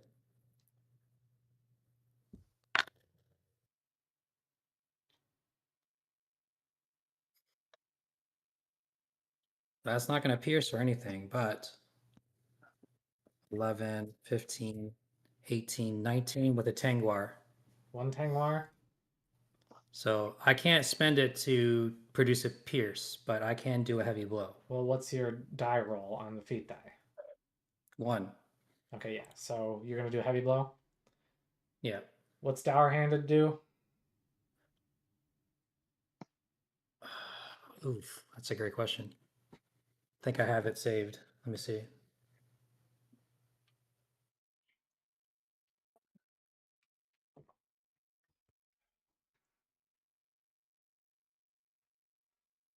Should be on your character sheet. It is, but it doesn't say what it does. I will add it now once I look it up what it does. Dour Handed apparently doesn't show up in the core roles. Dour. It does. It's in virtues. Dour Handed. Add +1 to damage on a heavy blow. Okay, so then what's the damage on your spear? And what's your strength? Damage is 5 and my strength is 5. Okay, so that's a total of 11 then. 11. You do not quite take this thing down. But you do deal a significant blow to it. Oh, and also I have Gleam of Wrath, which siphons off 1 hate on hit. Oh, okay. Oh wow, that's great. You take away 1 hate. Yes. And that is going to prove useful.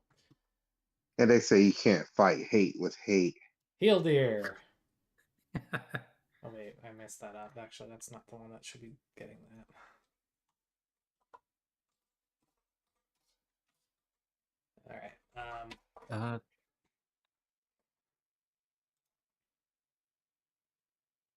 Is there still one close to me? There's one engaged with each of you. Alright, I'm gonna stab the one in front of me. All right. I'm gonna switch to forward stance and stab the one in front of me. All right, then you get your bonus, your benefit from your rally comrade thingy. That is above a 10 on the feat die and a success. 10 of the feat die and a success. An additional success, or is it just a straight success? Straight success. All right, but it's a 10, so that does give you a piercing blow. Let me check. I'm checking something quickly.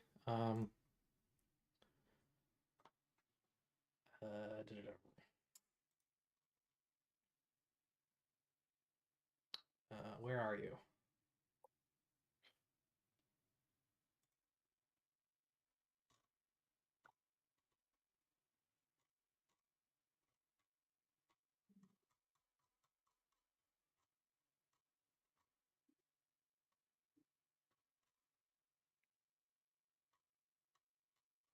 Where is it?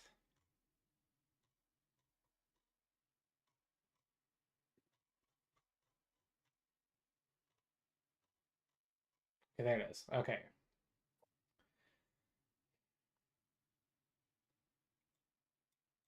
All right, I was double checking that Rally Comrades works the way we just concluded by reading the core rules. I was still gonna let it go, just so you know. I was just gonna change it for future rolls, but if it did, but it turns out that it's correct, so we're good. So anyway, that means that it gets a protection test.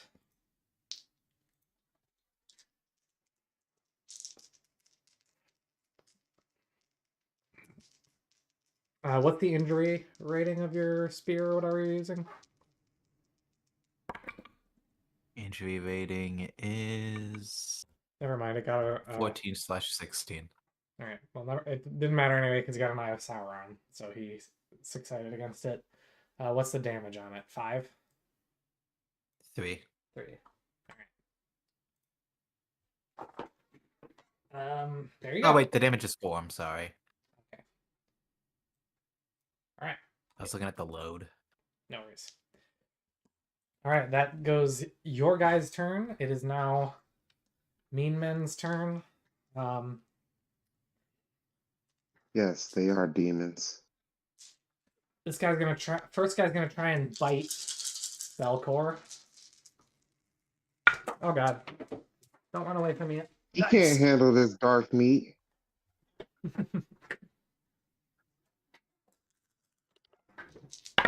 I'll give you cholesterol problems, zombie. Oh my God! What did you? What's your parry? 15. My parry 19. 19. Oh, it barely missed. Yeah, whore. Face me, Sword God Belcor. Second one's gonna attack Ella here. Also a bite. Okay, that's a good roll. That's gonna hit you, and it's gonna deal quite a bit of damage. Actually, Here, I shall protect you. I'm gonna say that it deals. It uses these 2 additional successes to pierce you, which brings it into the piercing blow range. I need you to make a protection test.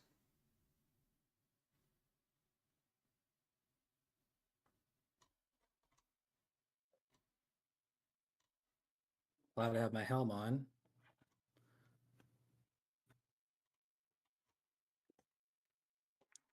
Find time to roll bad. 7, 9, 12, which is a fail.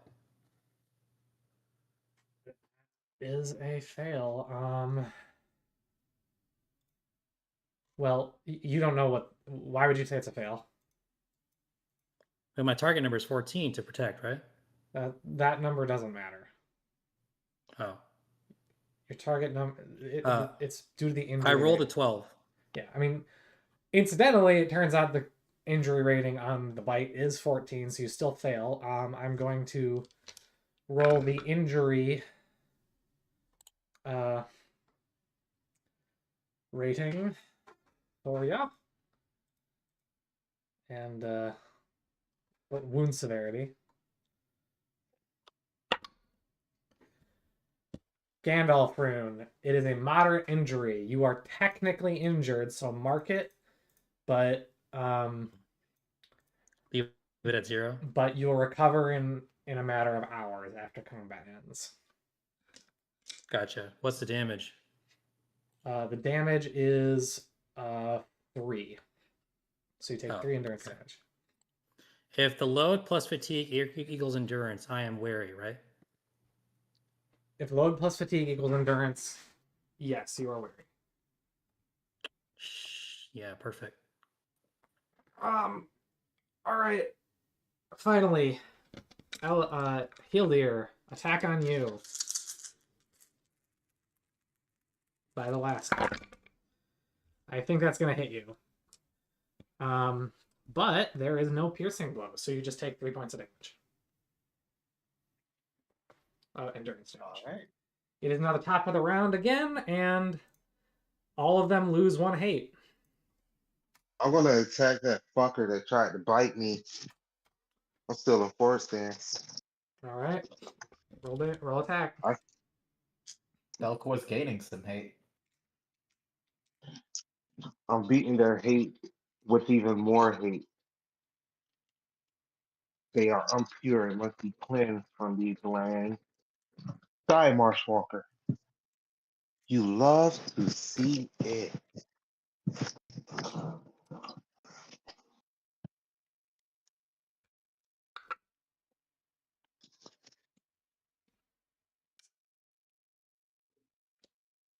I rolled a 24 with 2 6s. All right. How are you gonna spend the 6s?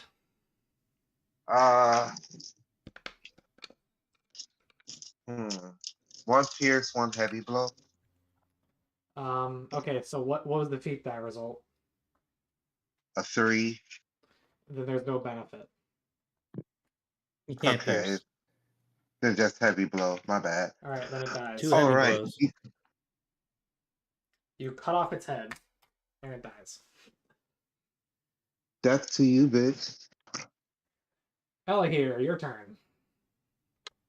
Fuck him up. You got 2 this, left. bro. Well, I could try to heal,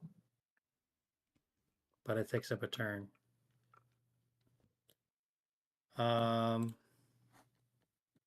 I have 4 points in spears. Why the hell am I doing forward stance?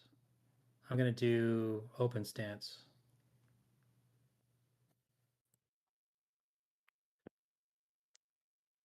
And roll. Yeah. I'll attack the one that bit me with a spear. Okay. Bit you right in the shoulder. And you're bleeding. Fight him back. Actually, no, it bit you hard. What the hell is this roll? 3 plus 2 plus 2 plus 1 plus 1. It's a 5, 7, 8, 9. That's a fail. That is a fail. And that none of the success die matter either because I'm weary. So I got a 3. Oops. All right, Hildir, your turn.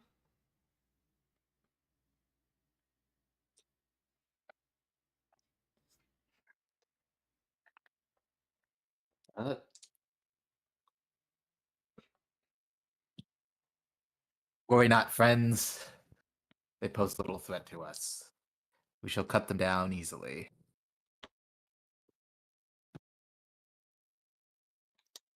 Okay. Yeah, I should have healed myself.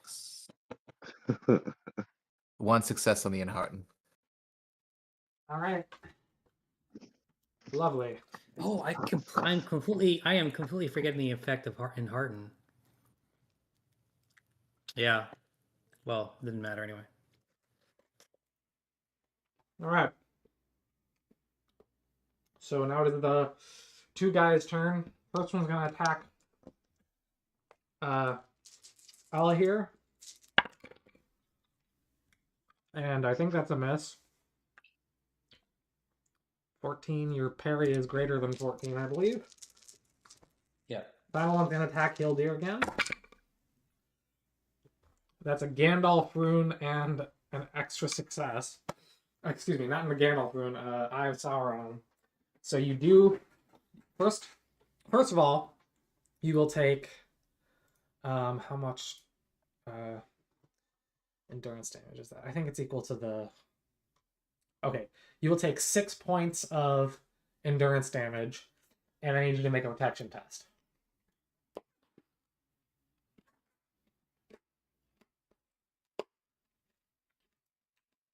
These things are getting lucky. Yeah. I take 6 points and make a protection test. Yes.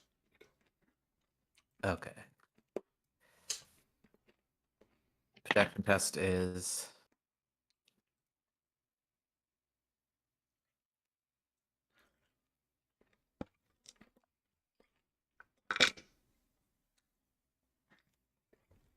what am I rolling? Because I haven't. Protection test is you look at your armor and helm. How many d6s do you have total? Along with 1 feet Okay. die. Hey, 2d6, 1 feet die, and I have a +2 from close fitting.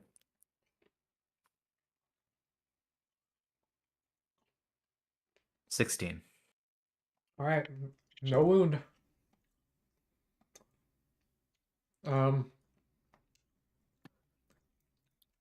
It's back to the top of the round. I'm going to attack the Marsh Walker that is attacking Equin with my big sexy sword.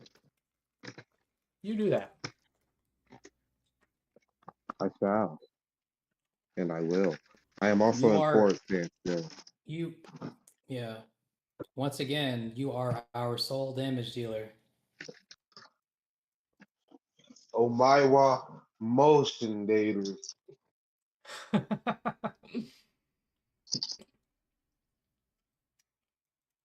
God damn, I'm rolling good today. You've been having good days these past couple sessions. I rolled a success with I got 2 additional successes. It dies.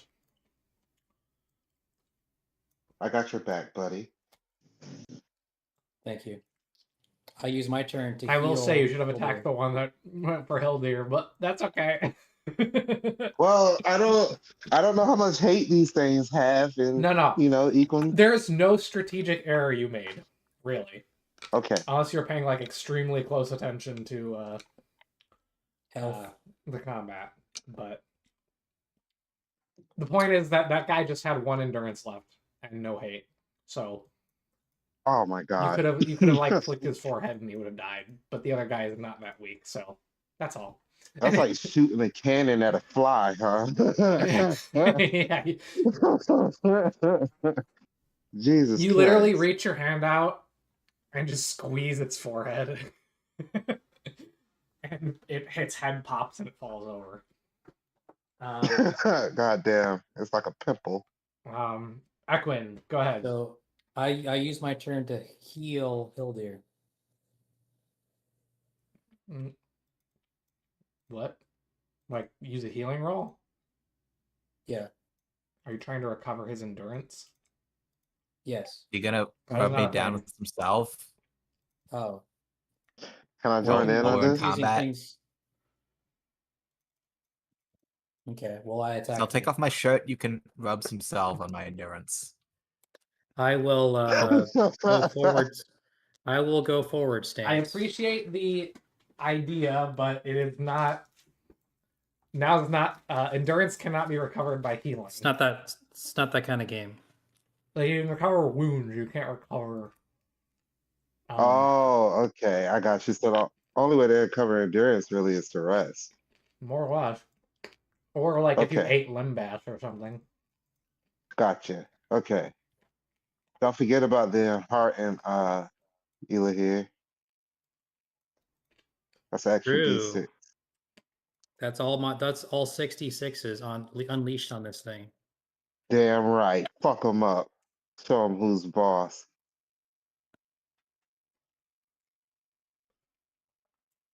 So the 1 and 3 don't count because I am weary.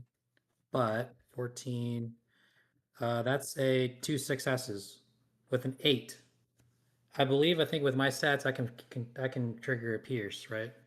You can. With an 8.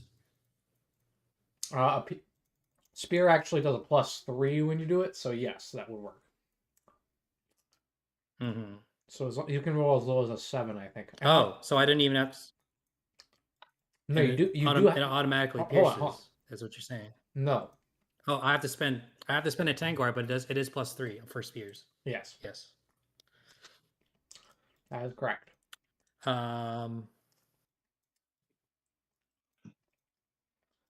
Have we done damage to this thing already? You've done damage to it. Yep. Let me pierce it. You're gonna pierce it. Okay, Yes. how much damage does your spear do? And his abilities takes away 1 hate. Say it again, Sug. How much damage does your spear do? 5. 5. All right. It has to make a protection test.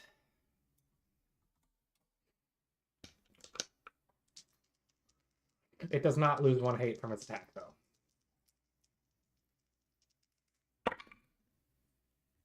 Here's attack takes away 1 hate, though. Yeah, but it doesn't lose a hate. Gotcha. Also, it fails, so it's dead. Die, bitch. The reason it didn't lose a hate because it didn't have hate left. Also, I should have counted how much hate it had. Yeah. So they die. You win your combat. Da da da da da da da da. I was hoping you were going to do the Final Fantasy victory song. Thank you so much. You're welcome. I'm spinning my sword before I sheath it back like Cloud. Hey. I actually did stuff. I think I landed 2 attacks. I killed 3 beasties. Yes, you did. Yes, you did. We're so proud of you, baby. I'll say you guys are Why you feeling talking to pretty me like a good. puppy? I'll say you guys are feeling pretty good after that fight. I'll give you a hope back each. Hell yeah, son. Oh. Well, I'm thank you. damn back to 10. Let's go. All right. Before any more marsh dwellers rise up from the depths, I think we should make our way down to that door with behind which should be the dwarves. I'm with it, but honestly, if any more of those monkey mucks come back, Belcor could just, stab him a few times. I got this, bro. That is also an option. I'm going to need an explore roll to see if you can navigate this labyrinth. Okay, 1 second. I'm going to spend a hope. Just because I feel like this is important. That gets me 3 explore.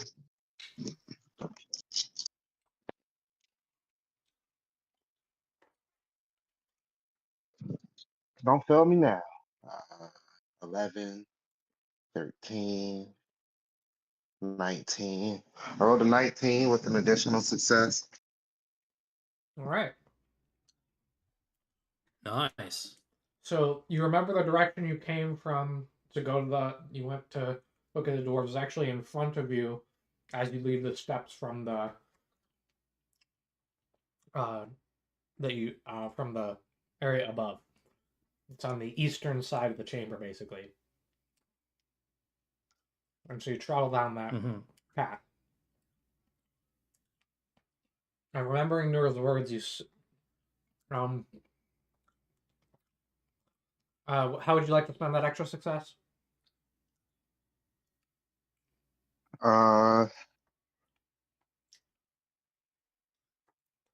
Let's see. Make haste or gain insight. Well,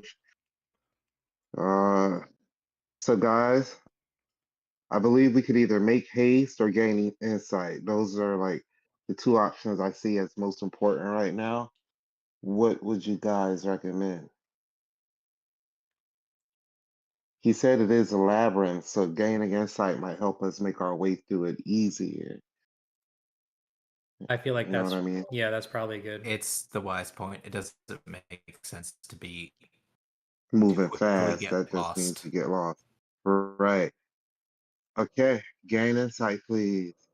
Okay.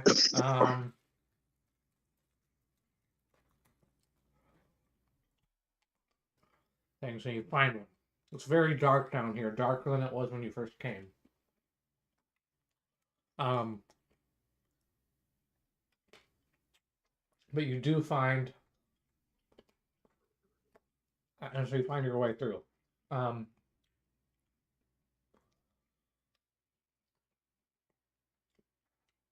as you're traveling, you see the occasional body, beheaded corpse, pale beheaded corpse, pale corpse with no arm, with an arm missing,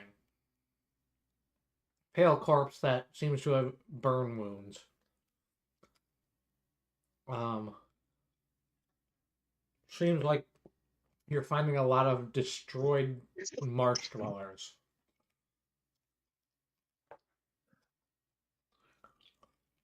Hmm. I can assume that we can follow the trail of bodies and just verify by making sure that will the stones be along the path or was it just those stones we saw? I guess would be my question. We use the stones to find our way, so we follow the path of shimmering stones, right? It's just the added detail of corpses along the path as well. Right. I don't know if we So can draw a conclusion that there's a path of corpses that leads us to the right direction as well.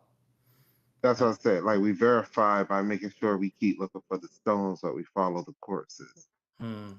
Well, I guess do the corpses seem to follow the same pattern, or are they just strewn about? You don't know because you're mostly just following the pattern. So for all you know, corpses could be all over the place. Right. But That was my assumption. but the paths, but as far as you can tell, the corpses continue along your path. Although I suppose they get less frequent as time goes on. Eventually, you come to the guarded location that you initially found.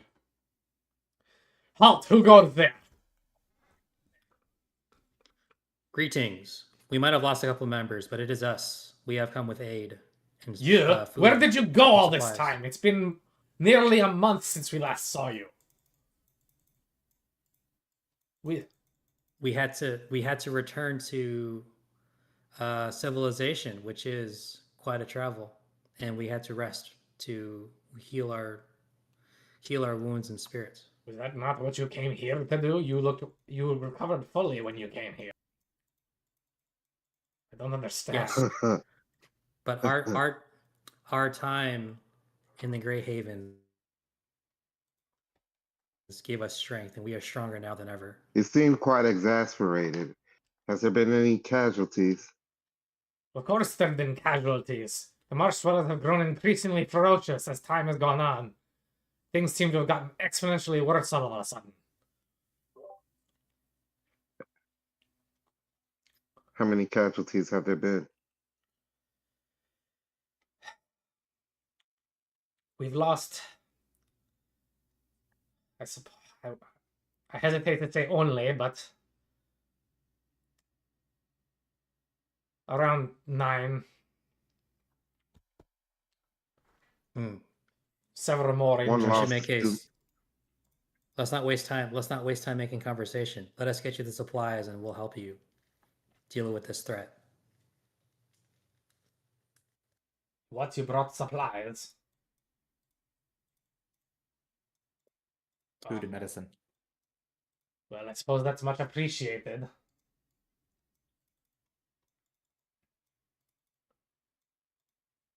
Okay. Follow Okay. me. I'll lead you to where we will store it. And he leads you down a passageway to some sort of makeshift pantry, and he has a bunch of drawers stack stuff. All right. I don't understand why you left for so long. I assumed initially you had been destroyed, so when we came looking, we eventually to try and see if we could find any clues. The marsh dwellers immediately attacked us. We found it was much darker. This was about 3 weeks ago. Only about a week after you left. And as time goes on, you can see it's gotten worse.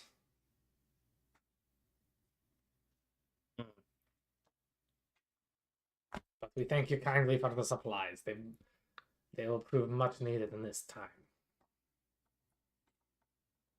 We apologize for our tardiness and our condolences to your loss.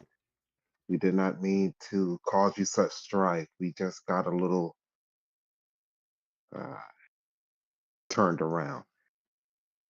Perhaps now we can make up for the losses by finally putting an end to this madness.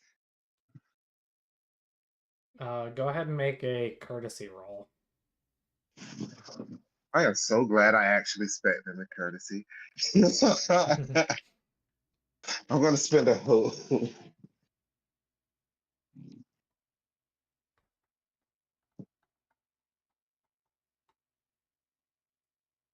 Does it have to Hey, be I rolled rolled a for? 15, and my target number is 15.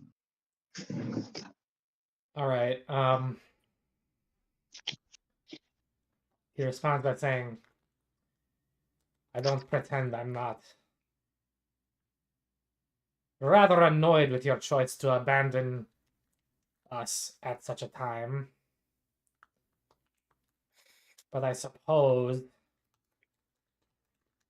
if your intention was to prepare better, I'll let it slide. I'll ignore it. I won't hold it against you. Okay.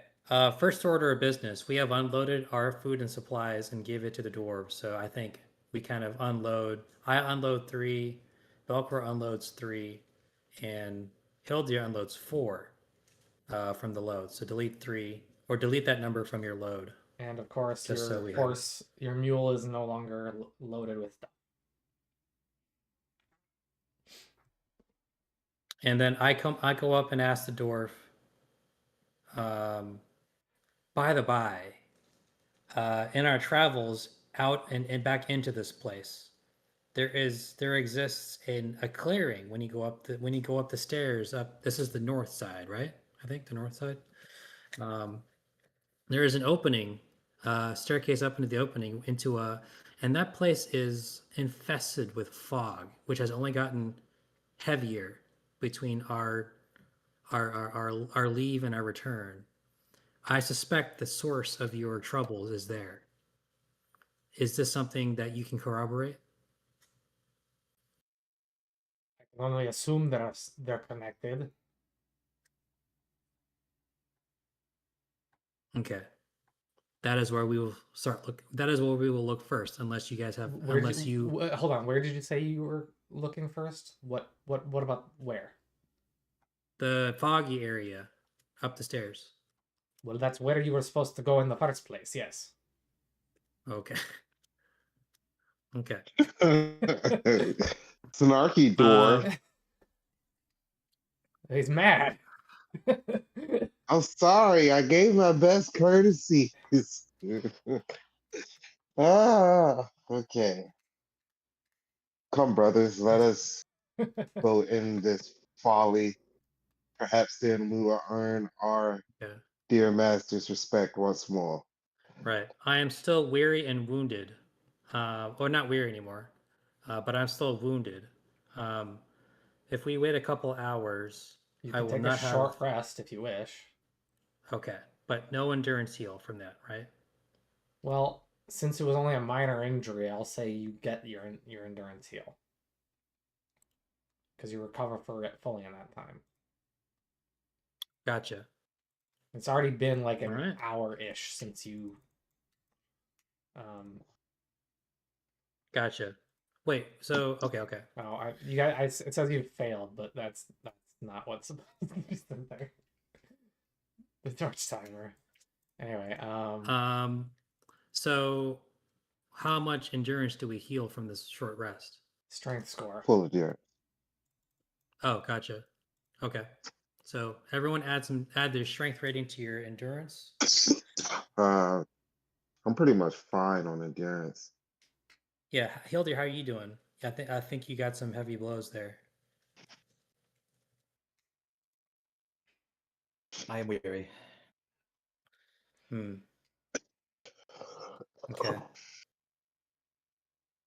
But I can carry on. Let us deal with this threat to our friends. Really? You would not prefer to try to find... Well, okay. We would have to rest overnight to heal endurance, right? And I guess these dwarves are short on temper, so we would test them by asking for that. You recover your strength rating. Yeah, he's gonna recover some of his endurance. Oh, in which He might case not I'm no be. longer weary. Oh, okay. Okay. I think we're in shape to go back up there. Yeah, let's fuck this shit Unloaded up. and ready to go. All right. Let's see Unlock how far we get there today. All right. Go ahead and make an explore roll to try and find your way back. All right, let's do this. Hold on. Grab those. Let's grab these two.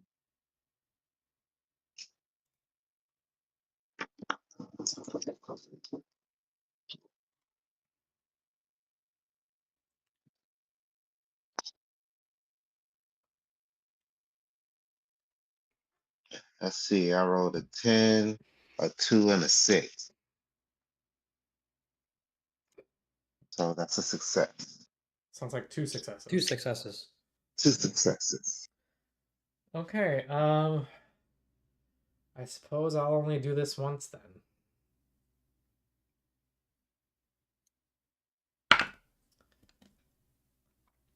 As you're making your way back, you find it quickly. But as you enter the large chamber where you first, the flooded chamber, 2 marsh dwellers reach out, rise up and assault you. It is technically open volleys. What do you do? Okay. I take out my bow and I shoot him. All right.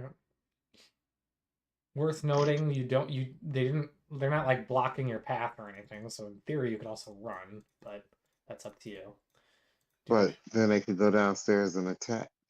Okay. I'm just saying. All right, go ahead and roll your What do you attack got? then. Do you guys want to attack?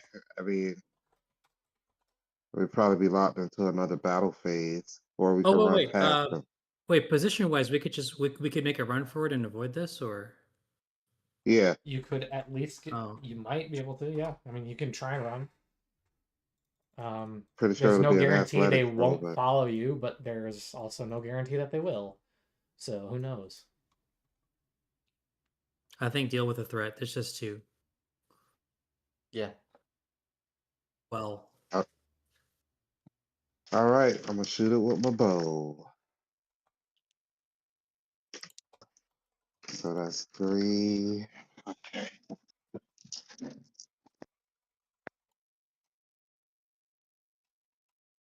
6, 11, 14, 16. I rolled a 16. That's a pass.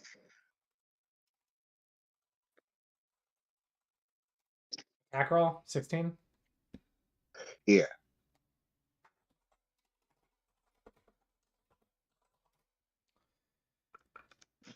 Any additional successes? Nope. Okay, so that's 5 damage. 4 damage with the great bow. Oh, 4. Okay. All right. Ellie here. Here go. I was gonna try to do a support move, but intimidate foe is really all I can do. I don't have much heart. I can do a battle to protect companion, but no one needs protecting right now, and my scan sucks. So I think I'll just shoot my bow. Oh, you know what? Oh well. So I will shoot my bow towards the one Belcourt just shot at. All right, do it.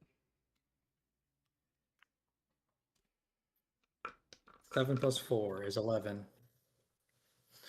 That's a fail. Yeah, heal deer. Bow, shoot, same. You know,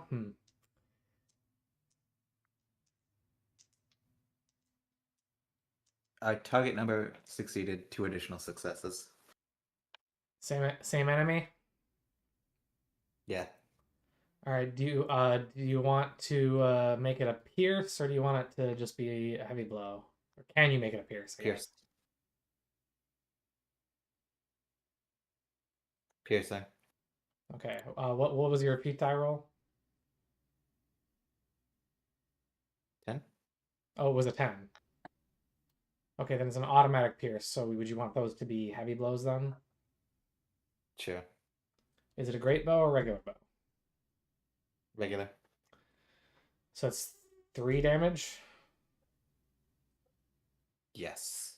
All right, and heavy blow is your strength is 5. Yes. So it's a total of 13 damage. So it spends 1 hate to stay alive from endurance loss. It also makes a protection test. Which is ill-favored. Oh, it's ill-favored? Fear shot. Oh. Is this one of your cultural virtues? Yes. I've had it forever. God damn. Way to go, Hill deer. Ill-favored. Your bow just sucked so hard that you couldn't make use of it. My rolls have sucked so hard that I couldn't make use of it, and also, like, the past 18 encounters, we've just been in melee, and I couldn't use my bow anyway. So I've been rolling this one die with the spear. Okay, so you rolled an Eye of Sauron and a Gandalf rune. And a 4. So he spends 1 hate to cancel the wound and not die. And it is now the first regular combat round. So Belcor. I shall serve my purpose and enter forward stance, sacrificing my body for my brethren. And I shall assault these creatures with the hatred of Gondor, for I am the Shadow Bane.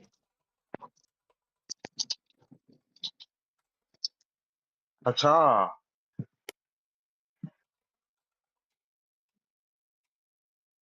Let's see, 8, 12, 14, 17, 18, 19. That's 6 success, no additional successes. Are you going for the same one you've been hitting? Yeah, All right, what was your feat die result? 8, All right, so just that. So it's a straight 5 damage, yes? yes. All right. Lovely. Equin, or Ella here? Melee range, right? Yeah. Yep. Forward stance. So you go to one. You go to the first. Belko went to the first one. The second one's targeting you, Ella here. I'm assuming Healdeer is going to stand back with his bow. I think Okay. both of you should attack the other one and let me have this one. Yes, sir. So forward stance.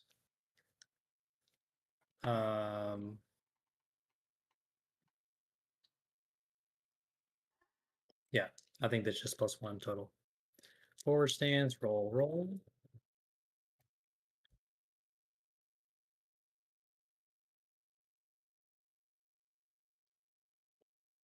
So 9, 15. Okay, that passes with an extra success. My feat die was a 9. Is it a keen weapon? It is a fell weapon. Okay, what's that do? Fell weapon adds 2 to injury rating. Okay, So that so doesn't you have one extra success? one extra success. So I could apply it to either pierce or heavy blow, right? Yes. And it's a spear, so it's 5 damage, you said? Or 6 damage, I guess, because you have dour handed. Is that right? I don't think that's what. Hold on. I don't think dour handed doesn't add damage, Oh, does it? dour handed adds damage when you do a heavy blow. Anyway, so it's just Yes. 5. It's 5 damage then. 5 plus. If I want to apply this as success, yeah, let's do. You can do a heavy blow or you can do a pierce, and either one. Let me do a heavy blow. Guaranteed damage. So that's Okay. plus strength rating. 5 plus 5 plus 1 is 11. All right, 11 damage. Hildir, your go. Incidentally, you can choose any stance you want. You can choose forward, open, defensive, or rearward. Technically, anyone can do this, although 2 people must be in melee. I'll keep that in mind. I'm definitely I'm going going to to be a melee focused shoot person. one with my bow. Well, this is only applying to this battle because you guys outnumber the enemy. Gotcha. You're gonna shoot one with Oh, your bow. right. Yep. The one that's Equin's fighting. Yes. All right, roll it.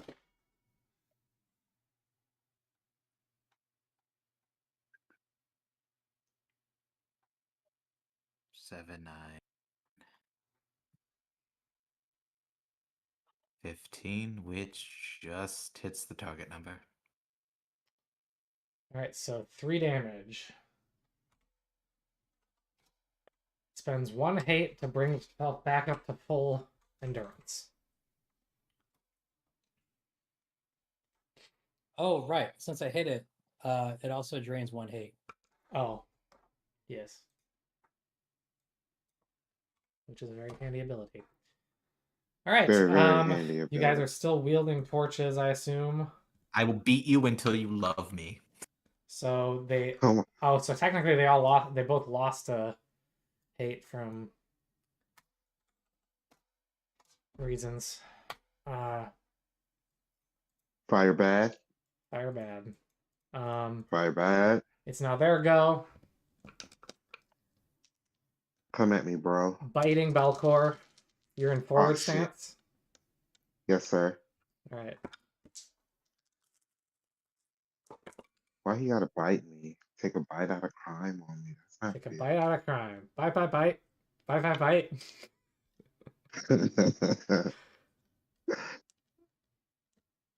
Were you making a reference to Fresh Prince or not? No.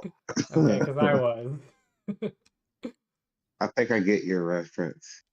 Are you referring to the sure I do. old TV commercials with the dog is Yes. talking about his Big rough anti-drugs? crime dog. Oh. Well, I just make it so in one of the episodes of Fresh Prince when while Uncle Phil is running for district court judge or whatever, he films an ad and has Will edit it, and for some reason Will turns it into like he like does this DJ rap thing where he I will be right back. I don't know how to explain it, but it's like he just instead of going take a real bite out of crime, bite out of crime, bite bite bite, bite bite bite, and then it cuts to like other stuff, and he's like kind of turn it into a whole like hip hoppy thing going on. I could definitely see that happening. I think I saw that episode. I believe I've seen the entire series all the way through. I have yet to do that. It's really good. It is really All right, so Mithlond. that's gonna be an attack on you, and that's gonna do a pierce. Take 3 points of endurance damage and make a protection test for me. Tis but a scratch. Hold on, let me take my damage. Okay, it's protection. I should really get some better armor.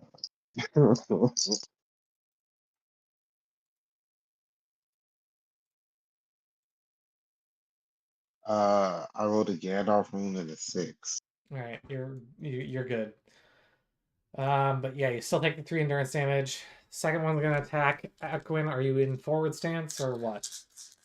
I'm in forward stance. Bite out of crime. Bite out of crime. Goddamn it, I'm gonna have that stuck in your head all game now. You are. Gandalf rune, but 17. What's your parry rating? 18.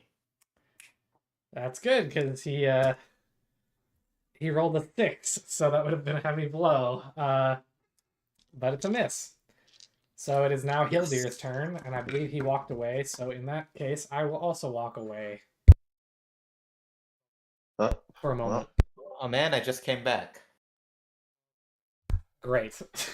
You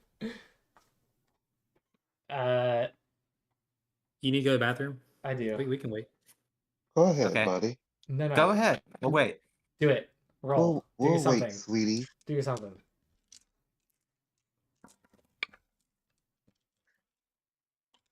Oh wait, what did I Yeah. do? This was their turn. What am I talking about? Sorry, I guess I will make it. I will walk away. I forgot I ended the round. Anyway, I'll be right back.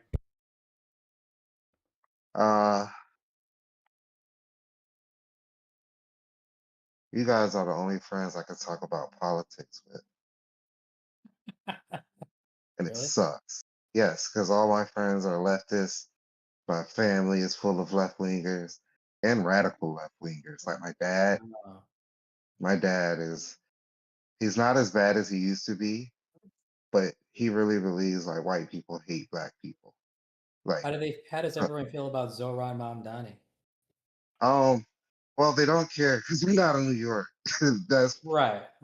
he's a But like, I Democrat. mean, That's he all is they really making care waves about. because, like, you know, as New York goes, so does like a lot of people on the left go, and I mean, they a say the same socialist thing just won about the city. So California. I mean, yeah, like to me, my but worry is that, and yeah, California just voted yes on gerrymandering the hell out of it, even to just make sure the progressives just never lose and ever again in California. well, yeah, no, and I do think the populace has a lot to do with that. But even though Norfolk is like it's a city, Hampton Roads is definitely city, but it doesn't feel like It's DC in or fact New York 7 or of them. Cal. Yeah, Hey, 7 of let's. them. All right, I'm It's back. 7 of them mixed into a region, and Yeah. it's a different feel here. So like, I don't think a Well, socialist candidate would really. Hampton Roads is unique in Virginia politics simply because it's the transitional area. The Northern Virginia is And always going to go blue. The rural is always going to go red. Hampton Roads is going to transition based off of Who's in power? swing stuff. They're always against It who's in pretty much power. decides the outcome of statewide elections. Yeah. and it seems like you can almost correlate it to who's in like political power. Yeah, Virginia's just going to go the opposite always. Right. The main thing that matters here is the military. That is this region's biggest focus. So like politics is very layman understanding. I have a layman understanding of politics, mind you. I've been watching these. I've been part of this online conversation for like a long time now. Hmm. So I just kind of know it Yeah. through osmosis. All I will say, and I think Stark's back, so we can probably transition back to that. All I'll say is, with this civil war within the right, if anything close to what Nick Fuentes stands for wins the right, oh my goodness, That would That's what I'm suck worried so about. bad. For the left, go ahead. I'm sorry. No, that's it. It would suck so bad. It would. For the left, I'm worried that like Zoran's policies, it seems like a lot of socialist policies do good in the very beginning, and then over time start to incur a lot of pain. Yeah. But Actually, that very everyone you loves, know beginning, what? You know what my everyone loves problem? free stuff. Yeah. The problem with socialist policies in America is all the socialist policies they want to do are bullshit and like illegal, so they kind of can't do any of them really. So we'll never now see that's like the another. full force of socialist policies fly in the face of the person who runs on being a socialist. At least not until most people are socialists. So The problem with socialist policies in America is that they're socialist policies. well, yeah, I'm saying the problem with uh the I'm referring to the reputation of socialism more or less. It's an unfortunate consequence of being in a legal system that is fundamentally resistant to bullshit.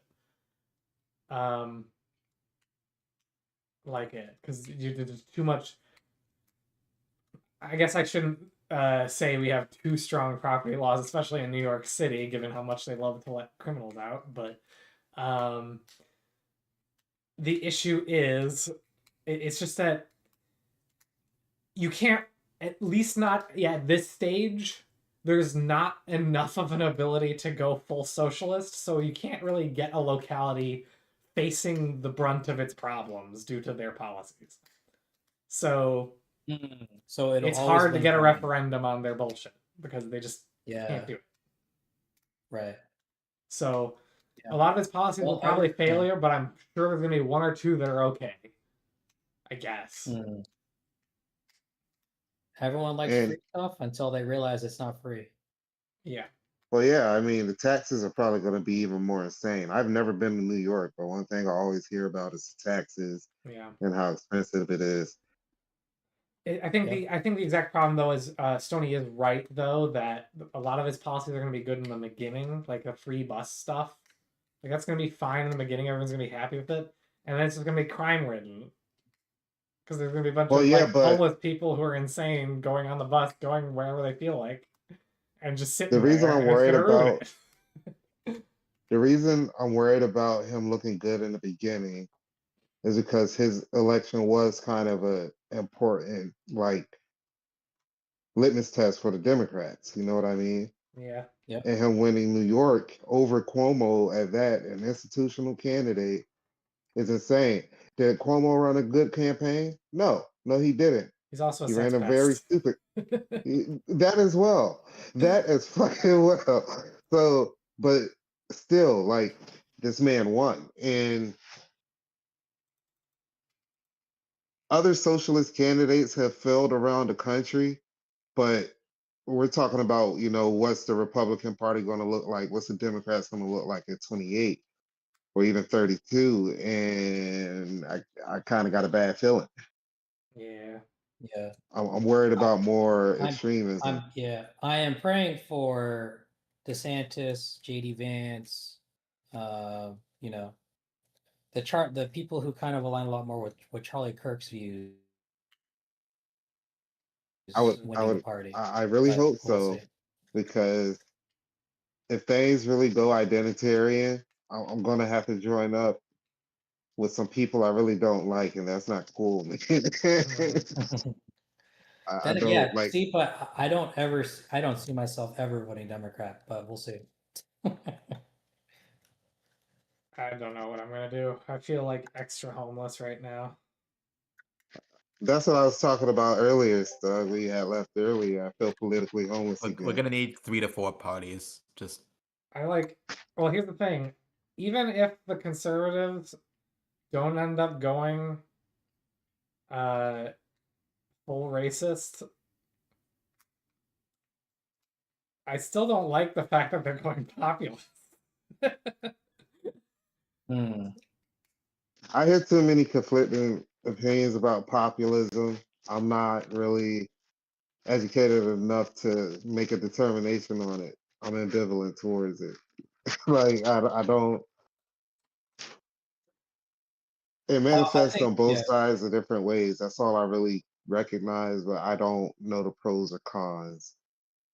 For I'm not most really a people, including protectionist. myself, see the alternative. Well, there's populists, but they're populists reacting to the neocons, which was the likes of Dick Cheney.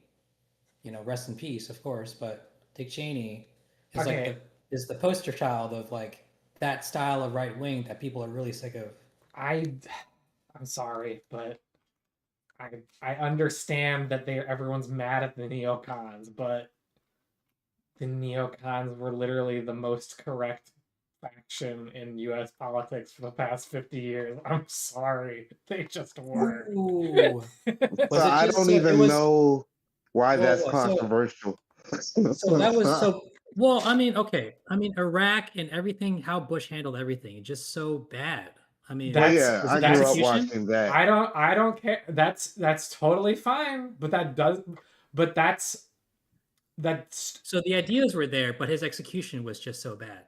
no, the problem with the Iraq War was if I guess it was Bush himself, I guess, a million mistakes because they were doing the nation building stuff, but the nation building stuff was something that precedes the neocons. Like, I'm sorry, that's not a neocon proposal. What If does that start? Like a if Desert the if Storm? if the neo-reactionaries are right about anything relative to the post-war consensus, as they like to call it, or whatever the hell it is, it's the fact that the United States was engaging in nation building, and like the template for that was like Japan and South Korea, basically. Hmm. But they just ran Ooh. smack into hardcore Islamism, and there's no Oh, yeah, I mean compatibility. it's a Yeah, different cultural basis. they thought it would work and it didn't. Like it was really stupid and like fine, yeah. The neocons were idiots when they were trying to go for that. Fine. But even if they're idiots going for Iraq, they're still the most correct because the neoliberals are idiots. I, Hmm. I, I need to study more political theory because I did not know that about you, Stug. I thought, yeah, I did not either. What, the that I'm neocons basically a being like the neocon? Yeah, neocons being the no, closest to, yeah. I thought you were much It's just closer like, to yeah, like the left especially than me. in like especially in online circles, the term neocon is almost radioactive. Yeah, I Yeah, know. everything I've ever. But that's because people are wrong about things. I don't know what to tell you. Well, that Man, makes my sense. That makes friend. sense, right? We're pro supporting Ukraine. We're pro supporting Israel against this, right? I mean, I'm pro those Yeah. things too, Like though. But like I'm I not don't. full neocon with other things. Like I'm not like a religion. I'm obviously an atheist. I'm a secularist type person for sure. Even when I like so like other than the religiosity element and some of the social issues, I Hmm. just align heavily with them. Like I would have called myself a libertarian. I called myself a libertarian for a long ass time, but Hmm. They kind of went crazy too. but it's hard to call myself a libertarian right now because the libertarians are not really libertarians anymore. Yeah, Dave Smith is making bedfellows with the likes of Jimmy Dore and Nick Fuentes. So Dave Smith is just a fucking idiot. That's coming from a fucking idiot. So I don't want to hear shit, Dave Smith. Mhm. I don't like Dave Smith. I don't like Dave Smith at all. I mean, yeah, He makes my. you'll yeah. I think you'll find a lot of agreement there. This is probably the most shocking thing I've learned about you. I'm I, sorry. Did I no, break the no, no, no, no, illusion in no, me? no, not at all. Politics isn't gonna change how I think of you. No, it's just everything. Every time I hear the term neocon, it's like straight hate. Like, I, you're probably the first open, like, you're the first person I ever heard say, like, oh, the neocons were right. Like, I want to talk more about that. All right, we could definitely talk about it at some point. It's one of those things that I don't bring up much, but it's I just happen Yeah, to think wow, it's yeah. true. I am like a Well, default yeah. liberal, so Post Bush, post Obama, Trump was the perfect, like in many metrics, in my perspective, from my perspective, Trump was like the perfect candidate at the perfect time, you know. Um, in many respects. Just kind of a blowing up what was attempted for so long, for decades before. But anyway, yeah, that's Yeah, all. well, That's the a thing whole with discussion. Trump won was probably a little bit necessary in a lot of ways. Like, I don't think Trump 1 was that bad. Trump 2, I think, is I pretty don't bad. either. Like, really bad. in many ways. Really? Hmm. I've had a lot of problems with what he's done, particularly some of the actual unironic fascist economics. But Oh. uh, See, that's where my brain starts to go. Well, what's that? Because I, I I don't know enough about these ideologies.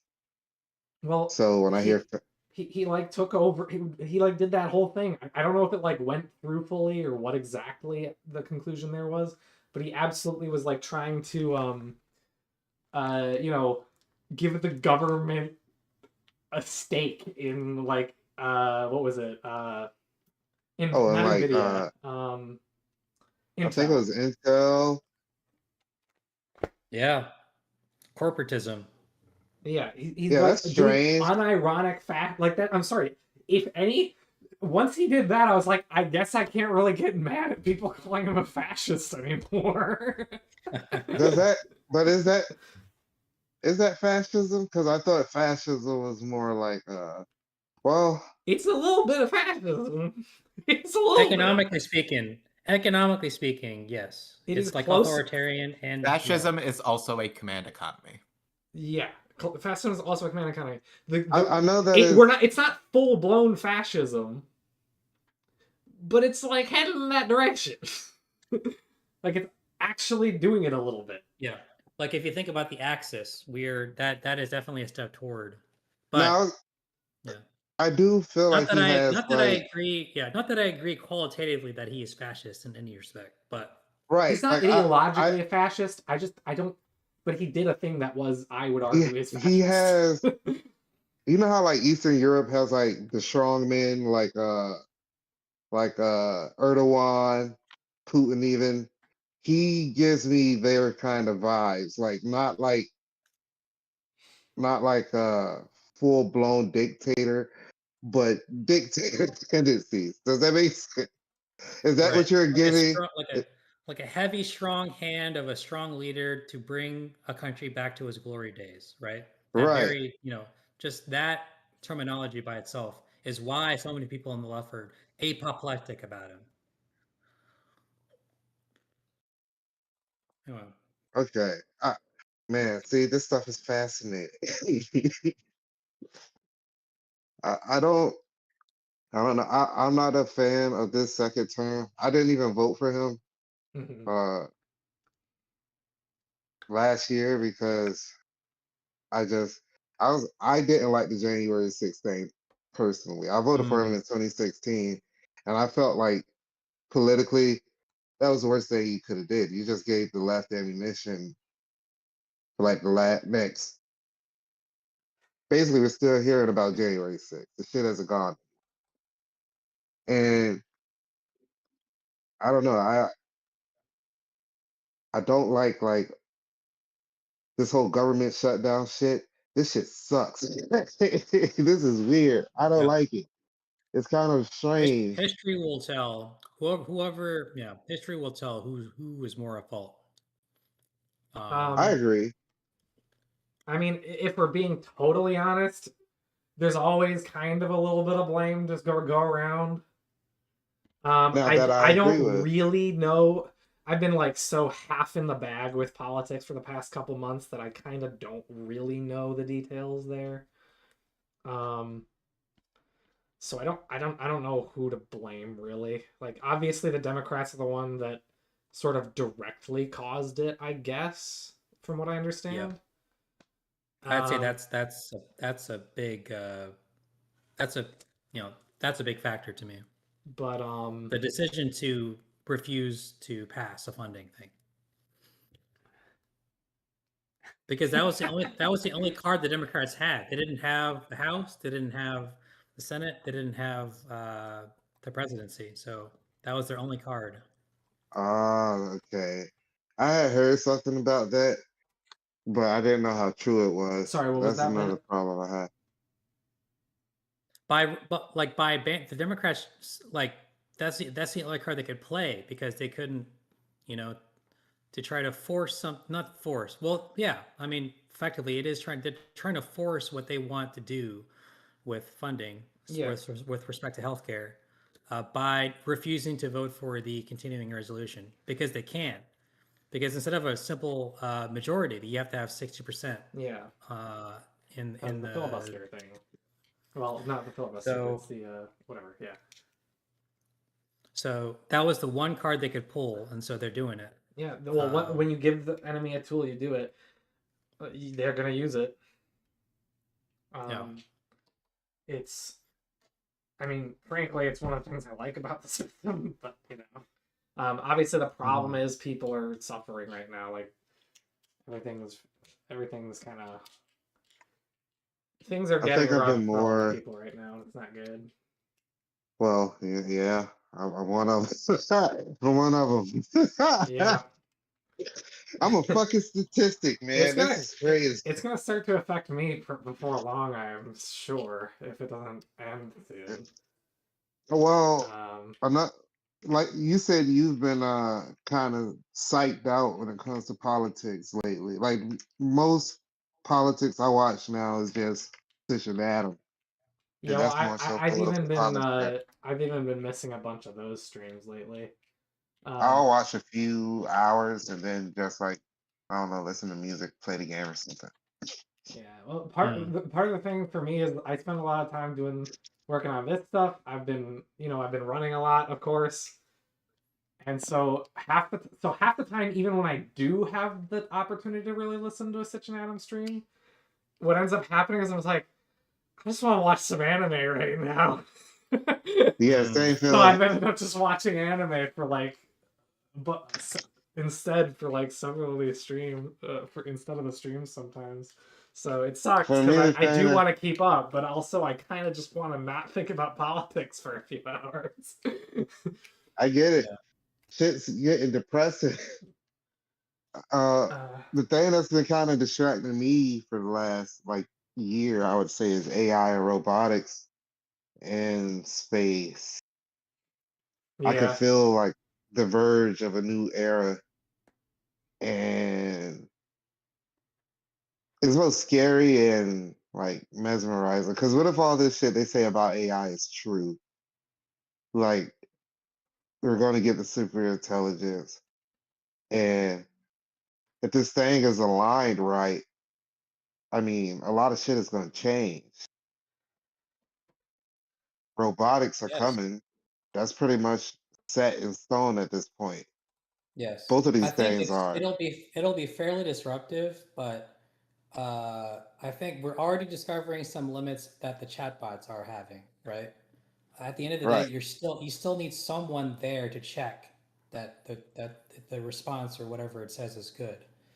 Um, I think the AI video is exploding right now, and yes, that'll be very disruptive on the content creation media space. Um, just look up Sora 2 AI videos and like Oh, I do. I use Sora too. I actively use AI that's because crazy. it's curious. I'm very curious about it. I've Yeah, always but loved technology, but yeah, didn't know how to get involved with technology, so I just use it whenever it becomes available. okay, right. yep, we got to use our AI. Where's my I'm gonna add the important uh. There's an image that's important that's now going to be part of a stream since we're talking about politics for so long, and I'm AI sorry. now. No, it's okay. I'm sorry. It's I okay. Well, derailed again. I need to find him. He's my favorite. I don't know if chatbots are going to be the modality either, Ethan, but what if it's just a precursor to what is? Like uh, agents are Like supposed to be some. put it into a physical body that is convincing, right? That's the next frontier. Well, I Yeah. mean, people Um, like Anthropic are already doing that. And Figure, they're making like complex AI for their well, robots. Yes. Well, and then they're going to have to get past the uncanny valley, which will be very tough to cross, I think, to me. I don't think that's something we should cross until like we gain like sentient AI for sure. Because I don't know, that just feels weird. I don't Yeah. honestly I don't want human like robots that just that's gonna create problems. Mhm. I mean, people are already destroying themselves over AI significant Yeah, others, and relationships. those That's what aren't I'm those don't even have saying. bodies yet. I thought I Yeah. had a happy Right. grok. Why do I only have sad grok? You got This is the I grok that Lucy made cry. Whatever. I guess sad grok is all I have in my folder. Oh well. I think I'm saying all this because I think Adam's right, and I think the fourth turning is here. I think Mm. I think we're about to go through some transformative times for good or for worse. Okay, It's I'm kind of sorry. I maintain that the fourth turning stuff is like just vague enough to work in terms of being descriptive, but whatever. now I agree with you, but I don't know, shit feels weird. I feel Look, like this simmering dread, and I don't I've know got my why. own theory that's more efficient because instead of four, like counting to four for turnings, it's counts to two, I just think and in then terms of technology, just based on technology. Sorry, go ahead. sometimes the world goes in cycles of good things happening and then bad things happening. Well, yeah, no, a hundred Yeah, so percent. we're going we're, Yeah, no, that's we're exactly going it. into a Like, I cycle of it's can't. bad things that's how happening, I but feel later it about will come into a cycle of good things happening because What it's I'm like a saying sine is, wave. I feel like the I'm gonna cycle write a shift book is. on it. Well, it's kind of like how socialists will use anything that happens to prove that they're correct. Like it, Well, it's just well, like if like look here's at the the news. here. Let me Yeah. describe how socialists prove capitalism is bad for you. Okay, so we're in an era where the wealthy are extremely wealthy, and so they have a bunch of wealth. Okay, so this proves that you cannot ever win, and you cannot ever that capitalism is for the rich and makes and not for the. It doesn't help anyone get richer because look at how much wealth they hoard. Oh, then the second a business goes down because of capitalism. Oh, this proves that the capitalist assumption is wrong because look at how incompetent they are. Despite the fact that the whole point is that in capitalism the rich can fall. It's just no matter what Okay. happens, it proves the Okay. theory true. So it's just not a very good theory in my view. Your problem an is one of individual, definitions, Doug. Capitalism is when bad things. Socialism is when good things. of course. Okay.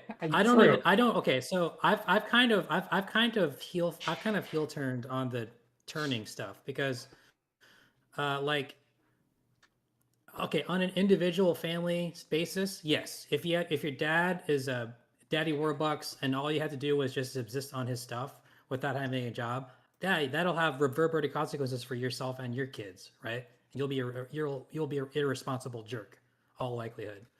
But scaling out to a whole society, that doesn't work. I don't think there's any one point in history where they're saying we are in a good place right now. We're in a good place right now because every year, every generation has something to complain about, saying, "Oh, this is worse than it's ever been because of this." It's only when we look back that we say, "Oh, we had it so good in the '90s." But if you time travel back to the '90s, everyone had their worries about what was going on economically. Like it's never I remember it's Y2K. it's never it was never there was never a good old days. I would say, and on top of that, lately in the last few decades, it's basically technologically speaking, we are changing so fast that each generation does not even register what life was like for their parents. Oh, So okay. I agree with you, Ethan. I do. My main worry is technological. That's what's been distracting me from politics. I know people are saying a wall is coming, but I am not like breakthroughs happen. And what if one does happen, right? And we get this AGI and then this ASI shit. That transition is what I'm worried about because that's going to cause the video is already causing disruptions. A really good AI, and I'm talking about an actual AI, like this thing can think, it can solve problems we can't solve. It's AI. Like actually, I think that benchmark is actual originality and creativity, which Right. I don't even think we're not. That's I don't even know we've crossed that Rubicon yet. No, Like we if haven't. something can think for itself, that's a new thing we haven't invented yet. I think. Right. Yeah. But I don't think this thing, I think if it does happen, it'll be around 20 years. And that's just the number I pulled out my ass. Like, well, I'm Elon Musk. He can do it. I can do it. Uh, my problem is like, there's a lot of investment going into this, a lot of smart people going into this. That's a lot of manpower behind things. And humans, while not all of us live up to our potential, we are quite capable at solving problems. That's how we get here. And so, say we solve several problems, we get the AI plus robotics. So that's the digital and the physical. What destruction is that going to cause to society? And what does it look like after the chaos is cleared? Yeah. And I feel like that's something we all will witness in our lifetime if that is the path we're going down. This could always, I remember they used to say the internet was going to change the world, and it did. But we were thinking way more like change would happen. And I heard the same thing happen with radio, and I heard the same thing happen with other technologies. So while things do change drastically, it's not a extremely massive change. So there's a possibility that this AI thing could be overhyped. And I fully understand that. But Mhm. I don't know. I think we're there's just. also a chance. Well, I think it's just it's let's sort get- of hugely unpredictable, and that's why I'm just like, I don't know, man. Like, I feel like it's not gonna go as fast as some people are fearing, but I don't know. Some people say 5 years, and I think that's just pushing it. I think that's pushing it. 5 years till ASI. I don't know if I believe that. I think Lord Cameron has a point with AlphaGo. I don't know what AlphaGo is. It also doesn't AlphaGo, necessarily need to demonstrate true creativity to be a massive problem. It just needs to be able to replicate human effort enough. I to be believe masterful. AlphaGo is Google's. Yeah, it became the first AI to beat top rank Go players, and it fucking spanked them. Ah, okay. Right. So that's all I'm saying, man. If it can outcompete us, I mean, that changes things a lot, doesn't it? Maybe. I mean, yeah, it does. I don't know, man. I just try not to worry too much about AI. I don't. I think honestly, the only problem with AI, I think, is that we need to really come up with strategies to fight it in various ways. That's all we need to do. I think that's where the focus should The be. strategies that it doesn't know about, like No, we I don't. don't know. It's gonna. There. That's true. I don't know how it's gonna work because I don't know that much about how AI works. So, but I guarantee it when you have a tool or a weapon, there's always a way to fight it. It doesn't matter what it is. We can literally hack the human brain, kinda.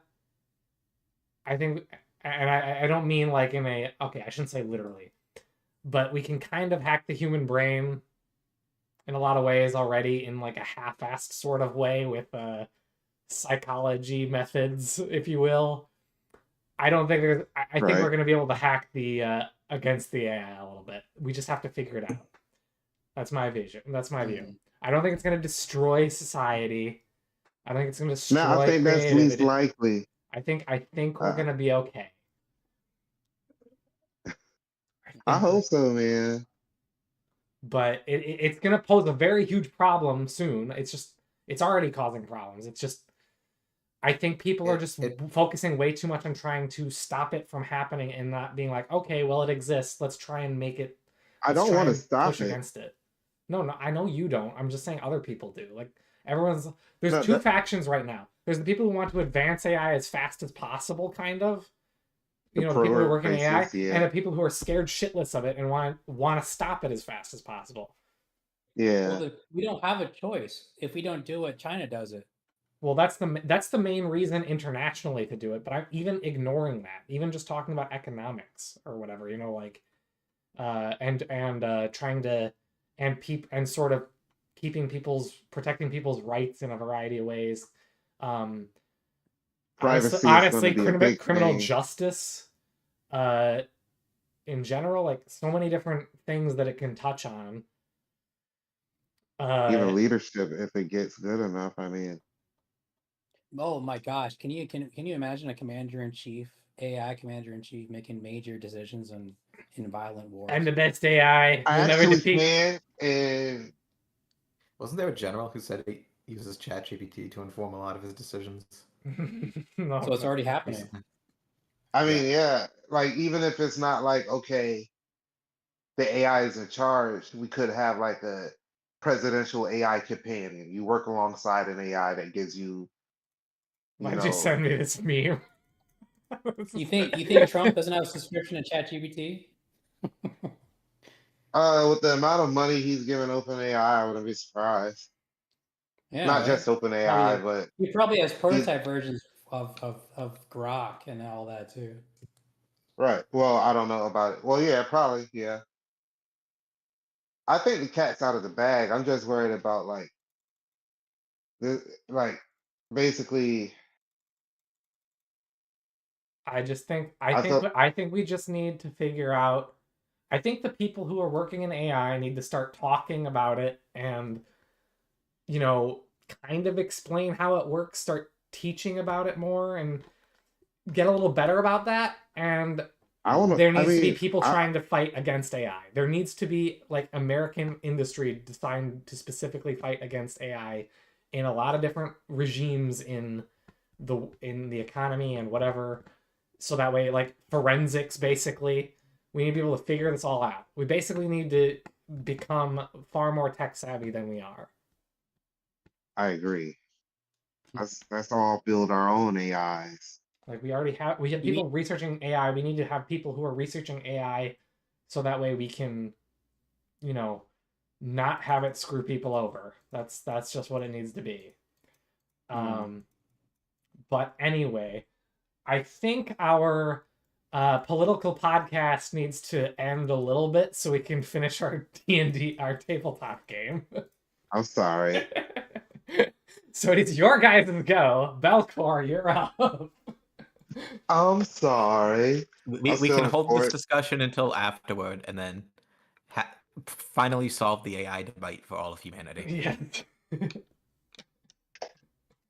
Sorry, chat. I just like talking to my friends. It's all good. This is just a hangout. We're just hanging out with each other and chat. Well, clearly, this is incentivized because we gained a whole new viewer. We literally doubled our viewer base. That's true. That's insane. Okay, I'm in forward stance. I'm gonna attack the same Marshwalker that I attacked previously.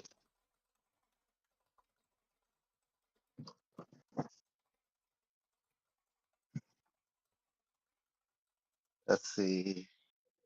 9, 11, 12, 13, 17. That is a hit.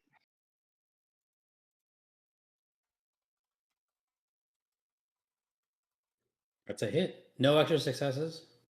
No extra successes. All right, so that'll be 5 damage. If you miss with 5 dice, you need help.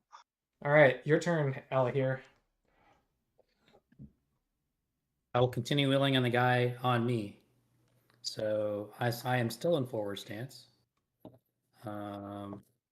Should I change stances? There is open, there is defensive. Open.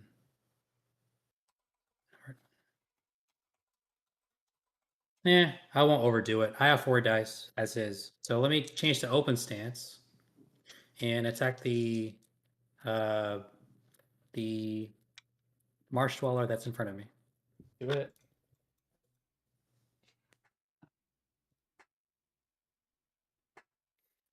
$11, $15. Oh, that's a pass with an extra success. But my feat die was only a 2, so no pierce. All right, so you're doing a heavy blow. Heavy blow. So it's 11 damage again. All right, you do not kill it. Heal deer.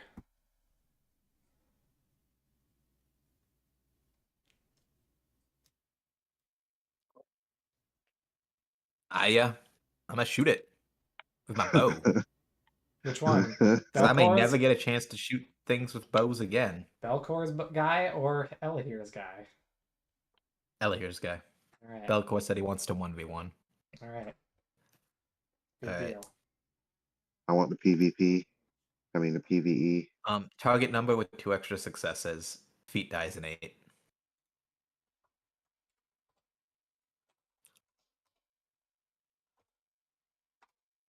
Bow is +2, so Did if you hit it, can you use said? 1 extra success. You succeeded? Yeah, hit target number 2 extra successes. Feat dies an 8. All right. Do you want to spend those as a heavy blow or a pierce or both? Yep. Pierce. All right. So you spend a piercing blow. You shoot it, and it goes straight through its head, and it falls over. It didn't matter that you did that. It didn't matter at all which one you chose. Okay, it's the one guy's turn. He's gonna one guy Belcor, who's in forward stance.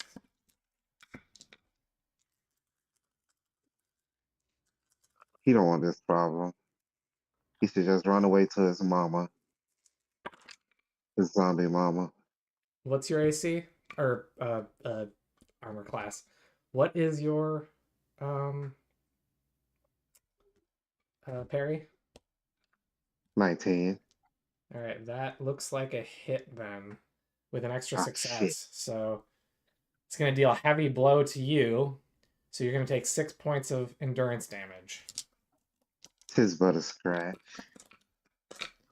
It is now your turn, Belcor.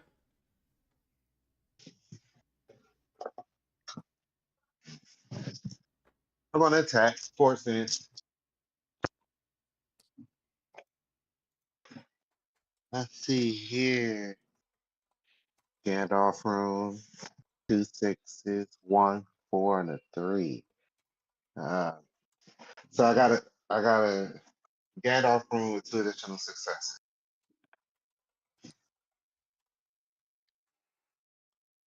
Okay, you kill it. It's dead.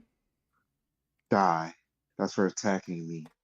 You do that. You do the Zorro thing where you like slice it in 3 directions. It sticks, and it's like anime, so it stays standing for a second, and then it just slides. I love you. Thank you. You're welcome. You are now in Lord the of the One Piece. 26, 36 caliber Phoenix. And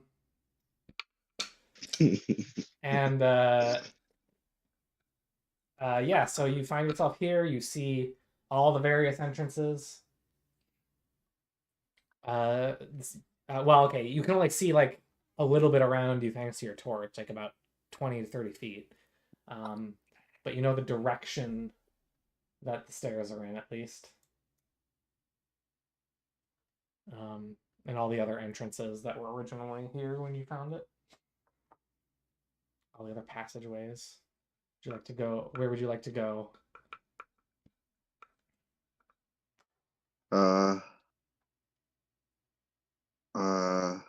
Wouldn't we just make a beeline up the stairs we came from? Yeah. Yeah. All right. So you go back, head back to the stairs, travel up. You find yourself in the extreme darkness of this heavily corrupted, or what's the word I'm looking for? Obscured region. Okay, guys. So how do we figure out which way to go? Well, what do our torches do to the darkness?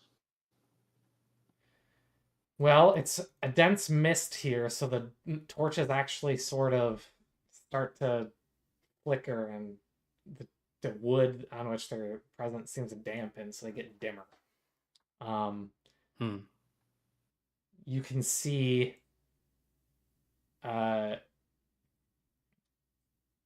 you can't see very well, but the torches aren't out yet, but they are going to go out in half the time now. So you probably have around 15 minutes left of torchlight. Hmm.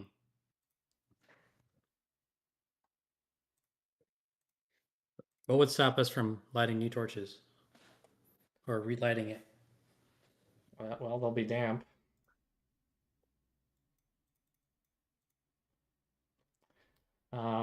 However,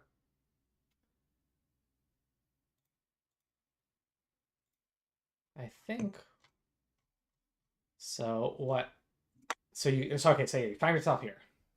What are you doing? Get 15 minutes of torchlight. I guess we just go straight forward, because I think last time I remember we saw that there was a creature. If we go up the stairs and just head straight forward, I think that's where the creature was before we turned to the right and just headed north. Right? You looked around. You saw the tower. It was north of you, or actually, it was more like west of you. I guess. Yes. So yeah, Abby. So I think the best thing to do is to go toward the tower. And there was like a whole central hall there. Yeah. So we tried to look for that hall as a visual marker, so we know we're heading toward the tower.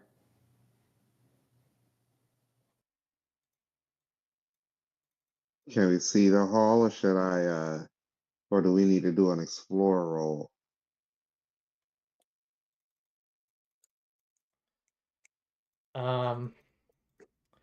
I guess I'll say go ahead and make an explore roll. You're roughly familiar with the direction based on your previous experience, so that would give you an advantage.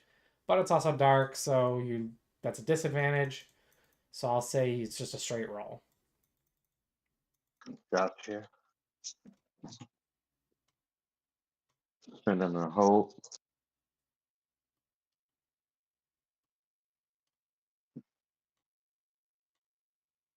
What time of day is it?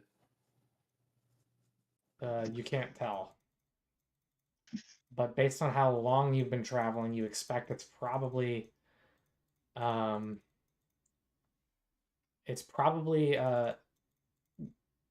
getting pretty dark. It's probably close to evening now. So the sun is probably soon. All right. Try not to take your time. We have a timer on the churches. So roll for explore, right? Explore. Yep, I rolled an 18. Yeah, explore. No additional successes. All right, you remembering the direction of the main hall, you head over in the direction of it, which is also the same direction as the tower.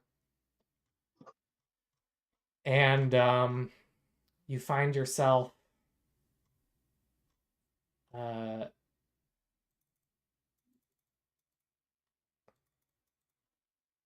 the side of the wall.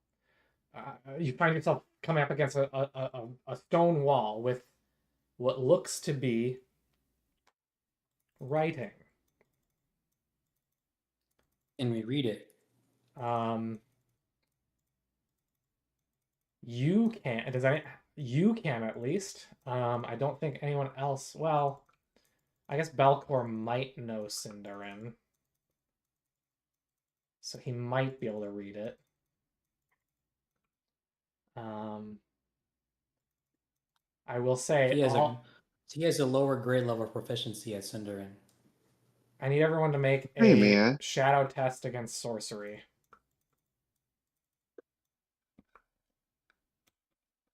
Make a shadow test against who? Sorcery. This is a wisdom roll. Oh man. Sorcery. Shoot. Okay. I'm get my dice.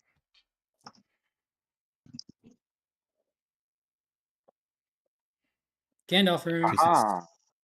2 successes. Thank you. Wisdom 4. I got 1 success. 1 success. Oh shit. I rolled a 14. Is that a fail? Use your wits, right? Wisdom. Yeah, but it's under your wits, right? Oh yeah, That's it's your under your target wits. number. No, I failed. Okay. So Belcor, you take 2 shadow points. Elahir takes 1. Evil. Hildir takes none. Anyway, as you raise your torch and see this writing, all of you feel a cold chill enter you. Hildir, you manage to shove it off, shrug it off. You close your eyes immediately and shrug it off. Hildir, you start to read it and you feel the chill approach you. Belcor, you also read it fully and feel the chill grip your heart. You felt this fear before, as the not familiar as you've very once from a distance saw Nazgul and felt the chill, and felt your heart freeze. You can you can read this writing, Elahir, and it reads, "To thy love shall ye be bound, to flesh and throne, iron crown. In grief and madness, wraith you'll be, and foul blue light shall summon thee."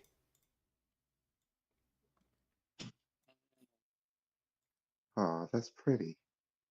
So this. At that moment, you notice a glow grow above you. A light pierces your eyes, which have been so adjusted to the that have been largely adjusted to the dark, aside from your torchlight, and some bright blue glow. And you see emerge right from in front of you in the wall a ghastly female form. Wood. And we'll end the session there. Ah, you blue balls in me. It's a Nazgul. It's a Nazgul. We're gonna get. Am I sensing domestic violence coming to a city near us? I'm with it. Let's do this. I want to beat the ghost bitch. I got this, fellas. I will post this in Lamoth chat for future. Well, I don't know where to put it. I mean, you're not dating the Nazgul, so it's just regular violence. You may write that Which down. internet role is the gender bender? How you know role? I'm I not? forgot. Oh my god, is it a zombie trans? No. What's the internet meme where like there's always a girl version of that character or something, you know? Oh, What's Rule that? 34? No, I think it's Rule 36. I don't know this one. Yeah. Are we still streaming? Yeah, we're still live. Gotcha. Ooh, great place to end it. So we are in the thick of it. We're in a good boss fight. That Rule 63. Don't forget to post your character sheets and character sheets. Hey, I can actually understand these channel names now. And I believe I know, it's disappointing. that's 6 skill and 6 adventure points. Okay, Oh, nice, all right. nice. That's a nice bounty, Yep. fellas. That is a good 12. That is a good 6 hours of streaming too. That's what that means. Mm-hmm. Ah, so that's what streaming for 6 hours feels like. Yeah. No, Yeah, Jimmy did felt this like every. it felt like Stug was doing all the work and we were just chilling. Half Yeah, the it time not did. realizing we're streaming. Oh man, the internet knows my rambly political views. Yeah. Well, no, they don't, because these are just my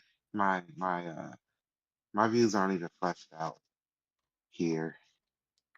They're not even fleshed out of my own head because I don't know if I'm right or wrong. It's so annoying. All right. So under Aregion, how do you say that word? Aregion? Oregano. Aregion. Stug had The One uh, Ring. Stony Yeah. had the correct pronunciation. Yep. Alizations. I have to figure out what to change the One Ring voice chat to because I made the AD&D one Lamoth. That's what I was going to Because- say. I think because you have 2 Lamoth chats right now. Yeah, I do. Just name it Mordor. Well, it's got to be something relevant to speaking Oh, because Mithlond. the reason Lamoth is chosen for Beleriand is because Lamoth is located in Beleriand and it's where Morgoth screamed. That's why that was the initial reason I named this one Lamoth, but it's not thematically appropriate with Eregion, so I have to figure out what to call it. So are we going? So what's the theme? We're going with like actual words screamed, iconic words screamed by a character or something. No, Lamoth wasn't screamed by.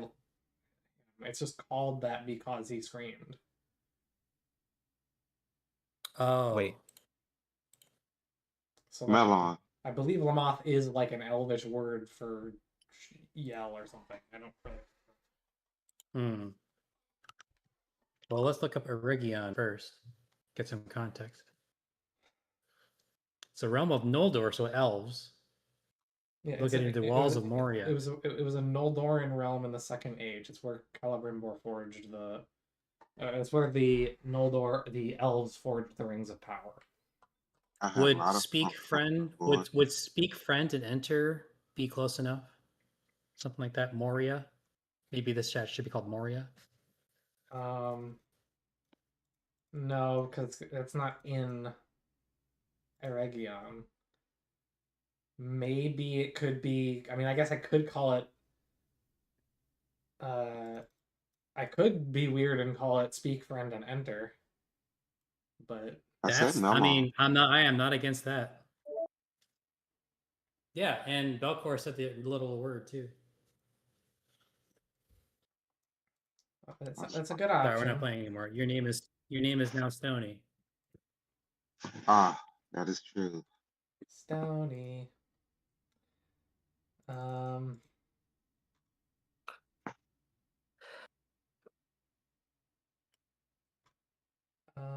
I wonder if I. Villia.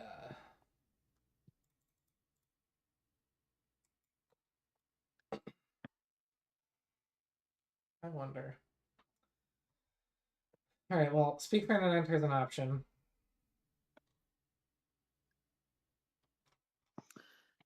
I mean, that's a banger name for a voice chat name themed after Lord of the Rings, I would say. It is. It's literally inviting you to say, "Speak, friend," and enter our chat. Speak, friend, and enter. We don't like your kind around here. Speak, friend, and enter. No. That's Alabama, okay? I'm gonna make the world what elves are, Alabama. That's well, the only elf that belongs in Alabama is Miglin.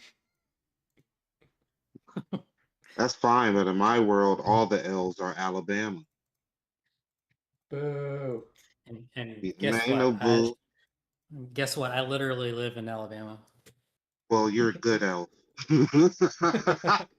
I'm one of the good ones. I mean, arguably, I guess Turin Bar could go to Alabama, but it was an accident. And also, he's a I don't like man. them. The woman who first broke my heart lives in Alabama, Oh and yeah. Oh man. and I'm not very fond of her. I want very bad things to happen to her. Jeez, man. Yeah. What did she The- do? You the don't terror- understand what she did to me, man. We're still live, so if you don't want to reveal too much, don't. But at least not I yet. didn't say anything else, okay? No, I'm just saying. I'm just letting you know we're still live. So I was asking you what happened, but I guess we're still The live. Turin bar joke was underrated. Thank you. I hope I so. don't get the reference. I referenced two. I made two jokes that were referencing incest in Lord of the Rings Legendarium. Oh my god. Maeglin is an elf of the first age, son of the dark elf Eol, who fell in love with his cousin. And he made a deal with Morgoth to try and, get her in exchange for information. Well, how many he didn't times hold removed, on. cousin? Shush. What? How many times separated? How many times removed, cousin? Yeah. It was first cousin. Oh god. Now the good news is he didn't get his way, and she survived and got to live in Valinor with her human husband for however long. The Oh, Turin Bar reference is Turin Bar was the son of Hurin, and he basically got fucked with by a dragon named Glaurung for his whole life. And one day, so he had two sisters. He had one sister who died when she was young, and he had another younger sister that was born shortly after he went to live with the elves with Thingol and whatnot. And so he never met her. Then one day, she goes out to look for. Goes to live with the elves at some point along with her mom, but this is after he left for a variety of reasons. And then when she goes out to leave because she hears rumors of him, she finds her memory is wiped by that dragon. And then they meet, and then they shortly meet thereafter. They then fall in love because neither of them know who the other person is at this point, and they conceive a child together. Oh no. Was it a little retard, baby? Well, it doesn't ever get born because Turin kills the dragon, and at that moment the dragon lifts the curse on his sister, and she realizes now what she did, and she killed herself, and then Turin kills himself. So everyone dies. Oh. God. Oh, that's like my first time reading Romeo and Juliet. Yeah, it's Look, we got an awesome Blind Guardian song out of the deal. we sure did. We sure did. Man, Turin Bar. That dragon fucking hates you. Dragon was an asshole, but to be fair, Turin's also kind of an idiot. Although the Neonor thing isn't really part of his Wait. stupidity. So he didn't know what his sister looked like? He never met her. They were Okay. separated. Like, Right, basically what okay. happened was he was sent to live with the elves to be safe, because he was like the king or whatever of the region of the Dorloman. Like, he was the heir. Son of Hurin. The realm of Hurin. Well, it was Dorloman is what the region was called. If I remember correctly. But anyway, he went to live with the elves to be safe or whatever. And his mom was supposed to go with him, but she was stubborn and wanted to wait for Hurin. So she birthed his sister Neonor, and eventually they did go to Dorloman, but this was after he had already left because he ended up killing an elf who tried to kill him. See, that's why I don't like elves. Um, That victim mentality. Well, I mean, it's just this one because this elf was, I believe, mad at Turin for being a human because I believe he was the same elf that was in love with Luthien, who married Baron, and conceived the first half elf. So he's mad at Turin for being of the same kin. Yada yada yada. He fucked with him and he like attacked him or whatever. Turin won the fight and poked his butt with a sword a few times after telling him to strip naked, and he was just like fucking with him. But he accidentally pushed him too far and he jumped over a ravine, which Turin didn't really intend. And so Turin thought decided he did a crime and wasn't going to be welcome. So he decided to leave Doriath and go be an outcast. He was pardoned by the Elf King because the Elf King was just and recognized that it wasn't really his fault. So he wanted to go get him, but he decided to stay away. And he lived with outlaws for a while. And then he became the leaders of the outlaws. And then he met a dwarf, a petty dwarf, who became friends with him. But then that petty dwarf betrayed him later, after he killed his friend by accident. Turin killed his friend by accident. His best friend, which was an elf. Balog Strongbow. God damn. And so then he ran away. And I forget what happens after this. I think he ends up in Nargothrond and ends up being a bad advisor to the king, and ultimately ends up causing This Nargothrond dude to is get just a invaded. comedy of errors. Yeah, and an elf lady falls in love with him here. He ends up causing effectively Nargothrond to get invaded, and the dragon shows up and is like, "Take off that mask, you loser, and face me." And he's like, "Okay, fine." So he does it, and then he hypnotizes him, and then the elf girl gets kidnapped by orcs, and the dragon's like, "Oh, your family, they're all gonna be tortured and dead. You gotta go save them now, bro. Totally, bro. They might still be there, bro, even though they're not because they're in Doriath at this time, because they did end up going there after he left." And then even though the elf lady's like screaming for him to come save her, he doesn't. He goes to find out that in fact everyone's left Dorlone except for like his aunt or whatever, and like another guy he knew as a kid. And so he does some dumb stuff there, and then he's like, "Oh shit, no, it was a lie. I have to go save Finduilas, the elf lady." But he finds out she's already dead, and so then he lives with other guys for a while, and that's when he meets his sister, and then and I've already told this part. Anyway, that's what happens. Jesus Christ. Turin was messed with by Morgoth, but he also had his own issues, I think. Well, he was he was very prideful. He took after his mother, whereas his sister Nienor took after his father. Yeah. Or took after their father. Morwen was First very... stage stuff is fascinating. Yeah. And they both ended up with similar taste in partners. You mean the children? Yes. Yes. They did.